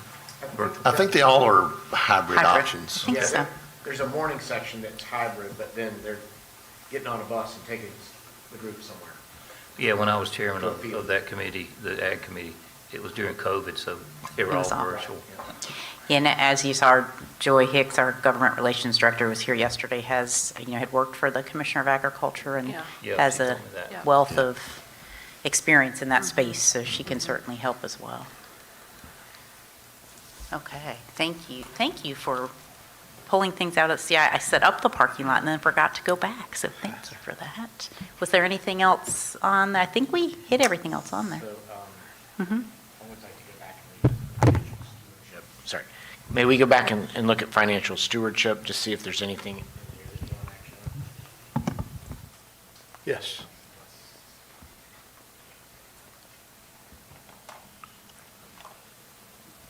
Compared to where you were last year with this thing, you've done a phenomenal job. Aw, Very good. job. Something about an old dog and new tricks. Yeah. Is there anything on here that you want to take action, like you want very specific action on? So, is this where we would talk about the farm, I forgot what I said when I was over at I know there was EVAD, and look at options for farmland. Is that under financial, or is that somewhere else? I in think we land just use? added those into growth and land use. Okay, as long as they're somewhere, okay. Yeah, and so is your question, Kevin, that we had discussion here, but we did not actually have action items in financial stewardship? But it may be that so perhaps, this was yesterday, perhaps we did not have steps for timelines. I don't know if there are any that we need to do, or we could also just go back and assign those if, Yeah. We're going to write all of this up into a document, and if y'all wanted to revisit this later, maybe with your manager and staff about like asking them for some increased timeframes, time deadlines. Well, I mean, I think the short term, we're going to have the cost of community service and financial plan soon. I think it was April. And then we're going to make a decision on what to do with the funding those positions for our clerk of courts, Okay. one way or the other. We don't have, okay. So I think those are all pretty self-explanatory. Were there any others? No? Okay. You want to? Mr. Chairman, I think you've completed all of the categories. Now it's time for Final Jeopardy. Yes, that's right. now the real fun. That's Yeah. But I think we're concluded. Thank you for allowing us to be a part of your. You come. Do you have any questions or clarifications? I'll let you get the microphone Sorry. first. There you go. I think we're concluded, Mr. Chairman. You made it through the entire list, so that's great. Is there anything that you want us to, any advice for us, or anything you need else from us, or other direction? Anything from the board? Is there any other topics that you have, or discussions, or questions you have for the association? Well, I know we did a capital priority list last year, and we've accomplished some things on it. Do we need to revisit that and revise it, or just go with what we got?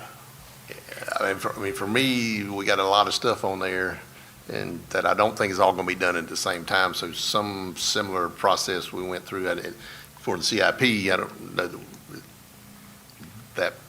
that can be part, when we get the CIP, we can do this process and adjust them then. But there's a lot of different things on here that maybe we need to direct staff is, this is the most important, and this is important, but not quite as important. So that is a good question, because, in fact, I could pull up the list from last year, and you guys spent a lot of time ordering on the facility Yeah, project. I think that's what Commissioner Stovall was talking about, the big master list that we did and ranked it. Is that what you're kind of talking about? Yes. Yeah. I'm just asking a question, do we want to revisit that this time? As far as I'm concerned, we got 3 hours, I don't know, but I think, and I guess I'll look to staff, if the list you have of what we all went through, do you need more direction on that, or with those timeframes, y'all can make all that happen, or you need a chance to digest all that. Can we digest? Just Yeah, okay, yeah, I was gonna say, there's Let's a, get you two don't or three mind. things under our belt and then revise that list. We'll come back. if that's okay, yeah, I was gonna say, it's, Because I think too, the CIP is, from what I understand, going to be a part of the budget process. Right.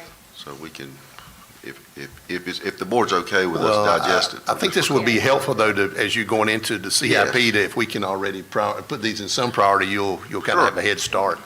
Yeah, so the way I'm understanding the CIP is sort of, it's a separate piece, right? You know, y'all decided here in the past 2 days that you got to figure out the CIP.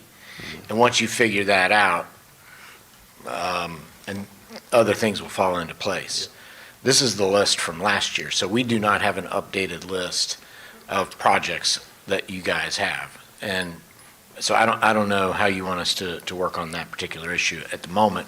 If you want us to come back and work on the CIP, once you get it fleshed out, we're happy to do that. But I'll take your lead. I think most of these are still valid. I mean, we've got land, we can take a few of them off, but I think and I think we've talked about the parking, I think we can, I don't think it's gonna take long to straighten the list out. We got the park in Cleveland, we're already on phase one of that, so I think it's gonna be maybe modified slightly, but I think we're gonna be roughly the same.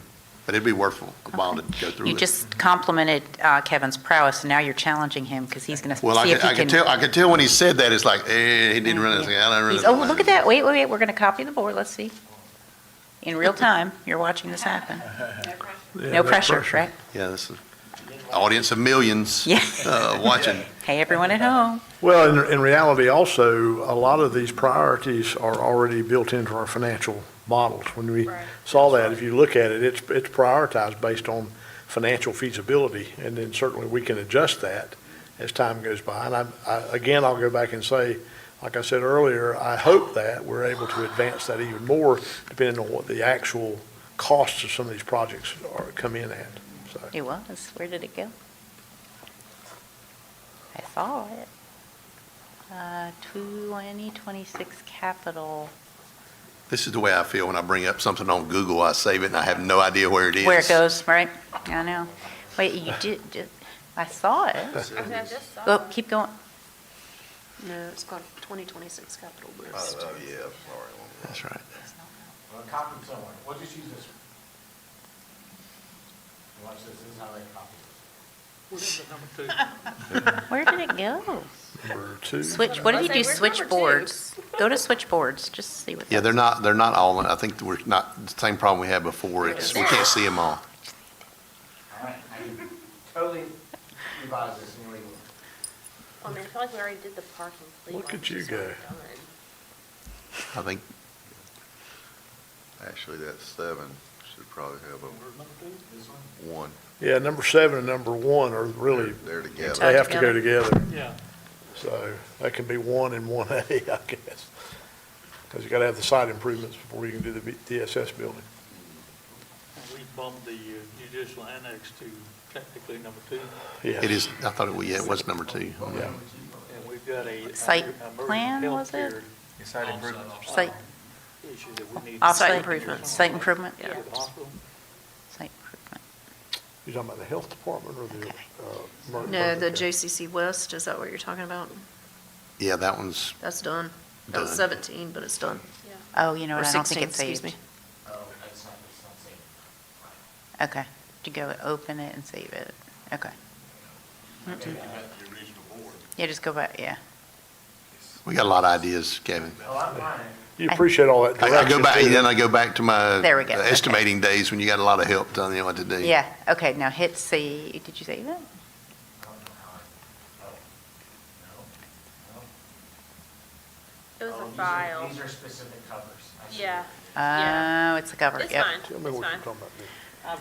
Mayor, I thought somebody said that something recently came up on the hospital side, needed to be addressed. Oh, so it's actually the health department. That's Yeah, number 4. That is the health department. So I think, Okay. I mean, really, you got admin, they're going to be Can I? 5A and B.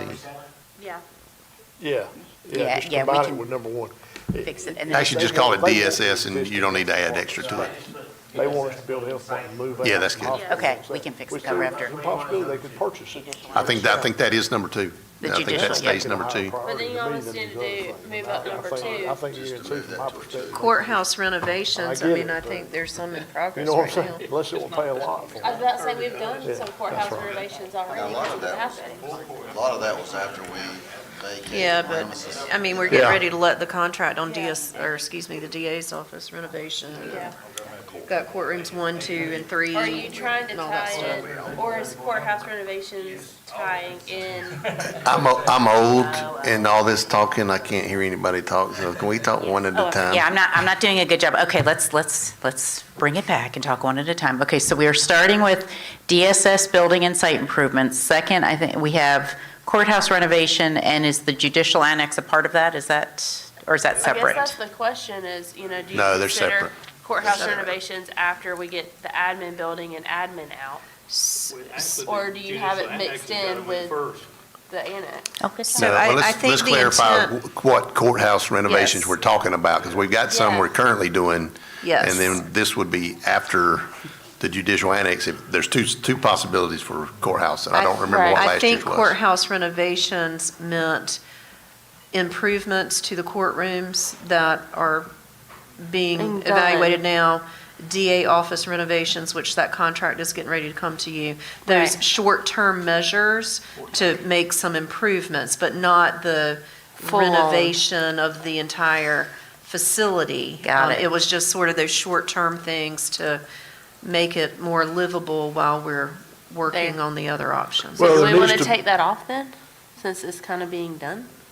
It's not complete. It's It'll really however probably you be want an to. ongoing thing, those renovations. Well, you're going to have two phases of it. You've got the courthouse renovations that are currently happening Yep. and are going to happen very soon. But then once you actually build a administration building, you move out, then there's going to be another round of courthouse round. renovations. So you could put it on there twice and have the short-term and long-term. Okay, Yeah. so put short-term, under that, Kevin, put short-term courthouse Yeah, renovations. And Daniel's already starting on that, so. Yeah. And then after the judicial annex, would there be long-term? I mean, you could call it that, call it whatever, Long-term would be or phased it Okay, Yeah. after the admin building, yes. Yeah.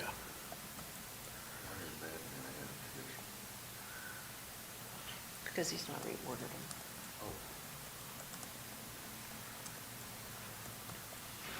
Is that fair? Yes, And then this would be long-term? yeah. and that's after the admin building, right? Yes. Okay.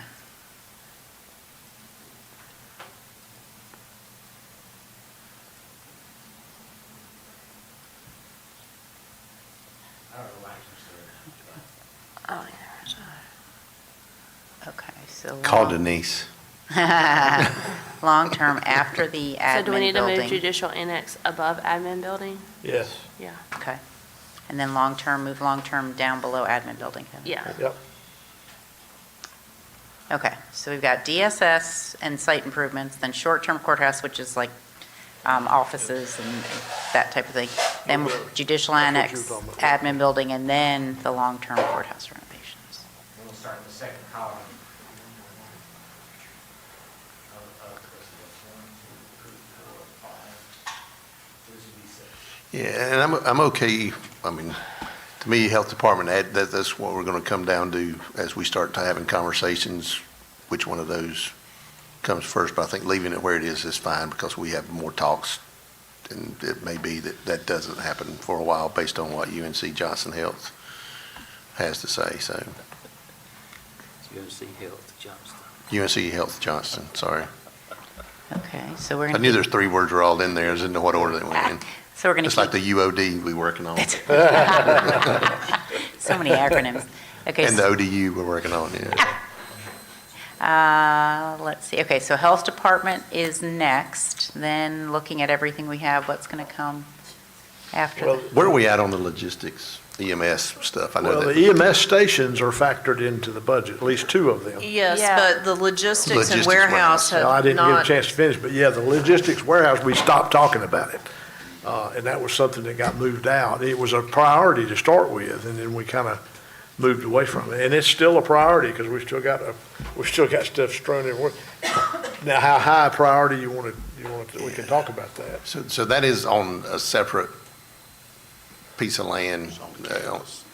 Well, it's not even on it's on the other side of the road. It's on the other side of the So Yelver site Street. development and access would all have to go with that as So well. would you split up the EMS logistics and warehouse? Or would you still- No. You have to keep it, okay. I mean, you It's one could, project, but that's not what they initially discussed. Gotcha, okay. But it is EMS, given the current fire situation with adding paid staff and needing a place to sleep, does that need to move up?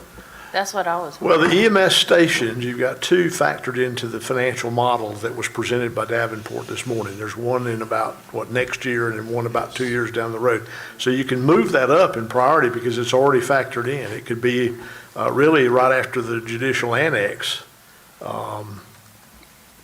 Yeah, the EMS stations could be. And then we could order everything after that. And then if you want to move the logistics warehouse somewhere, we can do that. But the EMS stations can, right now, if we stick with the financial model, the EMS stations could go right there with the judicial annex. Yes, sir, because take McGee's Crossroads, for example, with that situation there, I think that would be timely to have it in that ballpark because we're gonna need to have a place, you know. And correct me if I'm wrong, Chad, that's about right on timeline, isn't it, for the model? Yeah. That's okay, what we have I in thought there. so. Okay, so the EMS stations are already factored in financially, but. Do you want it underneath judicial annex? No, or under health department. Yeah, I mean, it goes before the admin building, yeah, because admin building is not included in the budget model yet. Yeah, That's that's right. right. Oh, okay, I see, I got you, sorry. You knew what you were doing. I know, I'm not keeping up. It's moving too fast. Okay, Now, I'm going to speak out and say the EMS logistics warehouse, I would put that above the health department right now. I don't know, I know that's probably a little bit controversial. And it does depend And on that ought to be easier, frankly, easier to do, and we're in charge of that, not. a lot less money too. A lot cheaper. Yeah. A lot less money. separate piece of land. Yeah, I mean, that could be, We're 100% in control of that one. yeah. and Not isn't, that the health department's not important, and not that working with UNC, what is it? UNC Health? UNC Health Johnston is not important, but I think that's going to be a much more Why didn't y'all complex. tell me that process. yesterday?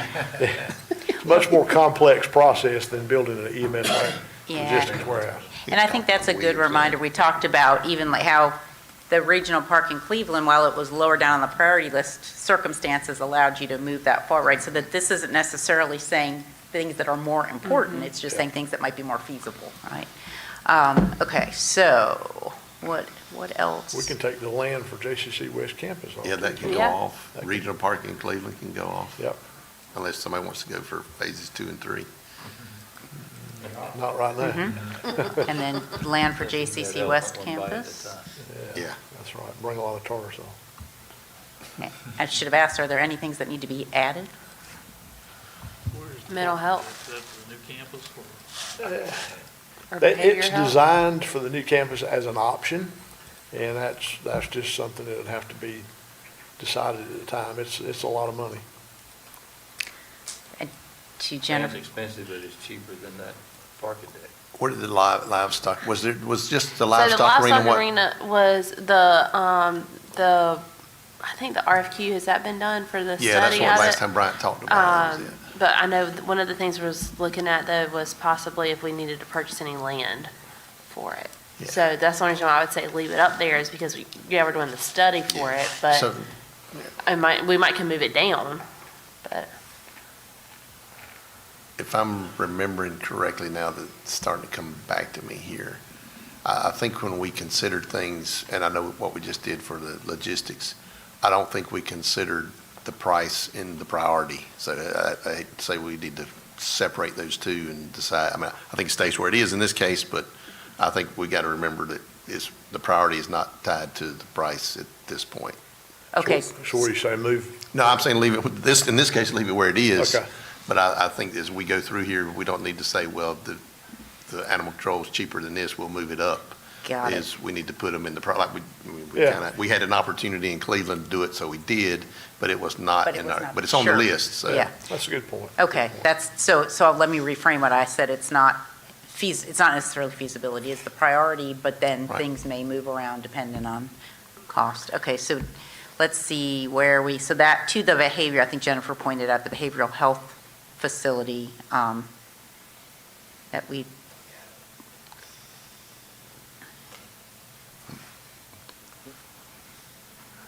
and does it matter that that's a lease project? Does that make it? So, I mean, I think that we should leave that in generally, and I think Chad had put that in the model. We just called it behavioral health. We didn't call it any specific project because it. we were trying to delineate what those projects were going to be, you know. Are we suggesting that it's going to be a permanently owned space or lease space? Well, the project on the table right now is that it is a leased Lease space. yeah. But there was previously an opportunity that did not pan out for us to acquire a space for some transitional housing for special needs foster care. And that's how it originally got into the model. But we've kept it there knowing that there were the three priorities for the board. Well, I mean, if Doing, it's on there and we assume, I mean, I think that if it's lease space, I don't know if it's on the list, but if it's, I think we could leave it on there, but it don't belong on the last column. It needs to go over to at least one of the first two columns. Do we need to qualify and say purchase and/or lease? Just put capital. Yeah, yeah, I do, because I think, I'm assuming Capital if it becomes a construction, lease, then we perhaps. it doesn't Yeah. do anything with it, but if we need to go forward, at least this is a priority for us to do. Well, if you remember behavioral health, there was really three components, and so the lease portion of the urgent care could be separate from I mean, there could be a capital project along with that to address the transitional housing portion of it. I don't know, it depends on when we get there, what that looks like.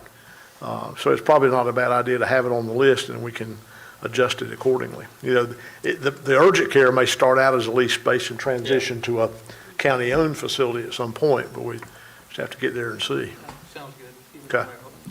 do Okay. we want to add the design for the health building for JCC on the campus, or no? I don't know that we put. I don't know if that's capital, I mean, that's not a capital project. Just fronting some design money. Master plan of that site. but- Yeah. Yeah. And that would be the community college that would do all of that, but I am confident they would come to you to assist with funding. Yeah. Yeah, I think that's a fair assumption. That was the only reason why I said had it possibly being on there is because of funding. Yeah. So do we have the the bond, I mean, I think the last one was bonds. Bond referendums. So do we, right now, Does that we don't need to be on there? anticipate, I think we're good right now. Yeah. and we can, I think again, we're we get good to look right at this now. next year, so We can take that off, can't we? So I think so. the last one, take off? Yeah. Okay. And the one above, did we kill the parking deck idea? And when the We just design- made we made a That was the parking one. lot. So there's a, That was for the campus. that's when I got, that's when I got the rest of I my thought sticky notes, I get the parking deck. Talking about once the campus is developed, then eventually we need a parking lot. That's how that came about. Yeah, yeah. Because when the option they first showed had parking deck in it. That's right. And so I think we decided, well, maybe I'll just leave it on there. I mean, I don't, He said it was a long-term thing, Yeah, yeah. probably. We'll leave it there. Now, what about, let's look at, no, it was No, parking deck. It was parking deck. I just didn't have I appreciate, I missed that, but thank you. okay, so let's go back. And anything in that third column, would you well, first, let me look at we've got EMS, the Health Department, Veterans, Land Use. Would you leave in the second column?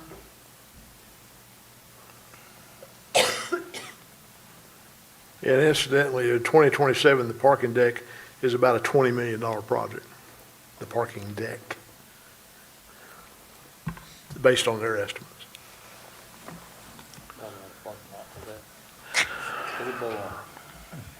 Yeah, I think,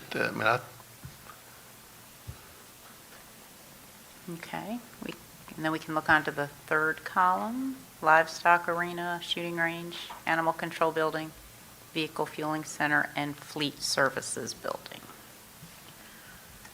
I think that looks good, and you can always go back and adjust. Like, for example, if the, livestock arena, if the survey comes back and it's something that's doable and it's not, we can reprioritize that and move it up, just like we did the Cleveland Park. Yeah, I think that's where affordability comes in. We have our priority list, we got things on it, and obviously they don't cost the same, but if an opportunity comes up, we can act on it. And again, that kind of helps with having a fund balance where we can do those things. Yeah, the shooting range on there, I mean, if we identify, we and the wildlife resources folks can do it, and maybe that moves up. No, that's right, yeah. Right. Yeah, the vehicle fueling center, I mean, we've talked about that, where do we sell, where the animal control and the vehicle fueling are, and and move it over to where the actual deputies go, to the detention center and to the 911 communications building, public safety building. So, and there would be we could sell the land that's there that's probably way more valuable than the land where we are. So. Okay. And fleet services, is that what we're talking about? Just what the sheriff has, or we have what are we doing? What do we do for fleet services? It's combined. Okay, so it's all in that. It's that one building there at the Okay. container site. Okay. All right. Anything else to add? I mean, I guess the only thing for me, the behavioral health, to me, that's, again, I think that's more important than a land use building. Mm-hmm. Okay. And I think the urgency that we have with that is it's on up the list, but I don't know how far, y'all folks who are closer to that. I think It it'll just- be at the top. Okay. Why don't we put it at the top of that column, and then to your point, then it's going to depend on resources. Yeah.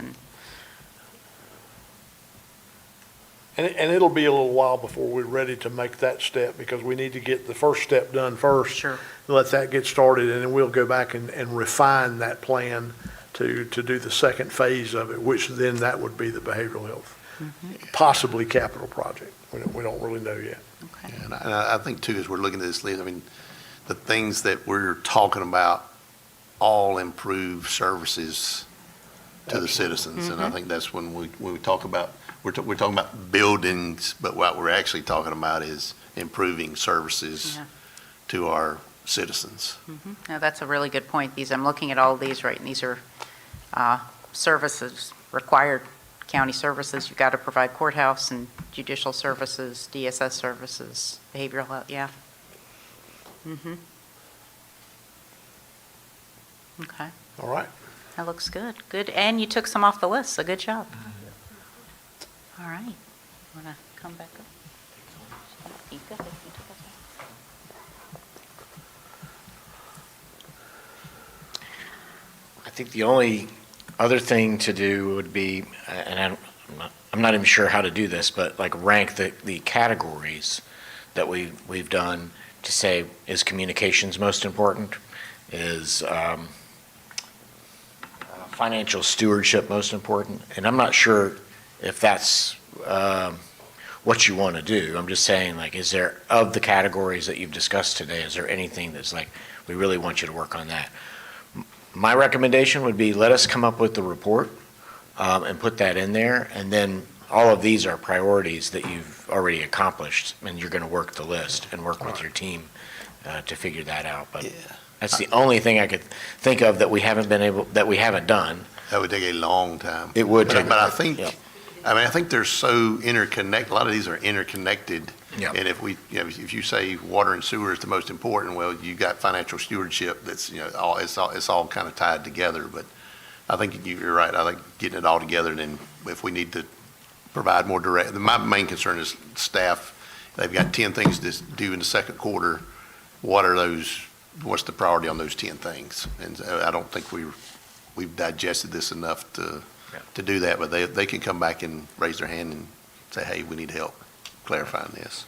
So, Mr. Chairman, I think we Well, you tell me how you want to proceed, but I think y'all have done a lot of work over the past 2 days. I think it's been a very good 2 days, and we appreciate your leadership in helping us get through this task as always. And do you have anything else that you would like to add? Thanks for allowing us to be a part of your planning process again, and however we can be of help to you, not only in this work, but in the strategy and the advocacy at the state and federal level, please let us know, because we're here to help you. And thank you to thank you to you and the board and to your staff for believing in us and letting us do this and continue the path down the journey down the path. So thanks so much. Thank you so much. I've got a few folks that I want to thank, and then I want to go around to each board member and give everyone an opportunity to speak and say whatever's on your mind and add anything else to the conversation. But first, let me thank Kevin and Amy and Neil from the North Carolina Association of County Commissioners for their outstanding work. Your advocacy and things that you do all throughout the year are very beneficial, and we appreciate what you do for us. And then these sessions are actually very beneficial to the county.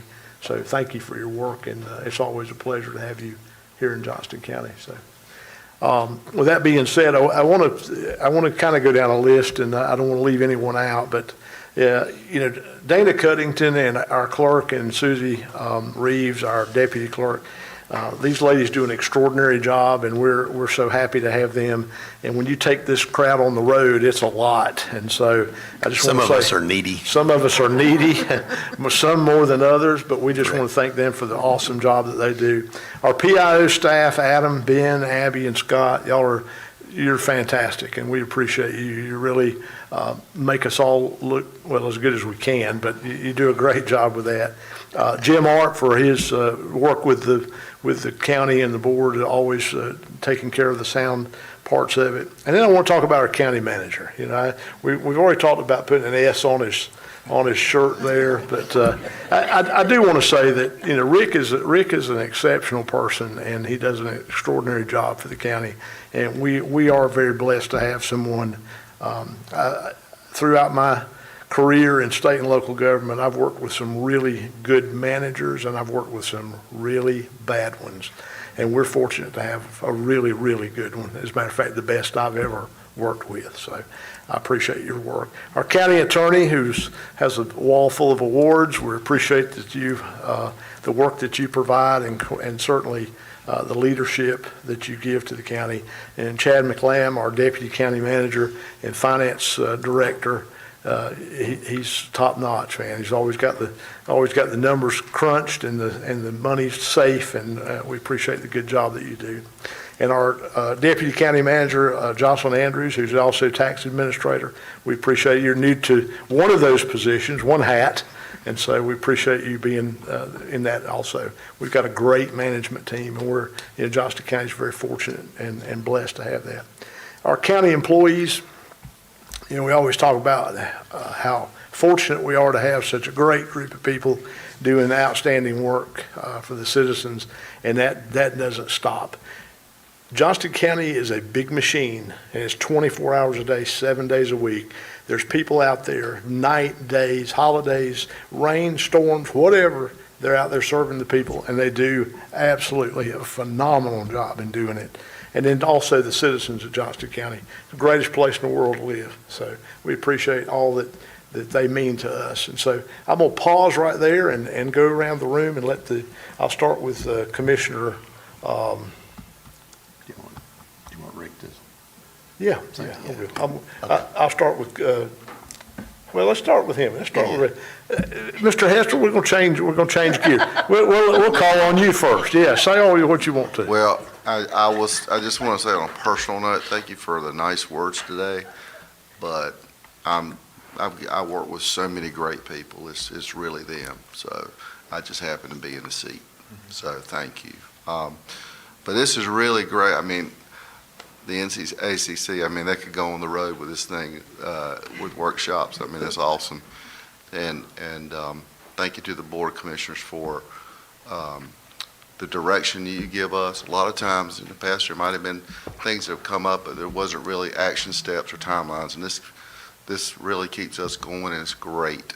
because we want to make sure we're doing what the board wants. So thank you all, and thanks for everybody that was here helping today, and I'll defer to Ms. Andrews if that's all right. Ms. Andrews, feel free. Well, first of all, what an honor to be part of this team that is here to help serve.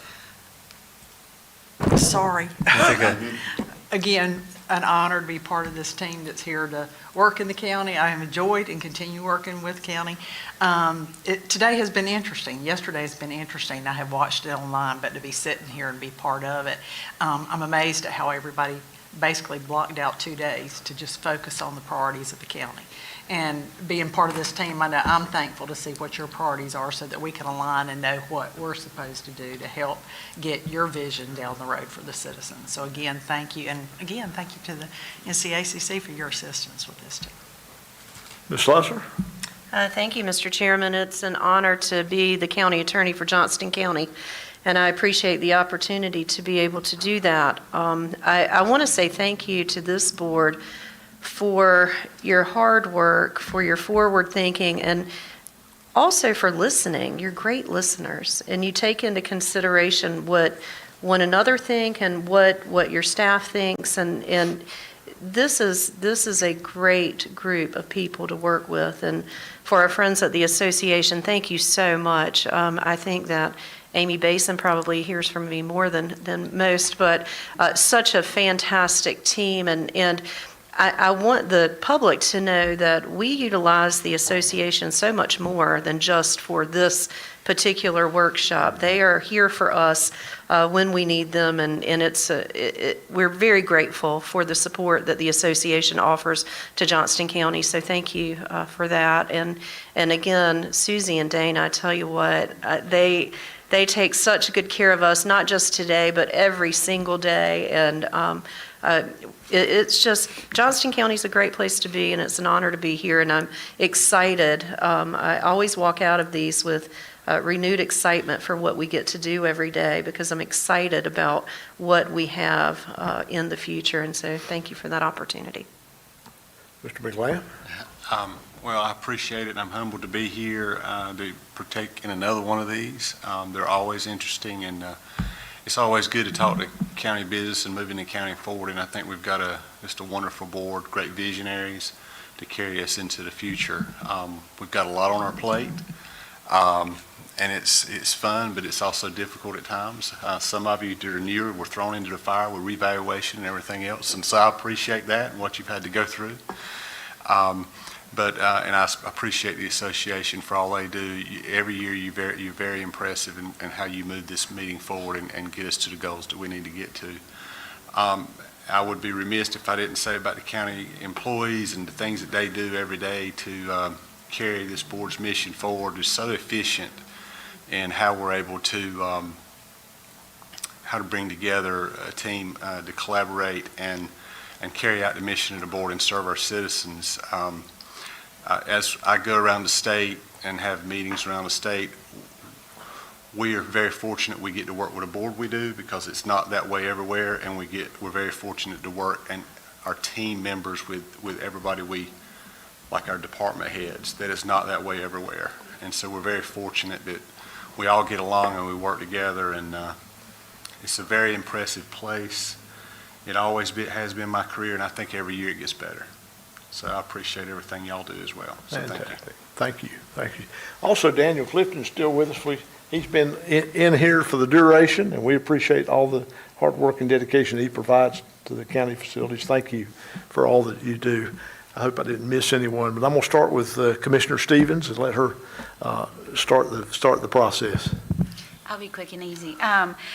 First of all, I just want to again, compliment all of our staff. They are next to none. You know, I've said before, you know, especially when we were talking yesterday about having new people coming to different boards and have different opinions. You know, when I first came onto this board, like most, I didn't completely understand exactly how everything functioned, and I had blazing guns, if you will, of change and things I wanted to see. But one thing I quickly realized is how incredible our staff is and what a handle they really do have on things. And again, I just want to commend this board. I don't think anyone can accuse anybody on this board of kicking cans anymore. If you just look at our list from last year and how much we got accomplished, and now our list from this year is, it almost just seems kind of like gravy compared to everything we decided to take on last year. So again, I just want to compliment this board too on being willing to look at something and say, it's not quite broken, but we can do it better. And that's what I feel like we are really doing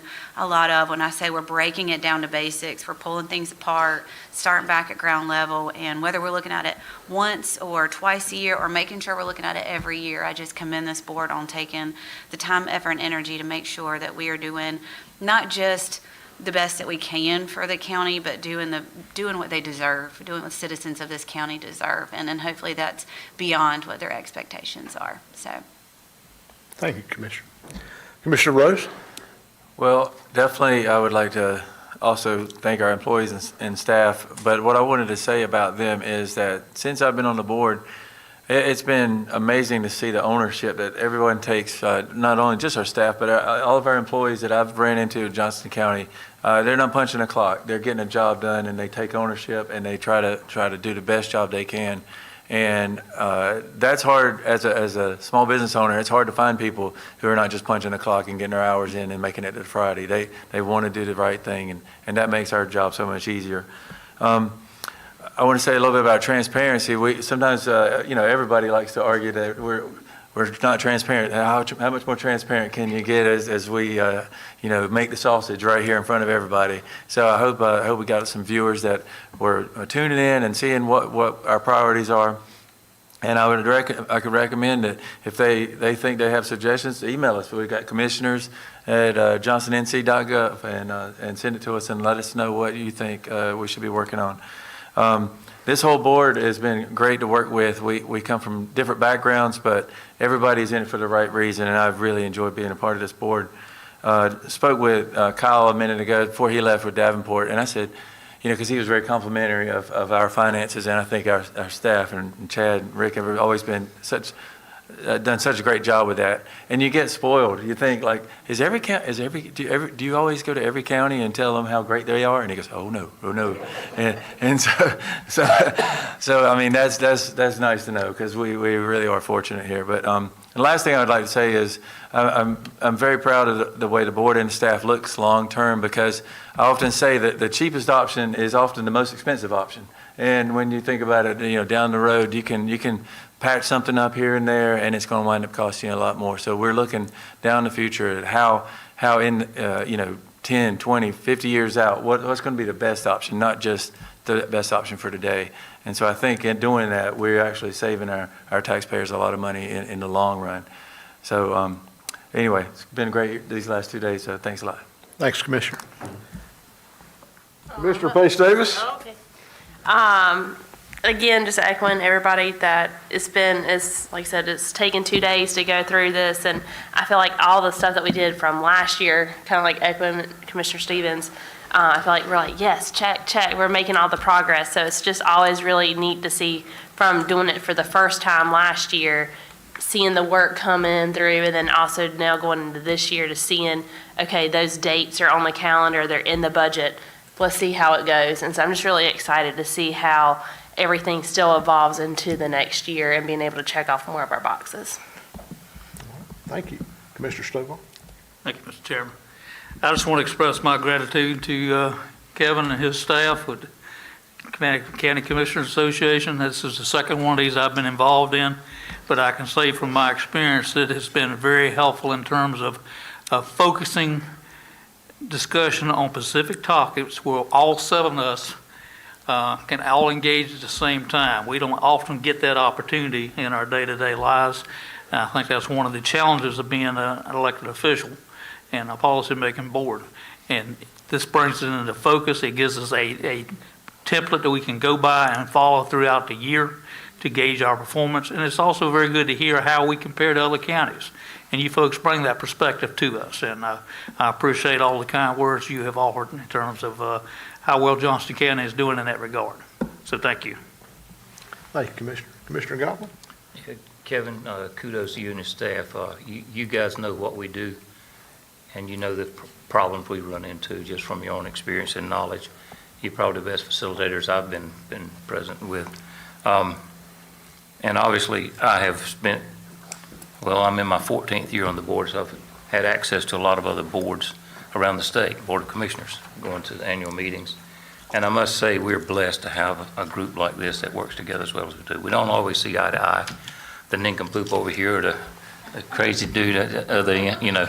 I didn't see who he pointed to on nincompoop. I didn't know who that was. No, I'm trying to make a point. At the end of the day, we're all pretty much the same political philosophy, and that makes life easier around here. There's one thing, though, and I know you all know this, but it's been bannered around a lot, this word stewardship. And I just want to read this right here, and I'll leave you with this. Stewardship is the responsible planning, management, and care of resources such as time, talent, property, or the environment entrusted to one's care for the benefit of others and the future. It involves an ethical commitment to sustainability, accountability, and in biblical terms, managing God's blessings. We are blessed. Thank you. Thank you, Commissioner. Vice Chairman Lawler. All right, I'm going to start with the NCACC folks over there. And I don't remember what event we were at when I asked Kevin about, hey, do y'all do facilitation of strategic planning retreats? He said, no, we haven't, but I think we can. And I will say the journey that started with you and us together, I mean, I look at where we are in our fifth one and say we've done pretty well. And I'm going to go back to your very first one, and I'm going to talk about this, the compass and all the trails, and we spent, and I think other boards spent a lot of time looking at our feet, and to see, to get where we needed to go, but we didn't look up and we didn't look out. And I think that is the biggest transition that I've seen is we've gone from a board that's looking at our feet on day-to-day problems instead of looking at policies and futures. And we're talking 10, 20, 40, 50 years down the road. We're talking about preparing for other boards to come. And I really say thank you for helping us along that journey and for letting us realize, hey, we can't do it all by looking at our feet. So thank you for that. And to Davenport, 30 years as a trusted partner, that is pretty much unheard of in the financial arena they're in.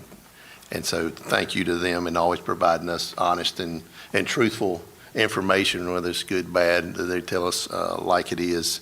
And to our employees, I cannot say enough about our employee. There's a reason they're in our top priorities list, because they make the lives for each one of us so much easier by doing their jobs every day. They show up every day. They don't have an option of phoning it in. They're there. They're the front line. And thank you to our employees. So special thanks to Dana and Susie. They know who the most needy one is, and I apologize for that, but I thank you for taking care of me. And there's really two other employees that really probably only this board sees after our meetings. Those sometimes we have short meetings at night, sometimes we have long meetings. But I want to say a special thanks to Clyde and Matilda for always waiting, no matter how long we stay or how big a mess we leave, they're there faithfully. And I know they're unrecognized, but I do want to give them a little recognition because they are there every time we're there. So special thanks to them. And then to the board, it's already been said, but I really love working with this board. We have differences of opinion, and we share those, we get through them, and the biggest thing I liked is we are looking forward and planning for the future. And then finally, to the people of Johnston County, thank you from all of us for the opportunity to sit here and serve. It is not always fun. And somebody was talking about, and I don't remember who said this the other day, but if you're a leader, you have a target on your back. And I think we do, but I hope the people who watch this see that we're not out for individual glory. We're not here to better one thing over the other. We want what's best for the people of Johnston County. We all may have a little bit different way that we want to go about it, but the end result is we want to see the people in Johnston County succeed. We want their quality of life to be better than it was, and we want to make sure that they're getting the services that they need and they deserve.